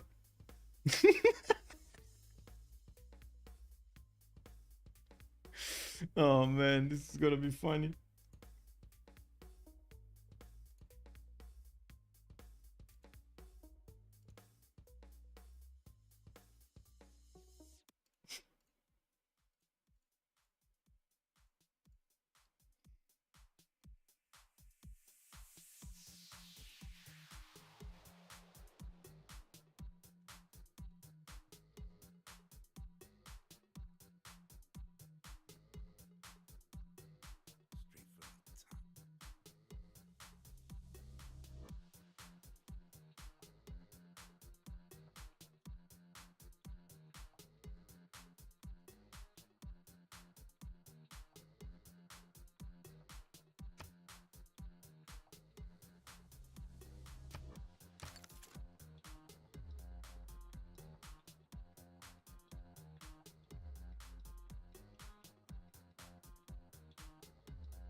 Some of them scientists must have got some black powder in their free time, yeah. Also, two goody hats on the island. Yeah. The Hatians, man. The Hatians are here.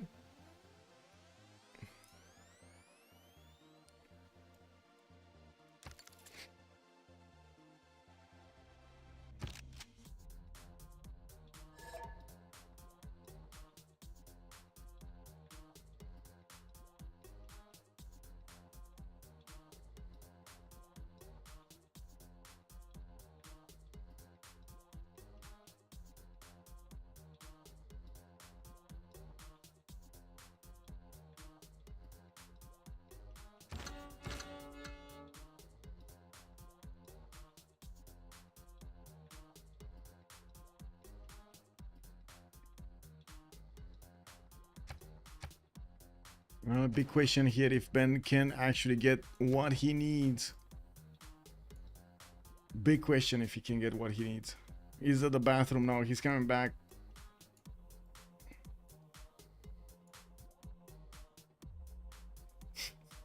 That is a sin. Yes, we did put it. That's the one sin over here that happened. Forbidden Tech House. Wait, oh, by the way, did we get Forbidden City on anybody? I didn't see it being built. Okay, team +1 kick W. I don't see it here. Let's see if is it on Russia Forbidden City? Nobody built it? Wow, one of the few games that actually nobody built Forbidden City. We got an Oracle here. Yeah, I don't see it anywhere. Here maybe? No. No. No. Nope. Nobody built Forbidden City. Kick. You're talking about Geneva having Musketeer? Oh, I see. Okay. My bad. I was thinking you were talking about him not seeing it. You see? The copper potty. Whoa. Wait a second, and Sasu, you're sharing +18 stuff? No. What is that, man? That was the Intel stock today in the toilet? Commander King, good evening, sir. Yeah, man, I don't know what man, I mean, totally predictable on Intel. Totally predictable. I do have to make a mention. I don't understand why anybody would blame, and even their CEO would blame them not being on AI stuff, like being on the edge with AI stuff, because the only job they needed to do is make a good CPU. That's it. Can we agree on this? Chat, do you agree with this? They only like to have stocks, to have income, to have a profit. They only needed to do good CPUs. They didn't need to go into AI. They didn't need to put AI on anything. They just needed to do good CPUs. Is chat agreeing with me? That Tiki Hat has forbidden knowledge. Yeah. Bad CPU is a Civ6. Yeah. Oh, a rogue man played and died. Another one played and died. Ooh. Yeah, unfortunate. Because I don't see Nader in Geneva. They don't have. I mean, city states have a way of getting those resources. They have a way. A secret way. Okay. Cardiff is gonna go down to space. I do see Zulu did not upgrade his tanks yet. We do have him going for plastics. He's starting to get cav armies out of his cities and getting some theater square festivals. Okay, that's a lot of cav armies, by the way. That's a lot of helicopters that he's gonna have running around the map here, and he's gonna want to take out Rome quickly. And I'm pretty sure he's gonna want to go inside of the cities of Russia and try to pillage as much as possible, just bypassing the tank armies with those helicopters extra speed. Mapuche did upgrade one of his tanks, one of her tanks to the south, and can do quite a bit of damage against Macedon if needed. There isn't much that Macedon can do against Mapuche's lands here, and I do have to point out Mapuche did reposition quite a few of her cuirassier armies from the eastern flank to the southwest, so she can handle Macedon much easier. We do have tanks of Marius starting to move towards the cities of Russia, and this is where it starts. Russia is going to start getting attacked from multiple sides, and the question is, can he keep up the effort to get the tourists fast enough so he can get the tourism victory, or while he's getting attacked from multiple sides, or the pressure is going to be enough to slow him down and deny the victory? It's complicated. Yeah. AI is the new buzzword for companies. Guys, did you see Logitech actually put an AI button on the mouse, and they want to pay? They want us to pay a subscription for it. Did you guys see that? AC Black, good evening, sir. We don't know who's winning. It kind of smells like HOH, but Ben does have a cultured victory possible. We do have him on 873 tourism a turn. He's 41 out of 129. Tourists to get this victory too. We do have him getting attacked though, and this is the major problem. As in, from the west side, we do have Mariusbw sending quite a few units, which are, well, as you can see, they're not gonna easily take out the Russian units. It's gonna take them a few hits, and the Cossack armies can definitely defend in the city of Novgorod, but with quite a few tanks needed to be deployed, and Russia needing to spend his faith on getting new units to defend the city of Novgorod, this is gonna be a problem. He's not gonna get the faith to actually get the rock bands and send them to get more tourists if he doesn't have that acceleration that he was basing his cultured victory on. He might not get there in fast enough time, in a quick enough time. We do have Zulu actually not following up his attack to the west side. He's repositioning his army towards Sranka from what I do see. Even the cuirassier armies are starting to retreat. He just took over the capital city of Rome and I guess, you know, moved out. Yeah, well, right now Rome, it's not like he's a threat, right? He's like 28 science and 18 culture. The worst he can do, he can just, you know, tickle the city of Rome to death. Descra, bună seara domnule și bine ai venit. How's the culture victory looking and who lost a settler? You mean who lost his... nobody lost a settler, but Descra, you gotta see this. You gotta see this. Do you see the Geneva? Do you see Geneva?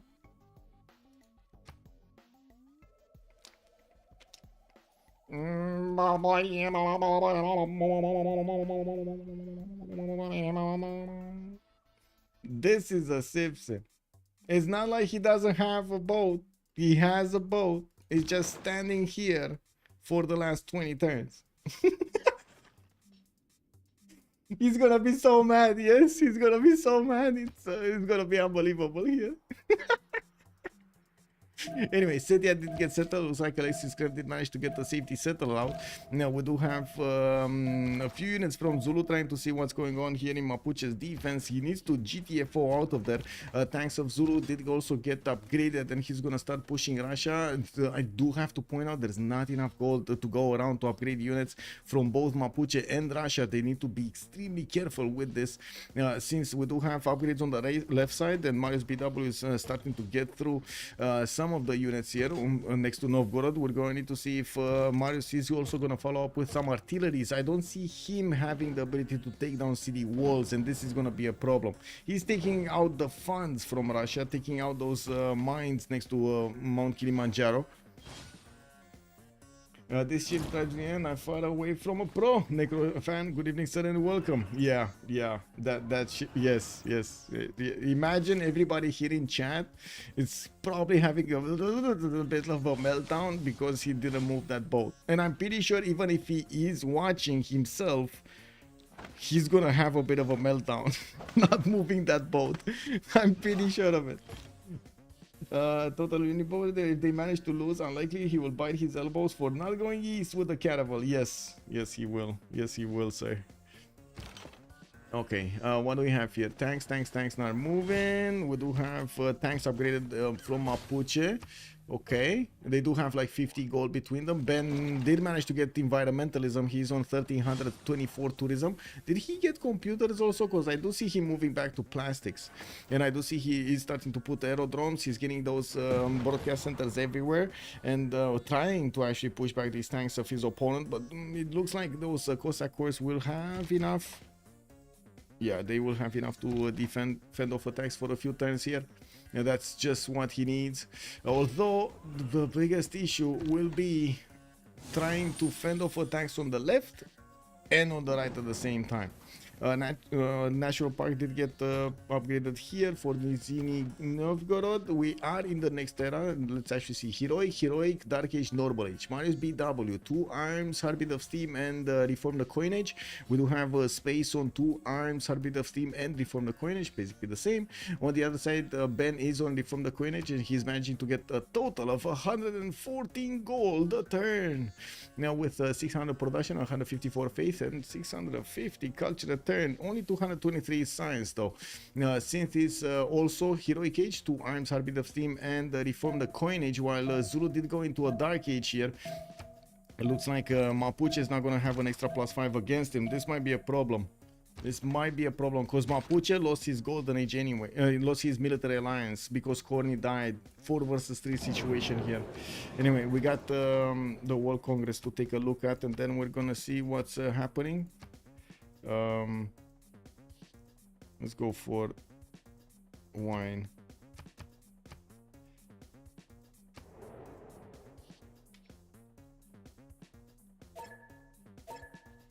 Okay, be right back. 2 minutes. Culture victory screen? Yes, sir. 46 out of 136 is not that close. Natro, hello there, sir, and welcome.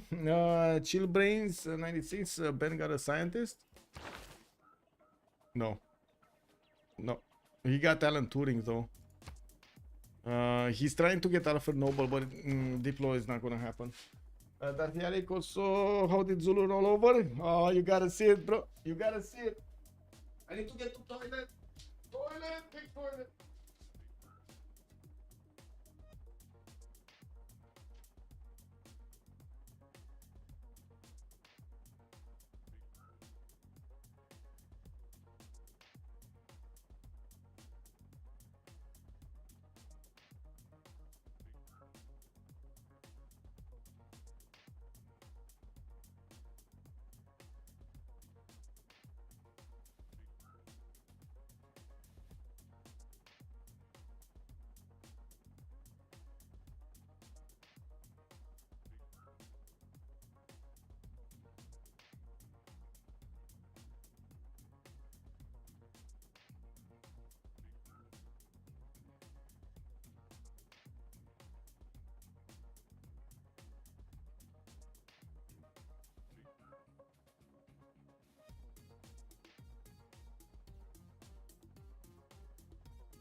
Yep, just drinking water.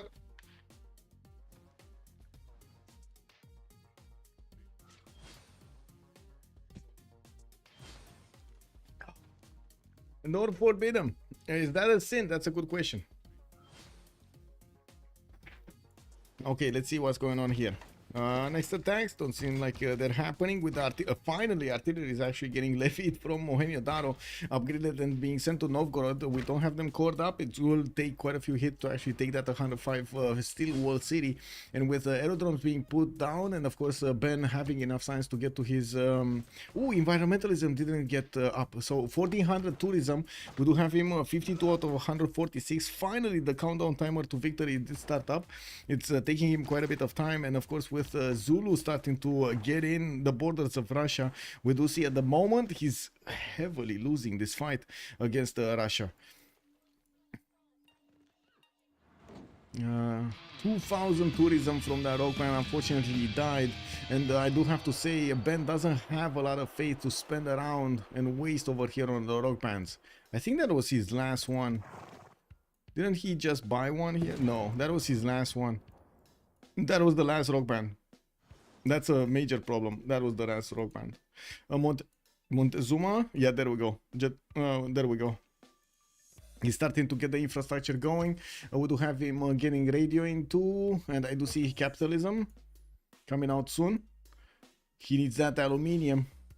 He's starting to get biplanes out of his cities, and well, in the World Congress we did have coffee, granting no amenities, gold minus 25% cost, and Peter Ben did lose 2 diplo points.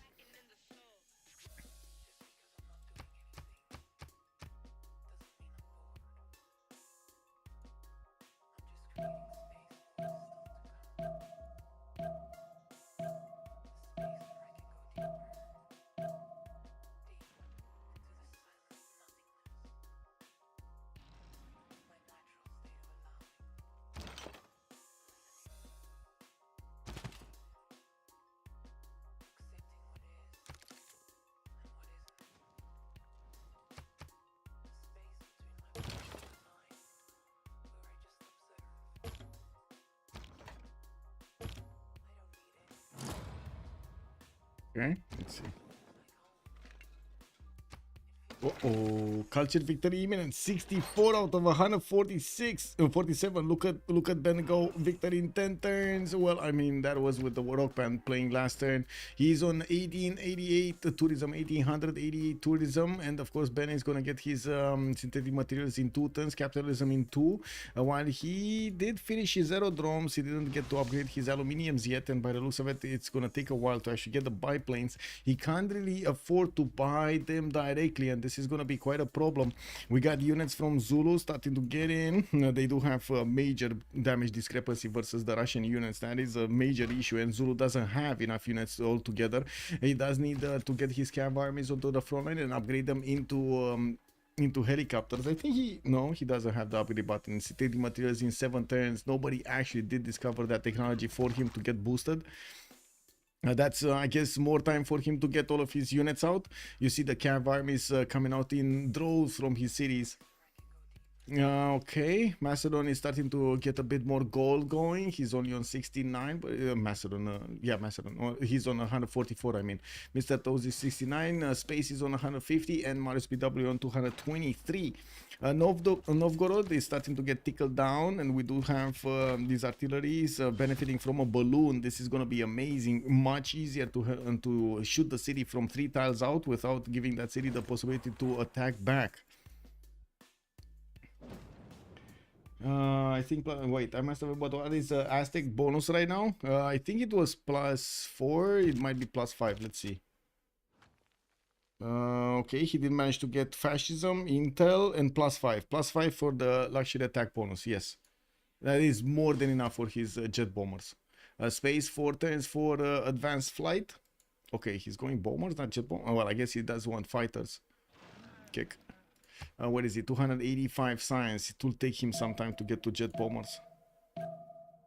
Oh well, it's fine. I guess it's fine. I don't know if it's fine. We'll see if it's fine.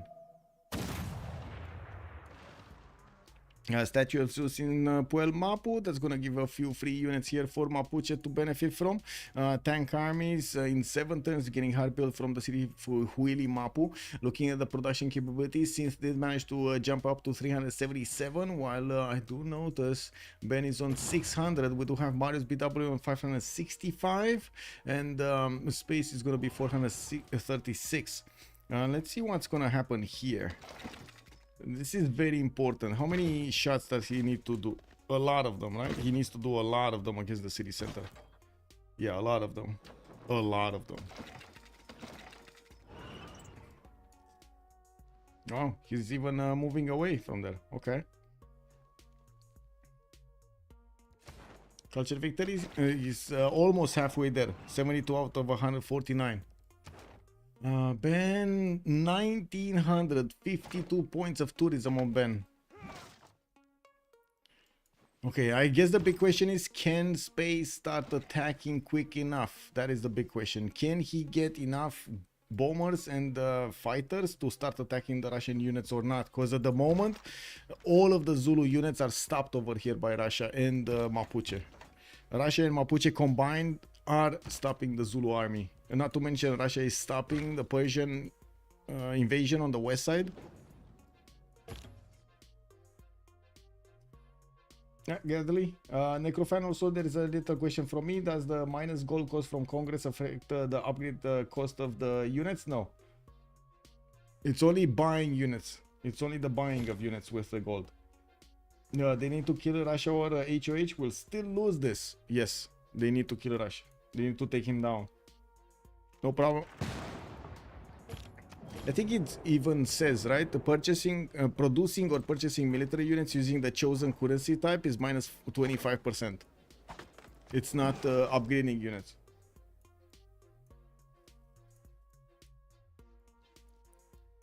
Oh, there's a rock band. Another rock band. Water Suzerains. Glam Rock. 2 levels more experience on theater squares. There are a few theater squares. One. I see 1, 2. Okay, there are 2 theater squares here in the lands of Mapuche. We do have also a helicopter army available for Mapuche, which is going to be quite strong, especially since Zulu did not have the patience, nor did he have the time to go for his own helicopters. Any more culture defense? Okay, we do have broadcast center started off, and Ben will probably get over 2,000 culture quite quickly. He should have 2,000 tourism quite quickly. He should have a rather great artist soon, even though he did build a lot of archaeological museums rather than art museums. Yeah, it does seem like Marius is not gonna get to push Novgorod. He's managing to get a few more artilleries and artillery armies. This is gonna help him chew through Novgorod. If he does manage to get these going, yes, this will help him. There we go. This will do actually enough damage against the walls. Well, not a lot, but enough. Okay, looks like Zulu lost the control on the city of Rome, on the capital city of Alexis Krempp, the former one.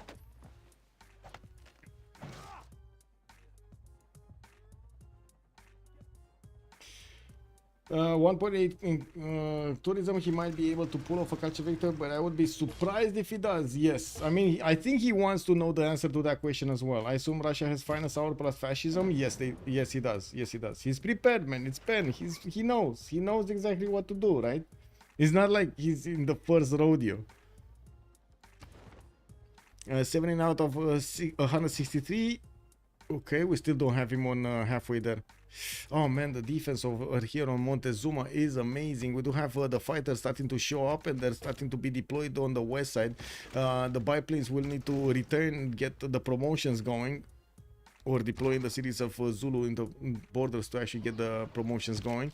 Aztec, I mean, infantry armies are starting to move through the north, a few of them, and of course he's trying to also help out the Zulu tank corps go around this, try to get into the main line of defense of Russia, into the main cities.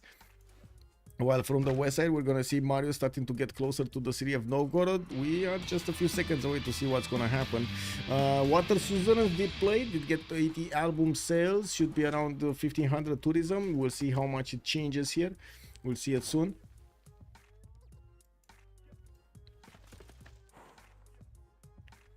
Ben is still not over 2,000. Wait, really? Oh, he didn't use this writer, but he did finish a broadcast and probably doesn't have an extra work for it, unfortunately. Oh well. What is Marius doing here? We got the commercial hub investments coming around. I do see bombers. Okay, so they're gonna bomb Russia from two sides, basically. That's what's happening. They're gonna bomb Russia and shell Russia from two sides. That would require Russia to get a lot of anti-air defense, which of course right now he's getting it in the form of fighters. We'll see if the fighters are going to be enough to stop this attack.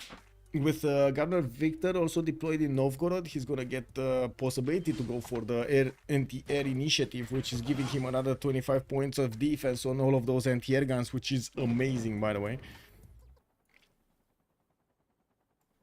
Okay, looks like Tver is happily being kept away from enemy's grasp. We do have Zulu that needs to retreat to upgrade these, but he still did not manage to get synthetic materials. He's going to get the boost from Mariusbw soon, and still is hard building, well, pre-building as many of his helicopters as possible, getting the Cav armies out of his city soon.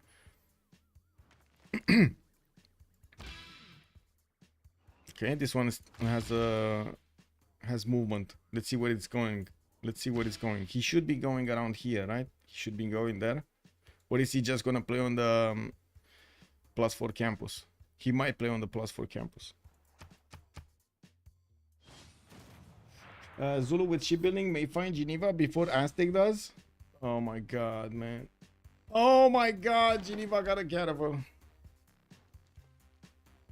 Geneva actually got a caravel, guys. And he's so mad that Persia never found, that Montezuma never found him, that he's not going his way. He's going another way. He doesn't care. Yep, look at him go. Unbelievable, man. Unbelievable.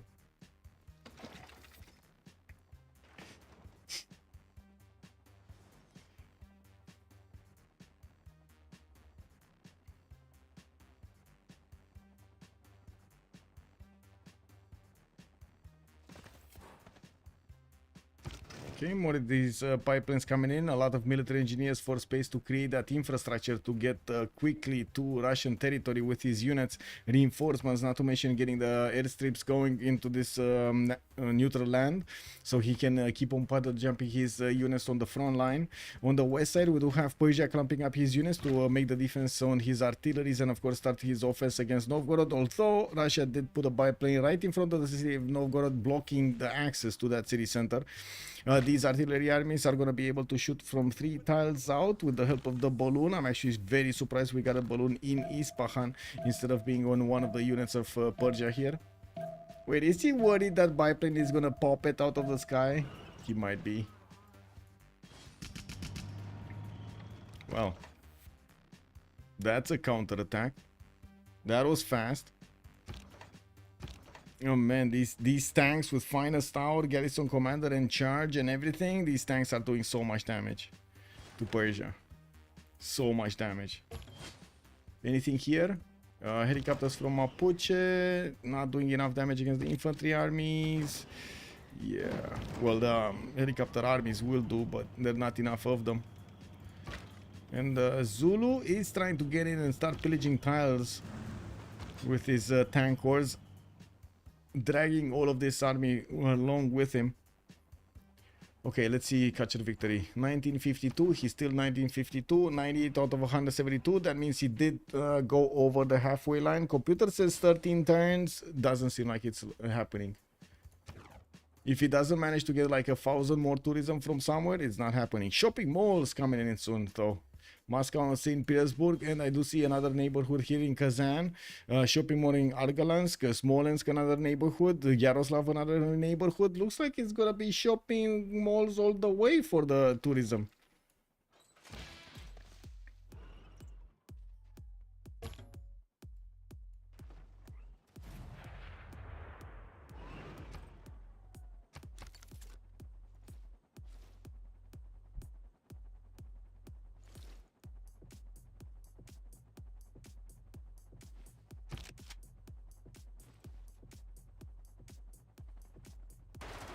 Famous Russian capitalism, yeah. Okay. They got scared of the archer in the city center. Probably exploring the world. A city-state story. Yeah. Oh my god, Geneva with the caravel, man. He's gonna be so mad. He's gonna be so mad. Space, when he's gonna see this, he's gonna be so mad. I know it.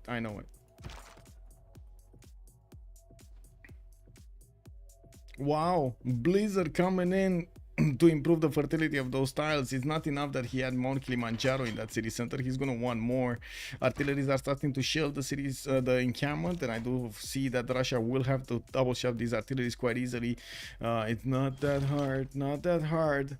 Let's see, tourism 2,000. Okay, 2,000 tourism on Ben. And taking a look at this, we do have him on 98 out of 172. Okay, he's starting to catch up. Planes, when bombers, biplanes. Do we have bombers? We need bombers, not fighters. We need bombers. Just one. Okay. Did he get another one? Yes, he does have 2 of them. Okay. So he can start attacking actually. You know, slowly chewing through. Maybe he doesn't want to give up his hand. And I'm pretty sure the bomber just arrived. Yeah, he just arrived. He's going to get another one next turn. How many aerodromes, how many planes they get? 1, 2. Just 2? Okay. It seems like too few.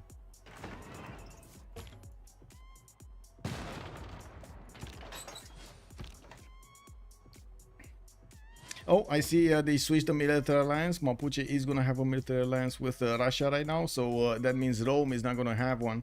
We do have Nyreen with only a few units to the west of Arpinum trying to defend off attacks. He's getting his spies out so he can start stealing some gold, stealing some works from his opponent.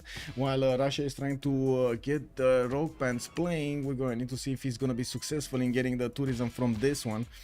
He's getting attacked on the left and on the right, and we're seeing this slowly getting through. 106 tourists out of 173. right before the bombers come in.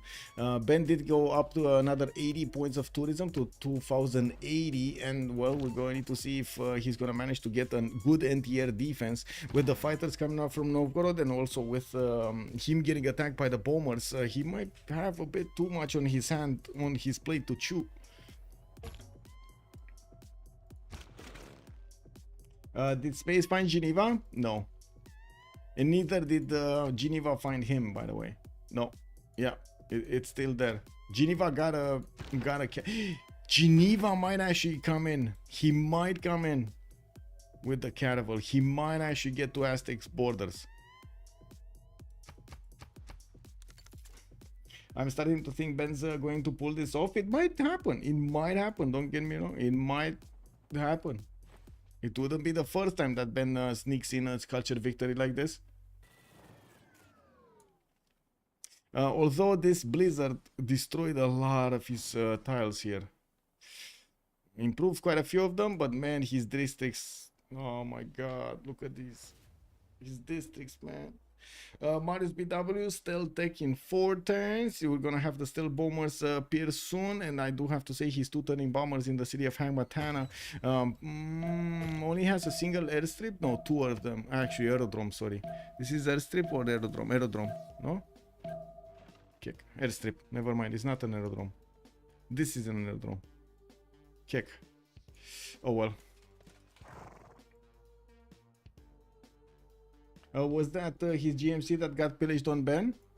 Whoa. Let's see. This? No. Campus library? No, his GMC is here. But yeah, look how many districts got destroyed here. Oh, this is terrible for him. He did manage to get another 48 points of tourism to 21-28. And looking at the culture victory screen, we do have been 115 out of 184. Still needs quite a bit of time to get there. _NL has joined the round table. Escaper, thank you so much for the follow, sir. Much appreciated. Also, the classic Russia turned 80 plus Blizzard incident. Yes, the Blizzard event.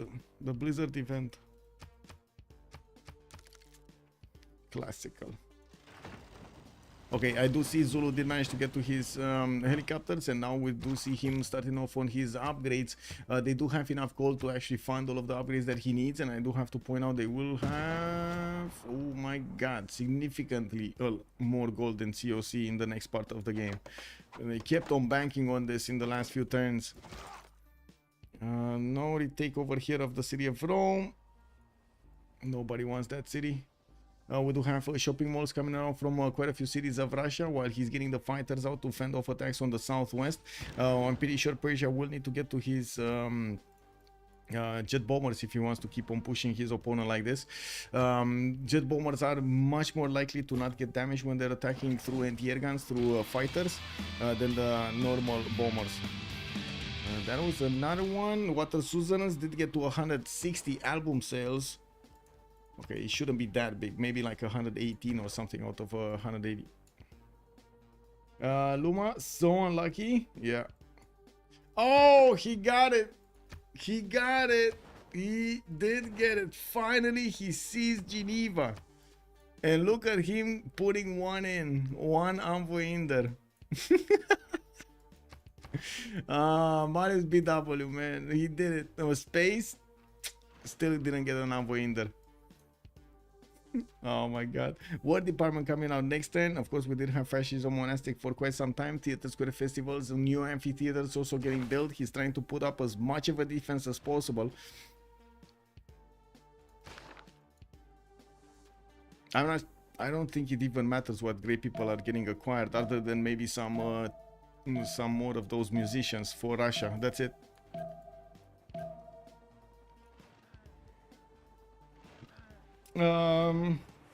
Whoa, no, thank you so much, sir, for the double sub, much appreciated. Pebbles and CB Angus, hello, sirs, and welcome.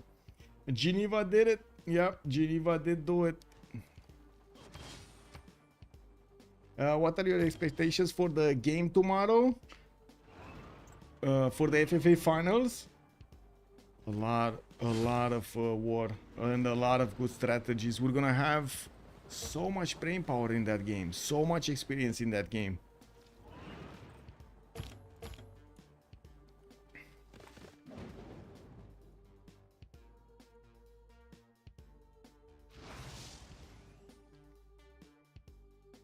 Okay.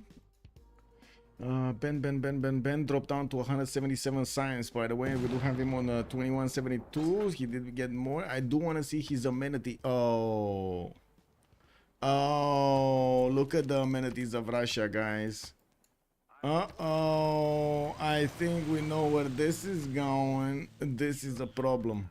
The -3 amenities are going to be a significant issue. Looks like the encampment also got taken down quite quickly. We do have a Cossack army trying to fend off attacks next to the city center. Oh, that got upgraded into a helicopter. That's going to be a bit harder to take, but shouldn't be that big of an issue, especially if he does have multiple jet bombers available for him to use.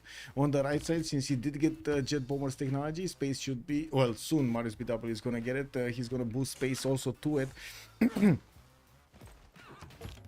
We do have Mr.Toes requiring a bit more upgrades. Helicopter armies are available for him, and they are trying to go around the defenses of Russia in the city of Tver. The bombers of Aztec have started actually doing the damage against Tver from afar. We do have more airstrips being placed by these military engineers, and we do need to see... Wait, is he even attacking with that? Oh, Rock Band died. Another Rock Band died. We do have another one bot though. You know, he's gonna take his place.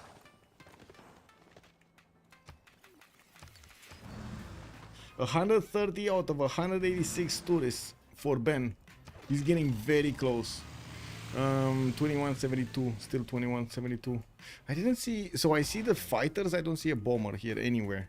Do you see a bomber anywhere? No. Fighter.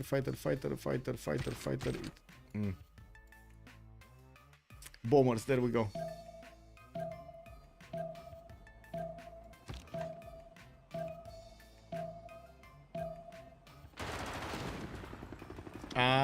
Trying to do the move with the helicopter, banging on the artillery, getting it from behind, I see. Who has slot order for a capture victory?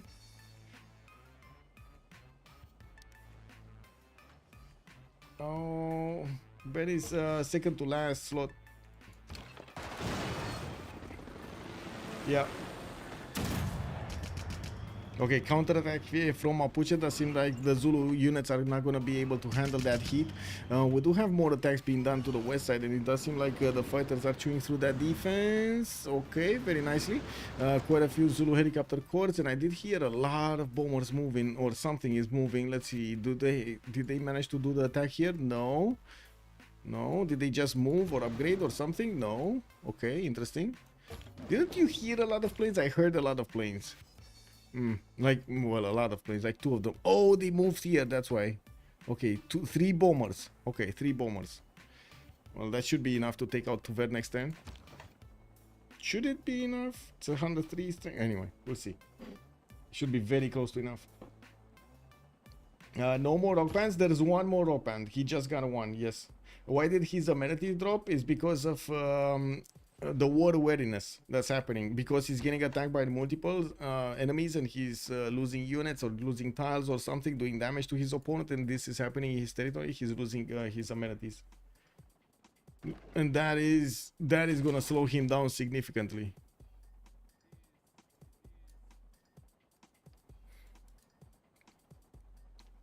Two more shopping nodes getting built next turn. We got a third one from Kazan, and a fourth one actually from Novgorod in the next 2 turns.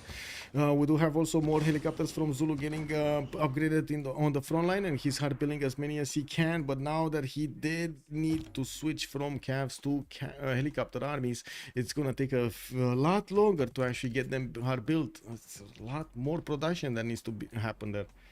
Does distributed sovereignty increase distributed sovereignty? Increase tourism? Distributed sovereignty. What?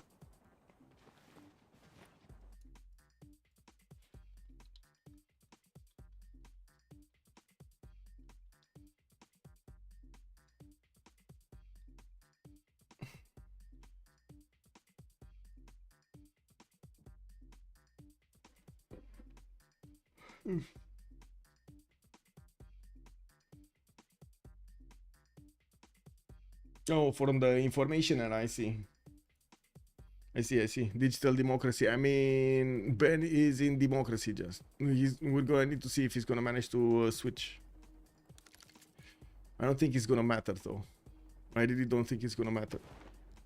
139 out of 197 right now. Just needs, what, 60 more? Oh, we just switched. Let's see. 152 out of 203. He's going so crazy right now. He's going quickly on this. 2252. Man, if they don't start taking cities away from him. Okay, that's one bomber, two bombers. Did he get the third one? Yeah, there we go. The third one. It's enough to take the city. That's one city being taken out. Zulu is starting to chew through the defenses of Russia. Ben did not drop in tourism yet. 2252. The tourism he's making is mostly in his city centers in the capital. But I think... Oh, there we go. There we go. He should drop down a little bit though. Wait, he didn't have anything in there? Like not a single book in that city? Maybe. It could have been. Low aluminium or Russia? Kick.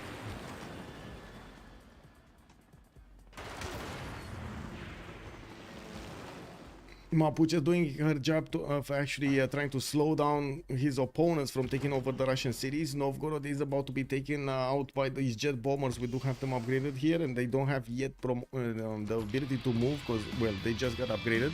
Another rock band did play. The Silent Buffalo did arrive next to the cities of Mapuche, and he did manage to get 40 only album sales. Not a lot, but still. Might be just the edge he needs. He does need 50 more points, 50 more tourists to get to the victory condition. Only 25% of the way missing. Yeah, this has been a long game, small soldiers. Indeed. Good evening, sir. Wait, we're how much? We're 5 hours and a half into this.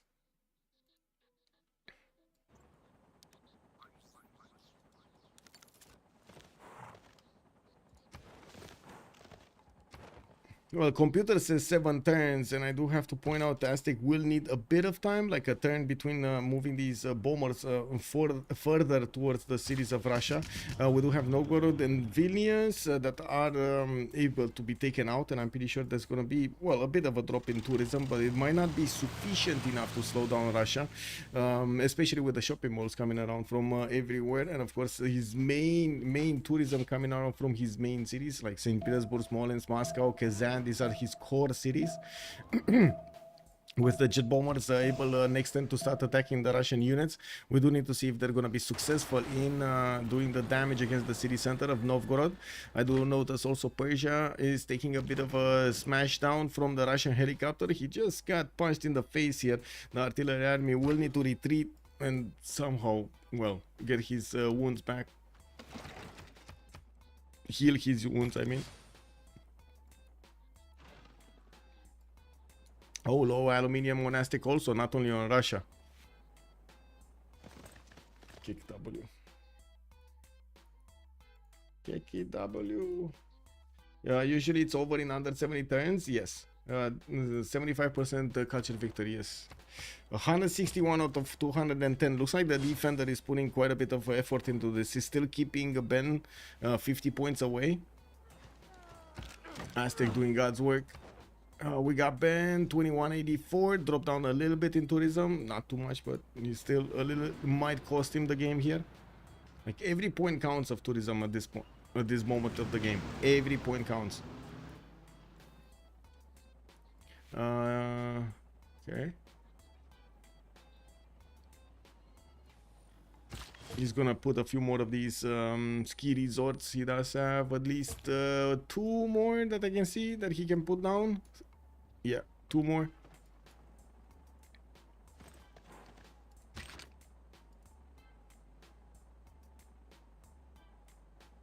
Wait. Oh my god, they did it! You're right. There's no more moksha in St. Petersburg. That is so much tourism. That should be so much tourism.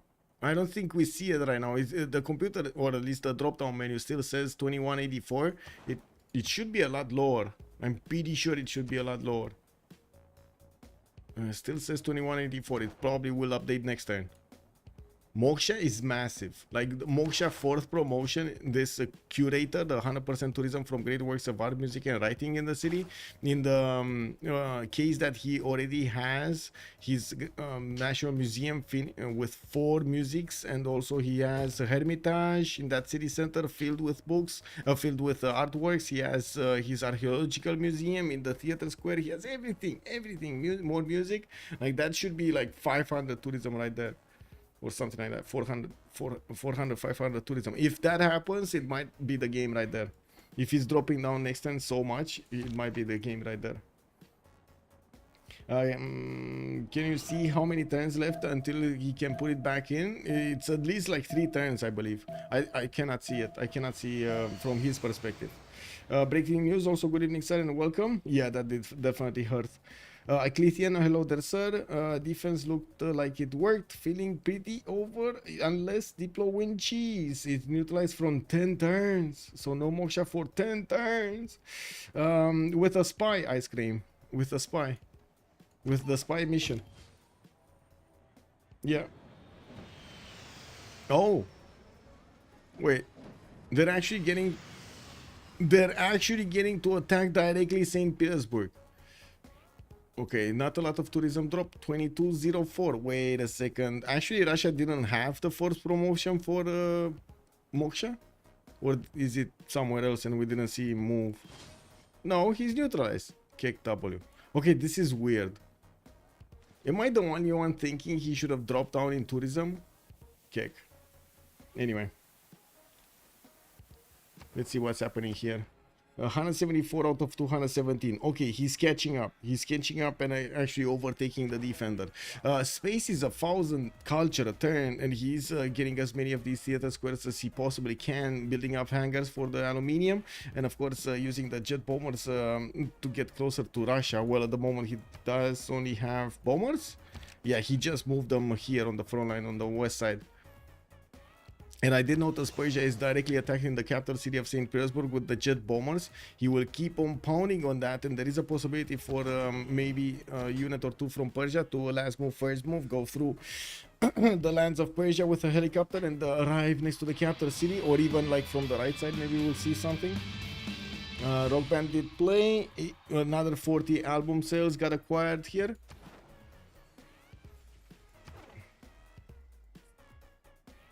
Was it longer ago than you realized? Maybe it was longer ago than I realized, and I didn't know from where he needs to drop, basically. Yeah, true, maybe. Okay.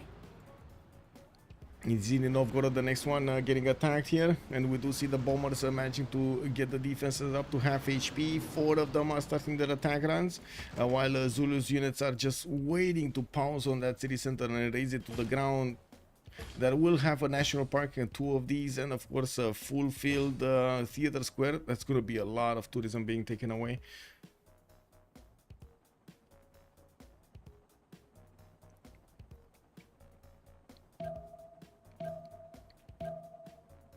The invisible bombers.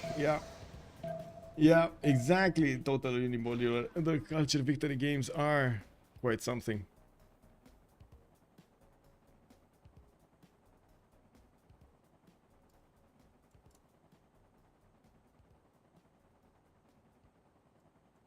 What happens when you capture 3 quarters enemy capitals and last is free cities?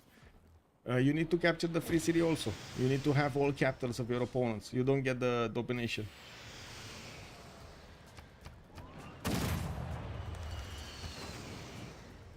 Oh. Can he get another attack? No. Mariusbw, can you do it?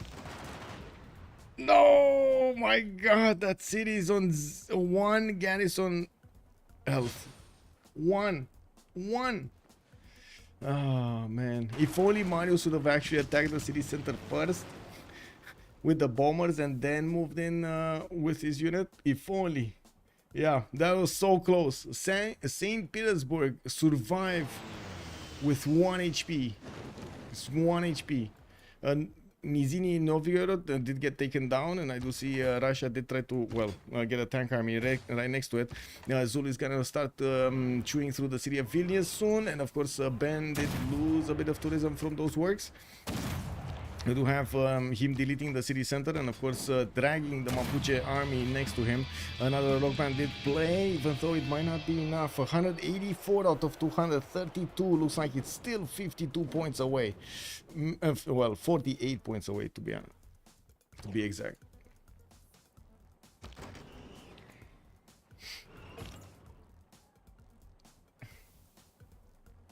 I don't think Russia can do anything. It might be 1 HP capital. Yeah, this is tough for him. It's unbelievable, and I gotta give it to the HOH guys. It's unbelievable. They did manage to get this to a 2-1 right now.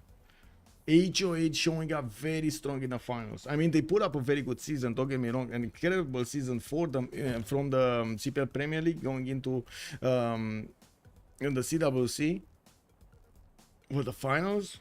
Beautiful, beautiful.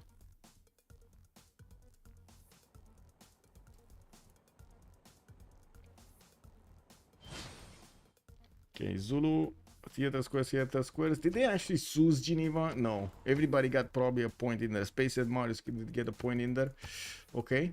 Man, they're still keeping this as a pocket CS. Kick W, man. Tanks coming in. They're trying to get to St. Petersburg. If they do manage to get that, it's gonna be amazing. They don't have Ngulu Mapu, but does it matter? I mean, if they get the capital city of St. Petersburg, there's gonna be so much of a drop in tourism. Lower bracket buff? What's the lower bracket buff?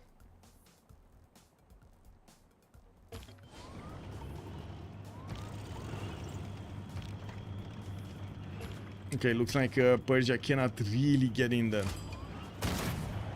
Oh, never mind. He got in there. Next turn, man. Okay, we do have also Zulu moving from the right side, trying to get in there. Did that? No, that's a plane. Okay. Okay, helicopter did manage to deal with the first Persian tank next to the city of St. Petersburg. We don't have fighters being deployed there, and of course Russia is going to try to wrap around his capital as much as possible. Still on 2200 tourism. He just needs to hold on. 199 of 238 points. Computer says 3 turns to get the victory condition, while he only needs 39 points of tourists to get there. Zulu is starting to move his helicopter armies towards the front line. We'll probably try an invasion over here with as many as possible, going through the lands that Mapuche did left open here to the north of Vilnius. We do have also Aztec managing to settle the city of Chapultepec on the front line, so he can upgrade the bombers into jet bombers, and will start doing a lot more damage to the Russian cities much quicker, I should say. We do need to see also how the jet... Oh, Mapuche getting back at Persia with her units. We do have Persia right now. Where are the bombers? Where did the jet bombers move? Where are the jet bombers? There is no more jet bombers? Like there was one... What? There are no more jet bombers. Do you guys see any jet bomber? I don't see any jet bomber anywhere. Like there were like 2 or 3 over here, and there is none. Jet bombers probably died attacking. Yeah, it kind of seems like.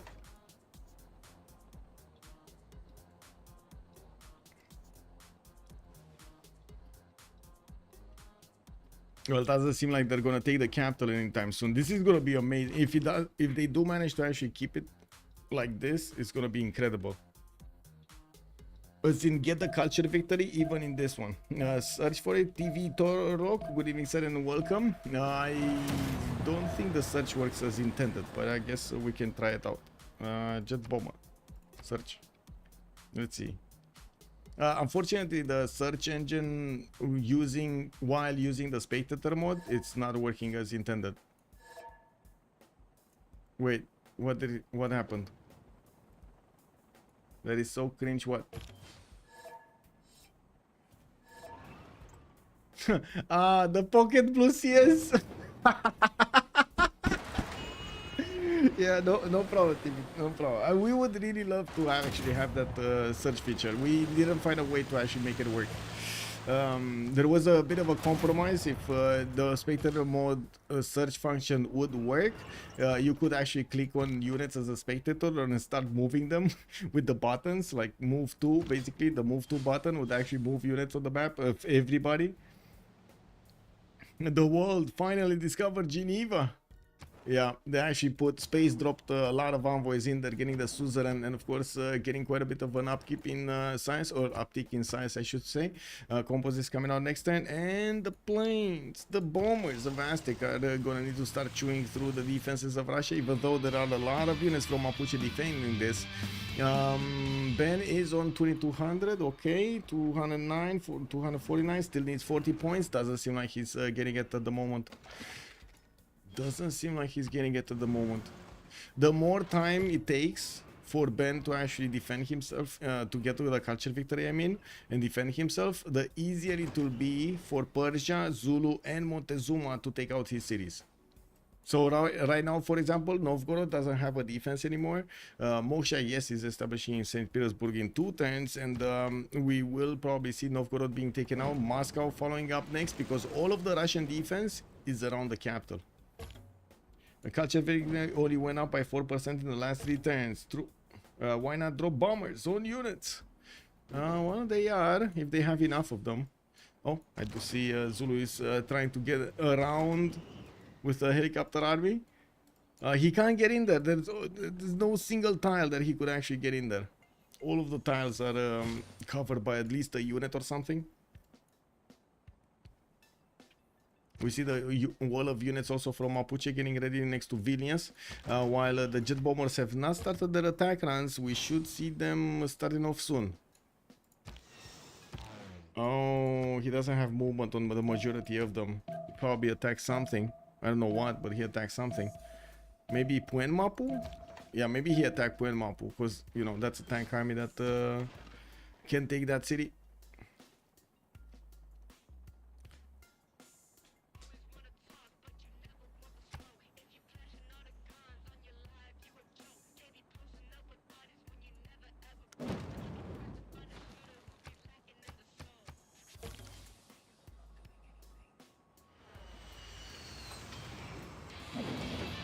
Okay, looks like Novgorod is getting attacked by multiple jet bombers and tank force. That city is going down. And there we go, another city taken away from Ben. We do have him still 40 points off. Still 40 points. They're keeping him 40 points off.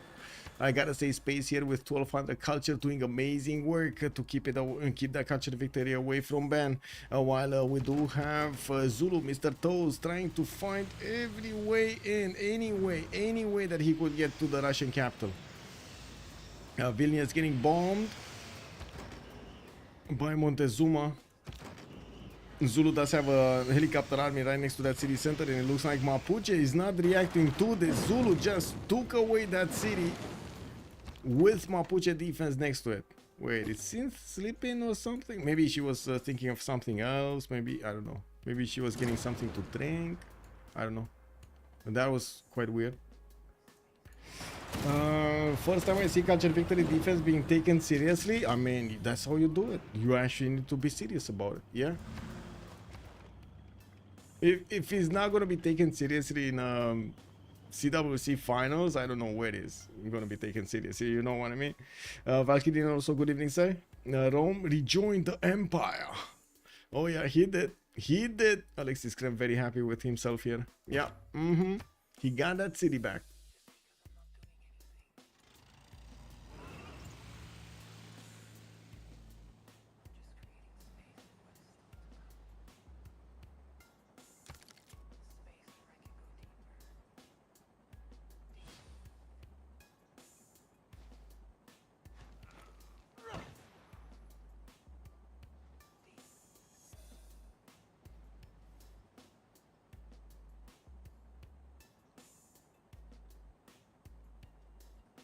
Who is suzerain of Vilnius? There's no more Vilnius in the game. Who was? A flood-pillaged 2 Russian districts. This guy has to be getting super unlucky. Yeah. Yeah. Well, let's see. I guess they're gonna play it out until he's gonna lose the capital or something. Try it out until the end. 2023 out of 263. Both armies from the left and from the right are starting to close in on St. Petersburg, and it doesn't seem like Mapuche can help that much here.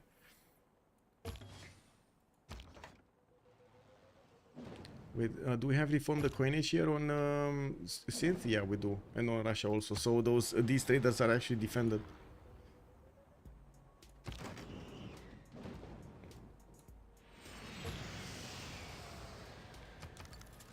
Moscow, next city on the chopping block, being put under siege by the tank armies, and of course getting bombed by the bombers, by the jet bombers. We do need to see also a few more airstrips from Aztec getting closer to Yaroslav, so he can start deploying the jet bombers against the core cities of Russia. I don't think they have nearly enough range from Chapultepec to actually attack Smolensk and St. Petersburg, so they're just chewing through tank armies and doing what they can over there. Ben is 2118, so he did lose like 100 plus tourism, and yeah, there we go. He's not acquiring tourists fast enough anymore than the defender. He's not acquiring tourists faster than the defender anymore. Yeah, not that one happens. COC praying for a godlike rock band. Yeah, not happening. Not happening. The rock bands don't have their high rolls anymore that high, right? It used to be like you'd get like tens of thousands of tourists from a level 3 rock band. It's not happening anymore, and he couldn't manage to get one. He didn't get lucky enough to get a level 2 or a level 3. Yeah, 700 tourism is not gonna cut it. Yeah, that's unfortunate. Oh well. Yeah, he died too. And he doesn't have, like, remember, he doesn't have a lot of faith per turn. He's only like 140 faith a turn, only has 100 in the bank. These rock bands are extremely expensive for him. Yeah.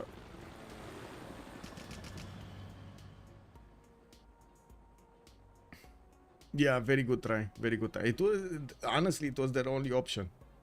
Maybe it would have been a different game if Khornie didn't full die here. Because they did lose that military alliance. They did lose quite a few tourists on Russia. Okay, not that many, but they still lost some.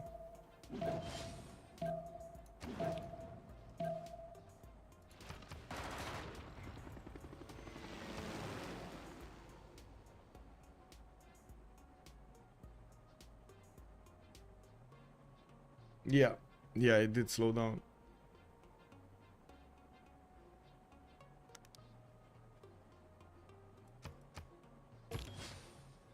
Wow, Mr.Toes just got industrialization. Okay, Mapuche trying to fend off attacks on the city of Moscow. We're going to need to see if the jet bombers are going to do their trick here. We do have a Persian tank army about to be taken down. It looks like Mariusbw was a bit late on the buttons to promote that one. And we do have him starting to deploy his bombers against Moscow, taking it down slowly. And the air gun just got bought there.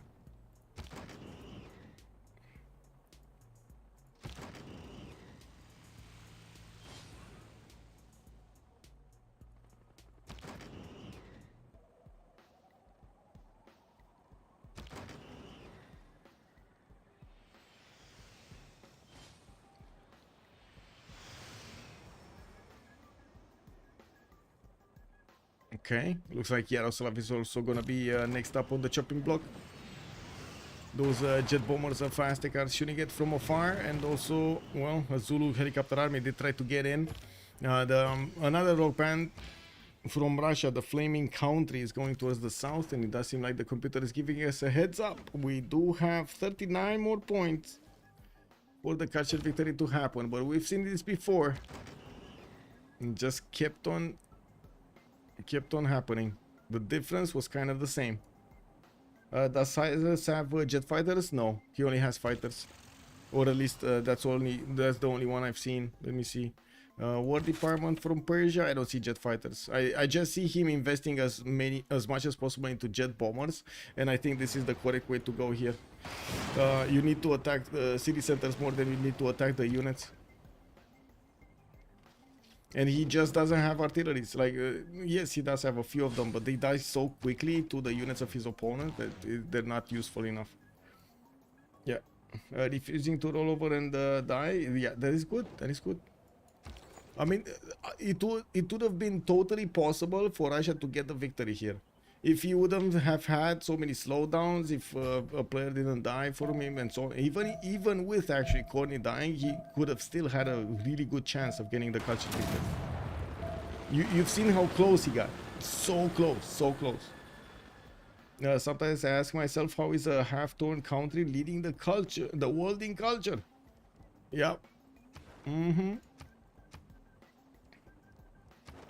I mean, I guess it kind of depends on how you define culture. This game doesn't have the same definition as culture as in reality. Just saying.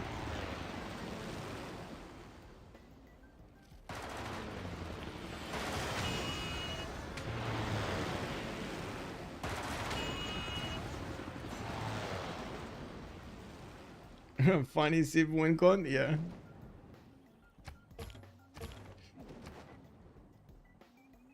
Yeah, we do have the World Congress next turn.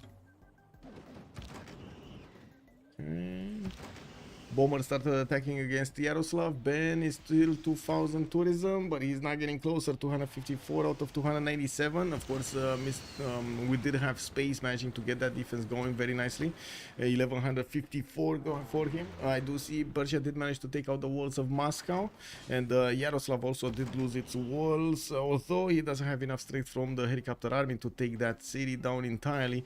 You know, we do need to see if Zulu will manage to keep on moving with these helicopters, getting over there on the front line. Oh, he could have promoted that. Zulu, Mr.Toes, come on, man.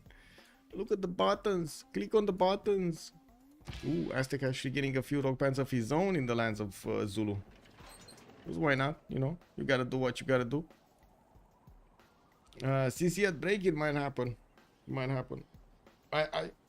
I'm still gonna move away from the PC because it might actually happen because I move away from the PC. You know, it is what it is. Murphy's Law. And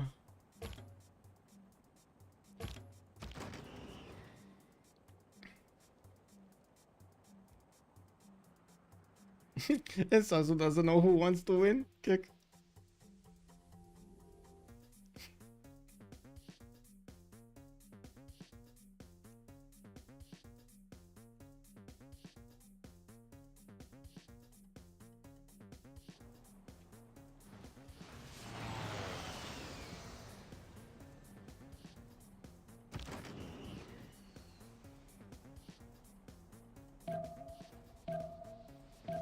Okay.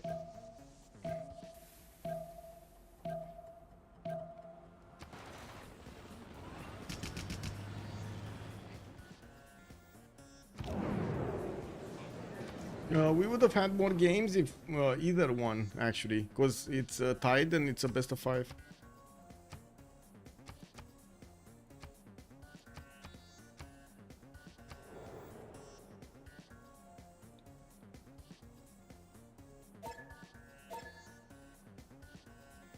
Okay, be right back.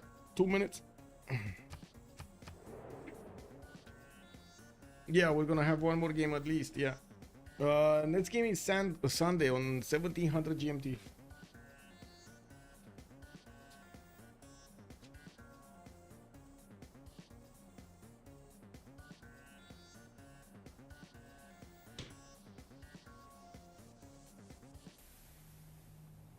And without any warning. You'll know when it comes. Come.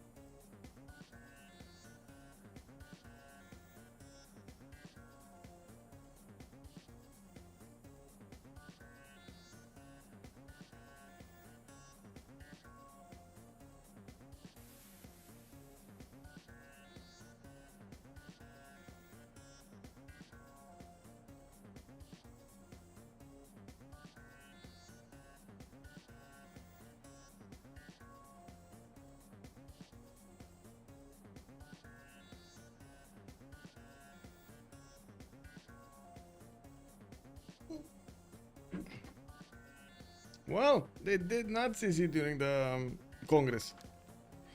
Not the first time HOH pulls off a comeback. True. So true. So true. I mean, that's the advantage you get if you don't give up.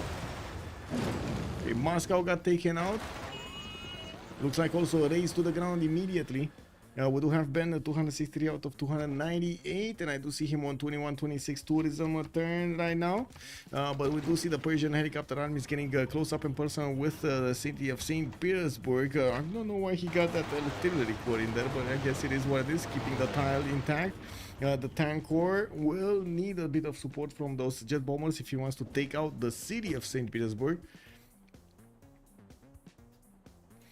And I do see these helicopters of Zulu can try to get close up also from the right side. They should be able to turn their road towards St. Petersburg, right? So they get here and then they need to move another 6 tiles to St. Petersburg. Direct pathway. Moksha is back, yes. Moksha is back. Oh my god, yeah. I was thinking it would have been so funny if you would have gotten the victory. Because of Moksha.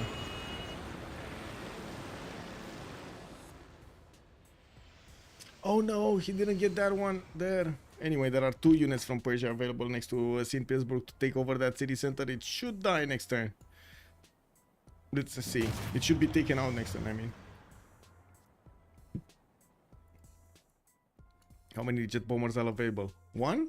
Just 1? Really? Okay, that's not enough to take out the city.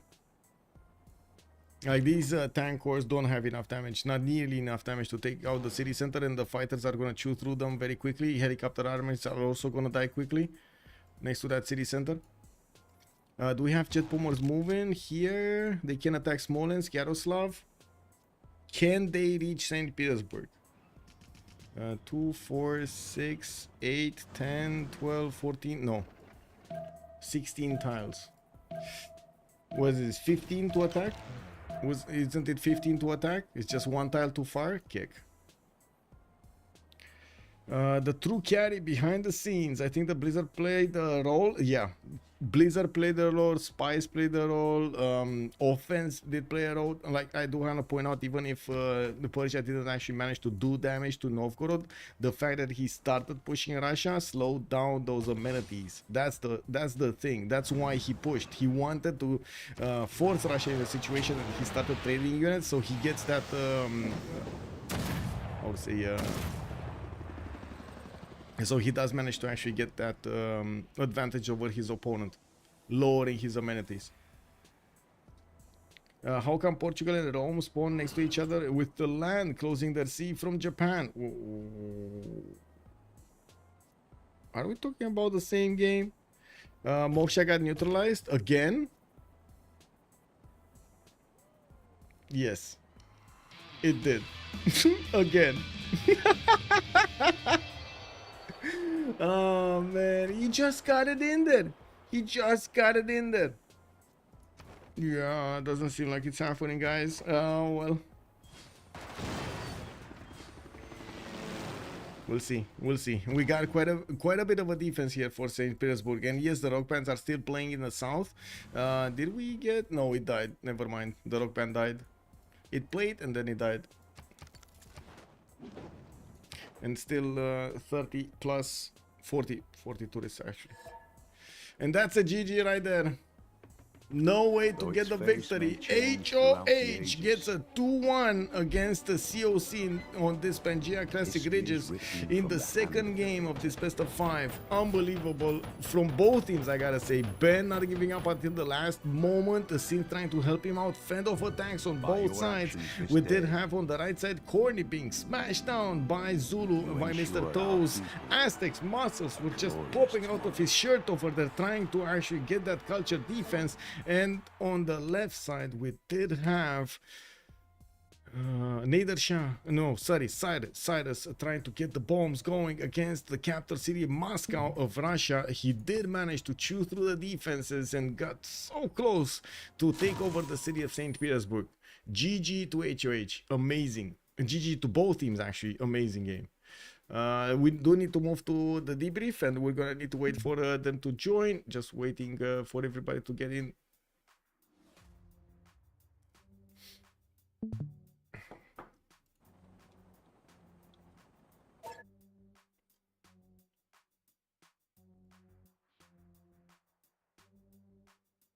Let me switch my settings.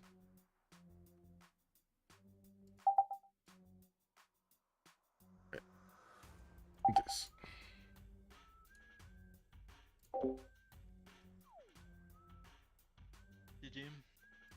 GG, well played. Nah, did you see the where St. Petersburg was 1 HP when I did the dead Yes. moments in the first place? Yes, I noticed. Oh my god. I mean, You Marius, should, like, my heart rate, I was... you attacked last with the bombers. I don't know what to say. You had one more bomber, right? No, I think I shot it everyone. Yes, you did. You did. Look back. Look back. No, Yes, you did. If we got a bomber, that's questionable. Yeah. Yeah. I'm sorry, but Geneva was, I don't know how to tell you, one tile away from your border, man. He was sitting there with a galley for like dozens of turns, one tile away from Montezuma's borders. When we found Geneva like turn 80 or like turn 100, I think. Yeah. I was like, oh wait, they had a pocket blue the entire game, and then I go check who is invoice, and the only one with an invoice, Michael the caster. Yeah, I was checking Kinda it almost every turn if Aztec is gonna move his cannibal out. GG, man. Nah, dude, we were sitting in draft. I regret so much killing Mapuche. That Civ is just not human on this map. It's insane how strong that Civ is. Yeah. Like So much damage at the Malon Raider timing. Yes, Yeah. and like it's on this map. It's like actually like unstoppable. Like look at where me. I even have very defendable terrain. I was holding 2 different chokes, and the guy runs all the way to the coast, like to the left side of Mohenjo and into me. Like it's. And the investment he has to do compared to what I have to do to defend is actually ball cancer to deal with. Yeah, massive. Yeah. Zulu also over there carried against Khornie. Oh my god. Wait, Ben. What do you mean he? What do you mean he? Huh? Fucking woman, what do you mean This he? doesn't sound like Khornie. Wait, Ben. The turn where I started, like in a turn, started turn was hitting your cap with jet bombers. What were you feeling in that moment? Cause holy shit, that was a ride. Man, if I don't have to run to the Zulu side to defend, I can run you over so hard with tanks. I was wondering that, but I had pike cores with Victor, right? With 2 one-tile chokes. So I'm not sure how, like, I don't know if you see my terrain down there. But if I give up Susa and Ispahan, it's like basically True, impossible but if to you go lose through. cities, you will become way less relevant later. Yeah, like, of course. I don't have to full kill you, I just have to take 2-3 cities and then I can just sit and go CV, like in the... On the first pause, I told Toes, you know, this game is kind of even, but I think this game to win is on you to kill Khornie. And then he said, thank you for all the pressure to put on my shoulders. And then he did it. But yeah. I think, I don't know, we played a bit too greedy with like 7 city commercials. You really need to get a general against Zulu or you just fucked. But it's also like at this point it got like impossible to play in your position, Ben, right? Because also like I don't care about my land at all. There's like 20 fucking synth tanks or whatever in my land, but all my helis is just railroading straight into you, right? And then I think we have like 6 or 7 spies in your cap. Perma removing like Moksha and everything. Oh my god, that Moksha removal, the blizzard also, Ben was just not lucky this game. Like everything was happening. Luck? No wait, luck? The great people luck was insane for them. Computer scientist doesn't finish by like 1 prod, and he gets it by like 10 points, That's whatever. so sad, man. I hope we can hit 2 likes on that. No, but the computer scientist was like a really good, like that basically made a chance for CV. If you don't get computer scientist, I don't think this game is close at all. I wasn't that far of taking computers. But that, I mean, computers will just give you like fighters and everything so much later, right? And if you didn't have fighters the turn you had, I would have killed the the first city on bombers, right? I wouldn't have to need to wait.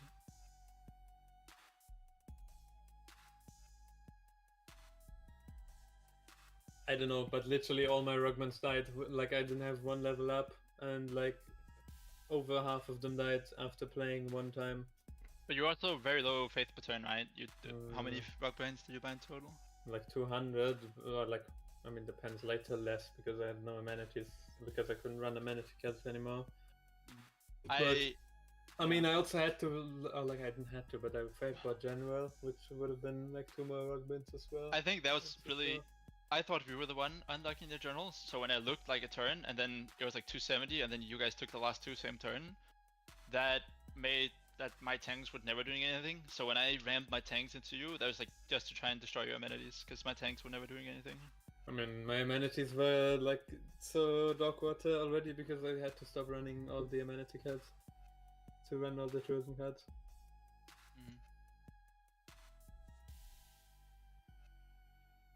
But yeah, I guess really close game. Now, also, by the way, about Geneva, like, you guys met Geneva at some point, right? I guess we Sued. Well, yeah, when they Sued. Yeah, we met it when you Sued it. Yeah, we didn't find Geneva until like turn 105 or something. Like, Geneva found them. Fair enough. They never scouted the right side of their coast.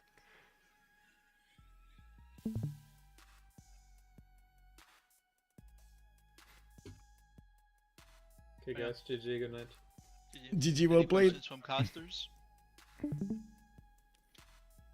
Well, there we have it, guys. We heard from COC. We did hear from also Marius from HOH, and not to mention the other opinions over there about what happened in the game. We did have also today HOH managing to get the second victory out of this best of 5 against the COC. COC still has one over there and still will need to equal in the next game. Are we actually gonna see 4 games being played out? We're gonna need to take a look on Sunday if we're gonna have a 5th game or not, or a 4th game I should say, or not. I do want to say I'm quite a bit tired, so I'm gonna close this down as quickly as I can. Thank you so much for everything, guys. Much appreciated for the support of the stream, and I do hope you did have a good time with me tonight. We're gonna have tomorrow the FFA finals, started off much earlier than usual on 1600 GMT. We're gonna have the 10 best players going against each other from the season 2 of the FFA league, from CPL league. Also, much appreciated, by the way, for the likes and new subscriptions on YouTube. Thank you so much, guys. We got to 115 likes. Woohoo! Let's go. I do also want to thank you so much for all the comments that you're putting into the chat. Don't forget to leave a comment down below if you have any kind of questions or anything about the game.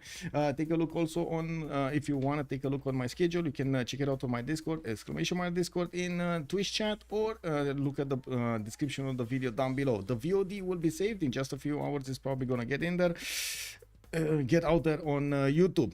Thank you so much. Let's see each other tomorrow. Have a great evening. Bye.